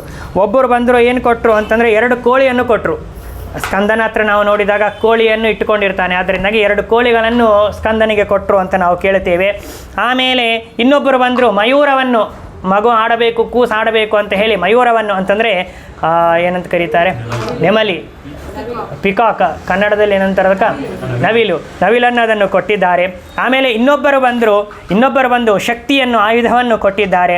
ಇಂದ್ರದೇವರು ಸ್ವಯಂ ಸಾಕ್ಷಾತ್ ಇಂದ್ರದೇವರೇ ಬಂದುಬಿಡ್ತಾರೆ. ಇಂದ್ರದೇವರೇ ಬಂದು ಸ್ಕಂದನನ್ನು ಸ್ತೋತ್ರ ಮಾಡಿ, ನಿನಗೊಂದು ವರವನ್ನು ಕೊಡ್ತೇನೆ, ಈ ದೇವತೆಗಳು ನಾವೆಲ್ಲ ಏನಿದ್ದೇವಲ್ಲ ನಮಗೇನೂ ಮಾಡಲಿಕ್ಕೆ ಆಗ್ತಾ ಇಲ್ಲ, ಆದ್ದರಿಂದಾಗಿ ನಮ್ಮ ಒಂದು ದೇವ ಸೇನೆಗೆ ನೀನೇ ಸೈನ್ಯನಾಗಿ ನಾಯಕನಾಗಿ ನೀನು ಇಟ್ಟುಬಿರು ಅಂತ ಹೇಳಿ ವರವನ್ನು ಕೂಡ ಕೊಟ್ಟ. ಆದ್ದರಿಂದಲೇ ಅವನಿಗೆ ದೇವಸೇನಾನಿ ಅಂತ ಹೇಳಿ ಹೆಸರು ಕೂಡ ಬಂತು ಅಂತ ಅದನ್ನು ನಾವು ಕೇಳುತ್ತೇವೆ. ದೇವಸೇನಾಧಿಪತಿ ಅಂತೂ ಕೂಡ ಆ ಸ್ಕಂದನನ್ನು ಕರೆದಿದ್ದಾರೆ. ಆಮೇಲೆ ಇಂದ್ರದೇವರು ಬಂದು ಆ ಸ್ಕಂದನನ್ನು ಸ್ತೋತ್ರವನ್ನು ಮಾಡ್ತಾರೆ. ಷಡಾನನಂ ಕುಂಕುಮ ರಕ್ತವರ್ಣಂ ಮಹಾಮತಿಂ ದಿವ್ಯ ಮಯೂರ ವಾಹನಂ ರುದ್ರಸ್ಯ ಸೂನುಂ ಸುರಸೈನ್ಯನಾಥಂ ಗುಹಂ ಸದಾ ಶರಣಮಹಂ ಪ್ರಪದ್ಯೆ ಅಂತ ಹೇಳಿ ಸ್ಕಂದನನ್ನು ಸ್ತೋತ್ರ ಮಾಡ್ತಾರೆ. ನವಗ್ರಹಗಳ ಮಂತ್ರಗಳನ್ನು ನಾವು ನೋಡ್ತಾ ಇರುವಾಗ ಈ ಮಂತ್ರವನ್ನು, ಈ ಒಂದು ಪುರಾಣೋಕ್ತವಾಗಿರುವಂತಹ ಮಂತ್ರವನ್ನು ಉಲ್ಲೇಖವನ್ನು ಮಾಡ್ತಾರೆ. ಆಮೇಲೆ ಎಲ್ಲರಿಗೂ ಕೂಡ ಒಂದು ಶಕ್ತಿ ಬಂತು, ಎಲ್ಲ ದೇವತೆಗಳಿಗೂ ಒಂದು ಶಕ್ತಿ ಬಂತು. ಇವನು ಹುಟ್ಟಿದ್ದಾನೆ, ಇವನನ್ನು ಸಂಹಾರ ಮಾಡ್ತಾನೆ ಅಂತ ಖಾತ್ರಿಯಾಗಿ ಅವನಿಗೆ ಶಕ್ತಿ ಬಂತು. ಅಂದರೆ ಬ್ರಹ್ಮ ತೇಜಸ್ಸು ಕಡಿಮೆ ಆಗೋಗ್ಬಿಟ್ಟಿತ್ತು. ಅಂದರೆ ಬ್ರಾಹ್ಮಣರಿಗೆ ಒಂದು ಶಕ್ತಿ ಬಂತು. ಆ ಬ್ರಾಹ್ಮಣರಿಗೆ ಒಂದು ಶಕ್ತಿ ಬಂದದ್ದರಿಂದಾಗಿ ಅವನಿಗೆ ಒಂದು ಹೆಸರು ಬಂದುಬಿಡ್ತು. ಏನಂತ ಹೆಸರು ಬಂತು ಅಂದರೆ ಸುಬ್ರಹ್ಮಣ್ಯ ಅಂತ ಹೆಸರು ಬಂತು. ಯಾಕೆ ಸುಬ್ರಹ್ಮಣ್ಯ ಅಂತ ಹೆಸರು ಬಂತು ಅಂದರೆ ಆ ಬ್ರಾಹ್ಮಣ ಶಕ್ತಿ ಮತ್ತೆ ಹಿಂದಿನಂತೆ ಪ್ರಚೋದನೆಗೊಂಡಿತು, ಆದ್ದರಿಂದಾಗಿ ಅವನಿಗೆ ಸುಬ್ರಹ್ಮಣ್ಯ ಅಂತ ಹೆಸರು ಬಂತು ಅಂತ ನಾವು ಕಥೆಯನ್ನು ಕೂಡ ನಾವು ಕೇಳುತ್ತೇವೆ. ಆ ಸ್ಕಂದ ಹುಟ್ಟಿದ 6 ದಿನಗಳಲ್ಲೇ ಆ ತಾರಕಾಸುರನನ್ನು ಸಂಹಾರವನ್ನು ಮಾಡಿದ್ದಾನೆ. ಸಂಹಾರವನ್ನು ಮಾಡಿ ಎಲ್ಲ ದೇವತೆಗಳಿಗೂ ಕೂಡ ಸಂತೋಷವನ್ನು ಉಂಟು ಮಾಡಿದ್ದಾನೆ.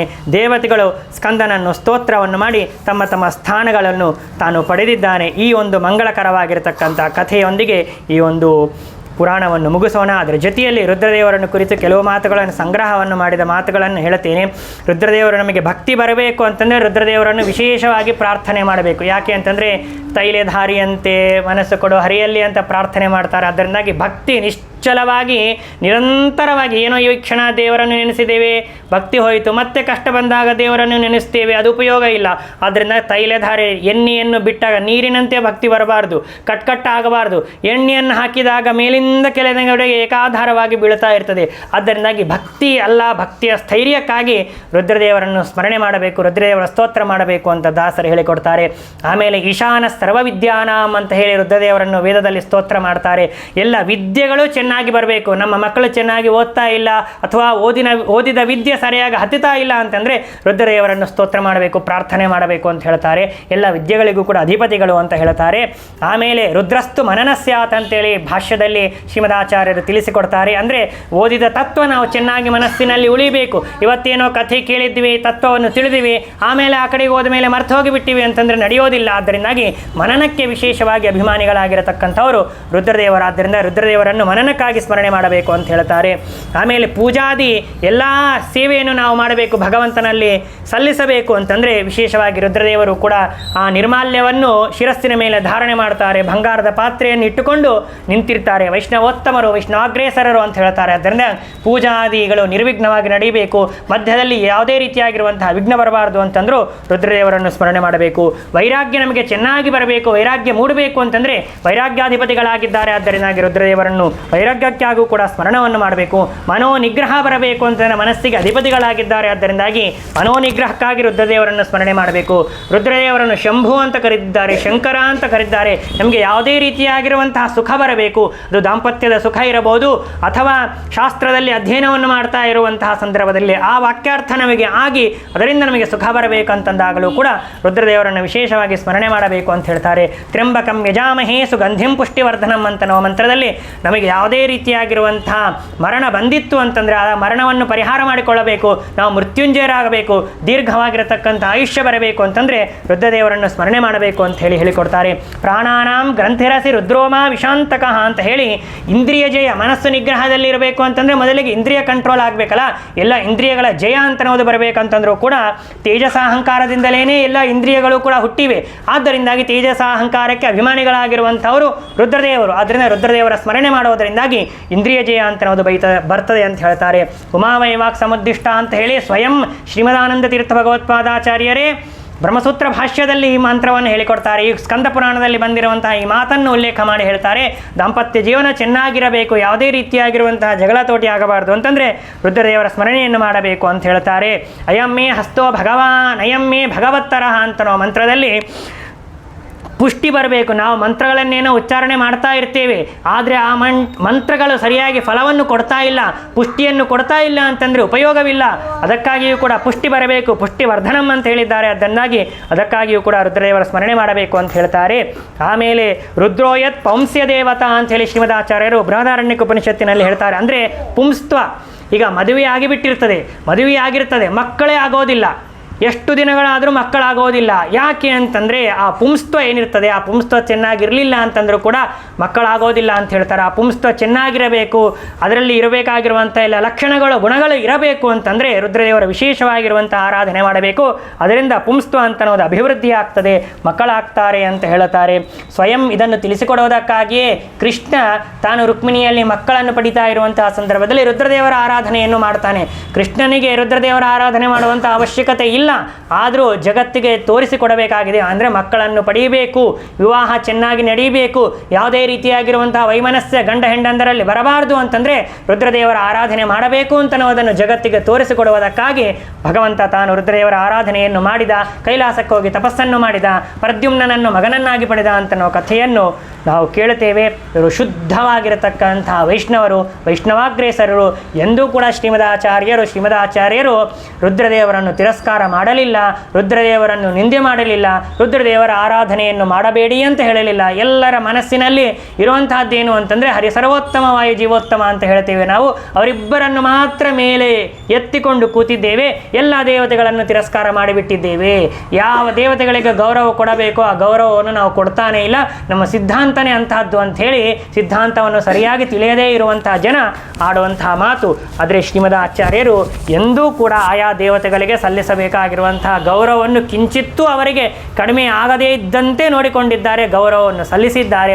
ಶ್ರೀಮದಾಚಾರ್ಯರ ಶಾಸ್ತ್ರ ಅತ್ಯಂತ ಅದ್ಭುತವಾಗಿರುವಂತಹದ್ದು, ಬಹಳ ಮಹತ್ವಪೂರ್ಣವಾಗಿದ್ದದ್ದು, ರೋಚಕವಾದ ಶ್ರೀಮದಾಚಾರ್ಯರ ಶಾಸ್ತ್ರವನ್ನು ಓದಿದೆವು ಅಂತಂದರೆ ಎಲ್ಲ ಪ್ರಶ್ನೆಗಳಿಗೂ ಉತ್ತರ ಸಿಗುತ್ತದೆ, ಎಲ್ಲವೂ ಕೂಡ ಸರಿಯಾಗಿ ನಡೀಲಿಕ್ಕೆ ಸಾಧ್ಯ. ಆದ್ದರಿಂದಲೇ ಅಂತೆ ಸಿದ್ಧಸ್ತು ಸಿದ್ಧಾಂತಃ ಮಧ್ವಸ್ಯಾಗಮ ಏವೈಹಿ ಅಂತ ಹೇಳಿದ್ದಾರೆ.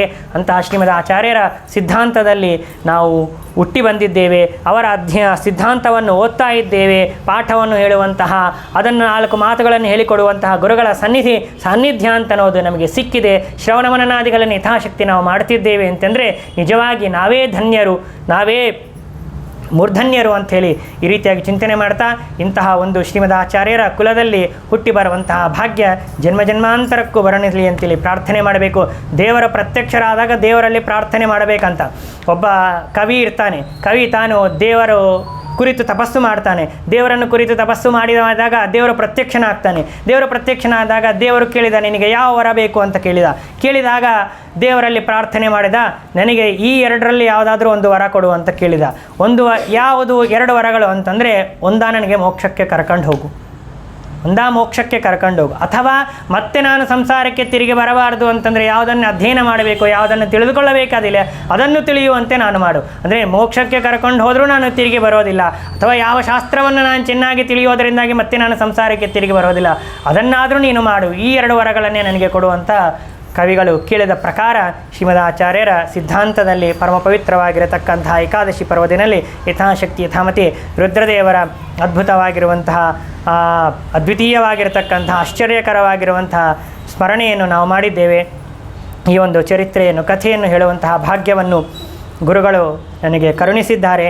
ಅವರು ನಮ್ಮಲ್ಲಿ ನಿಂತು ಹೇಳಿಸಿದ್ದಾರೆ. ಇವತ್ತು 4 ಅಕ್ಷರಗಳನ್ನು ನಾವು ಮಾತನಾಡ್ತಾ ಇದ್ದೇವೆ ಅಂತಂದರೆ ಅವರು ಕೊಟ್ಟಿರುವಂತಹ, ಅವರು ಮನೆಯಲ್ಲಿಟ್ಟುಕೊಂಡು ಪಾಠವನ್ನು ಹೇಳಿ ಅನ್ನವಸನಾದಿಗಳನ್ನು ಕೊಟ್ಟು 4 ಅಕ್ಷರಗಳನ್ನು ಹೇಳಿಕೊಟ್ಟಿದ್ದಾರೆ. ಆದ್ದರಿಂದ ಹೇಳಲಿಕ್ಕೆ ಸಾಧ್ಯವಾಯಿತು, ಇಲ್ಲದೇ ಇದ್ದರೆ ಸಾಧ್ಯವೇ ಇಲ್ಲ. ಅಂತಹ ಗುರುಗಳಿಗೆ ಅನಂತ ನಮಸ್ಕಾರಗಳನ್ನು, ಸಾಷ್ಟಾಂಗ ನಮಸ್ಕಾರಗಳನ್ನು ಪ್ರಾರ್ಥನೆ ಮಾಡ್ತಾ, ಇಂತಹ ಭಗವದ್ಭಕ್ತರ ಕಥೆಯನ್ನು ಹೇಳುವಂತಹ ಭಾಗ್ಯವನ್ನು ಮೇಲಿಂದ ಮೇಲೆ ಕರುಣಿಸಲಿ ಅಂಥೇಳಿ ಅವರಲ್ಲಿ ಮನಃಪೂರ್ವಕವಾಗಿ ಸಾಷ್ಟಾಂಗ ನಮಸ್ಕಾರವನ್ನು ಮಾಡ್ತಾ ಪ್ರಾರ್ಥನೆ ಮಾಡ್ತಾ, ಈ ಕಥೆಯನ್ನು ಭಕ್ತಿಯಿಂದ ಶ್ರದ್ಧೆಯಿಂದ ಇಷ್ಟೊತ್ತಾದರೂ ಕೂಡ ಕೇಳಿರುವಂತಹ ನಿಮ್ಮೆಲ್ಲರಿಗೂ ಕೂಡ ಮಂಗಳವಾಗಲಿ, ಕಲ್ಯಾಣವಾಗಲಿ ಅಂತ ಪ್ರಾರ್ಥನೆ ಮಾಡ್ತಾ, ಯಾವ ಉದ್ದೇಶದಿಂದ ಈ 5 ಪಂಚಕಲ್ಯಾಣಗಳನ್ನು ಹೇಳಿಸಬೇಕು ಅಂತ ಸಂಕಲ್ಪ ಮಾಡಿದ್ದಾರೆ ಅವರೆಲ್ಲರಿಗೂ ಕೂಡ ಒಳ್ಳೆಯದಾಗಲಿ. ದೀರ್ಘವಾಗಿರತಕ್ಕಂತಹ ದಾಂಪತ್ಯ ಜೀವನ, ದೀರ್ಘವಾಗಿರತಕ್ಕಂತಹ ಸುಖ, ದೀರ್ಘವಾಗಿರುವಂತಹ ಸೌಮಾಂಗಲ್ಯ, ಯಾವುದೇ ರೀತಿಯಾಗಿರುವಂತಹ ಕಷ್ಟ ಅಂತ ಅನ್ನೋದು ಅವರ ಜೀವನದಲ್ಲಿ ಬರದೇ ಇರಲಿ. ಏನೇ ಸಣ್ಣ ಪುಟ್ಟ ಕಷ್ಟಗಳು ಎಲ್ಲರ ಜೀವನದಲ್ಲೂ ಬರ್ತದೆ. ಎಲ್ಲವನ್ನೂ ಕೂಡ ಹೊಂದಾಣಿಕೆ ಮಾಡಿಕೊಂಡು, ಎಲ್ಲವನ್ನೂ ಕೂಡ ಪ್ರೀತಿಯಿಂದ ನೋಡ್ತಾ, ಅತ್ತಿಮಾವಂದರ ಸೇವೆಯನ್ನು, ಆಮೇಲೆ ತಂದೆ ತಾಯಂದಿರ ಸೇವೆಯನ್ನು, ಗಂಡನ ಸೇವೆಯನ್ನು ಮಾಡ್ತಾ, ಮನೆಯನ್ನು ಚೆನ್ನಾಗಿ ನೋಡಿಕೊಂಡು ಗೃಹಿಣಿಯಾಗಿ, ಉತ್ತಮ ಸ್ತ್ರೀಯಾಗಿ, ಉತ್ತಮವಾಗಿರುವಂತಹ ಸಂತಾನವನ್ನು ಪಡೆಯಲಿ ಅಂಥೇಳಿ ಆಶೀರ್ವಾದವನ್ನು ಮಾಡ್ತಾ, ದೇವರಲ್ಲಿ ಭಕ್ತಿಪೂರ್ವಕವಾಗಿ ಪ್ರಾರ್ಥನೆ ಮಾಡ್ತಾ, ನನ್ನ 2 ವಾಕ್ಕುಸುಮಗಳನ್ನು ಅಸ್ಮದ್ ಗುರುವಂತರ್ಗತ, ಸಮಸ್ತ ಗುರುವಂತರ್ಗತ, ಇವತ್ತಿನ ಆರಾಧ್ಯ ಮೂರ್ತಿಯಾಗಿರುವಂತಹ ರುದ್ರದೇವರ ಅಂತರ್ಯಾಮಿಯಾಗಿರುವಂತಹ ಅಸ್ಮತ್ ಕುಲದೇವತೆಯಾಗಿರುವಂತಹ ನರಸಿಂಹದೇವರು, ತದಭಿನ್ನನಾಗಿರುವಂತಹ ಅಂಬೃಣೀಪತಿಯಾಗಿರುವಂತಹ ವೇದವ್ಯಾಸ ದೇವರ ಪಾದಪದ್ಮಾರವಿಂದಗಳಲ್ಲಿ ಸಮರ್ಪಣೆ ಮಾಡ್ತಾ, ಮಧ್ಯೇಶಾರ್ಪಣಮಸ್ತು, ಶ್ರೀಕೃಷ್ಣಾರ್ಪಣಮಸ್ತು. ನಾಹಂ ಕರ್ತ ಹರಿಕರ್ತ ತತ್ಪೂಜಾಕರ್ಮ ಚಾಖಿಲಂ ತಥಾಪಿ ಮತ್ಕೃತಾ ಪೂಜಾ ತತ್ಪ್ರಸಾದೇನ ನಾನ್ಯಥಾ ಅನೇನ ಭಾವಿ ಯತ್ಪುಣ್ಯಂ ತದಾಪ್ನೋತು ಗುರುರ್ಮಮ. ಹರೇ ನಮಃ.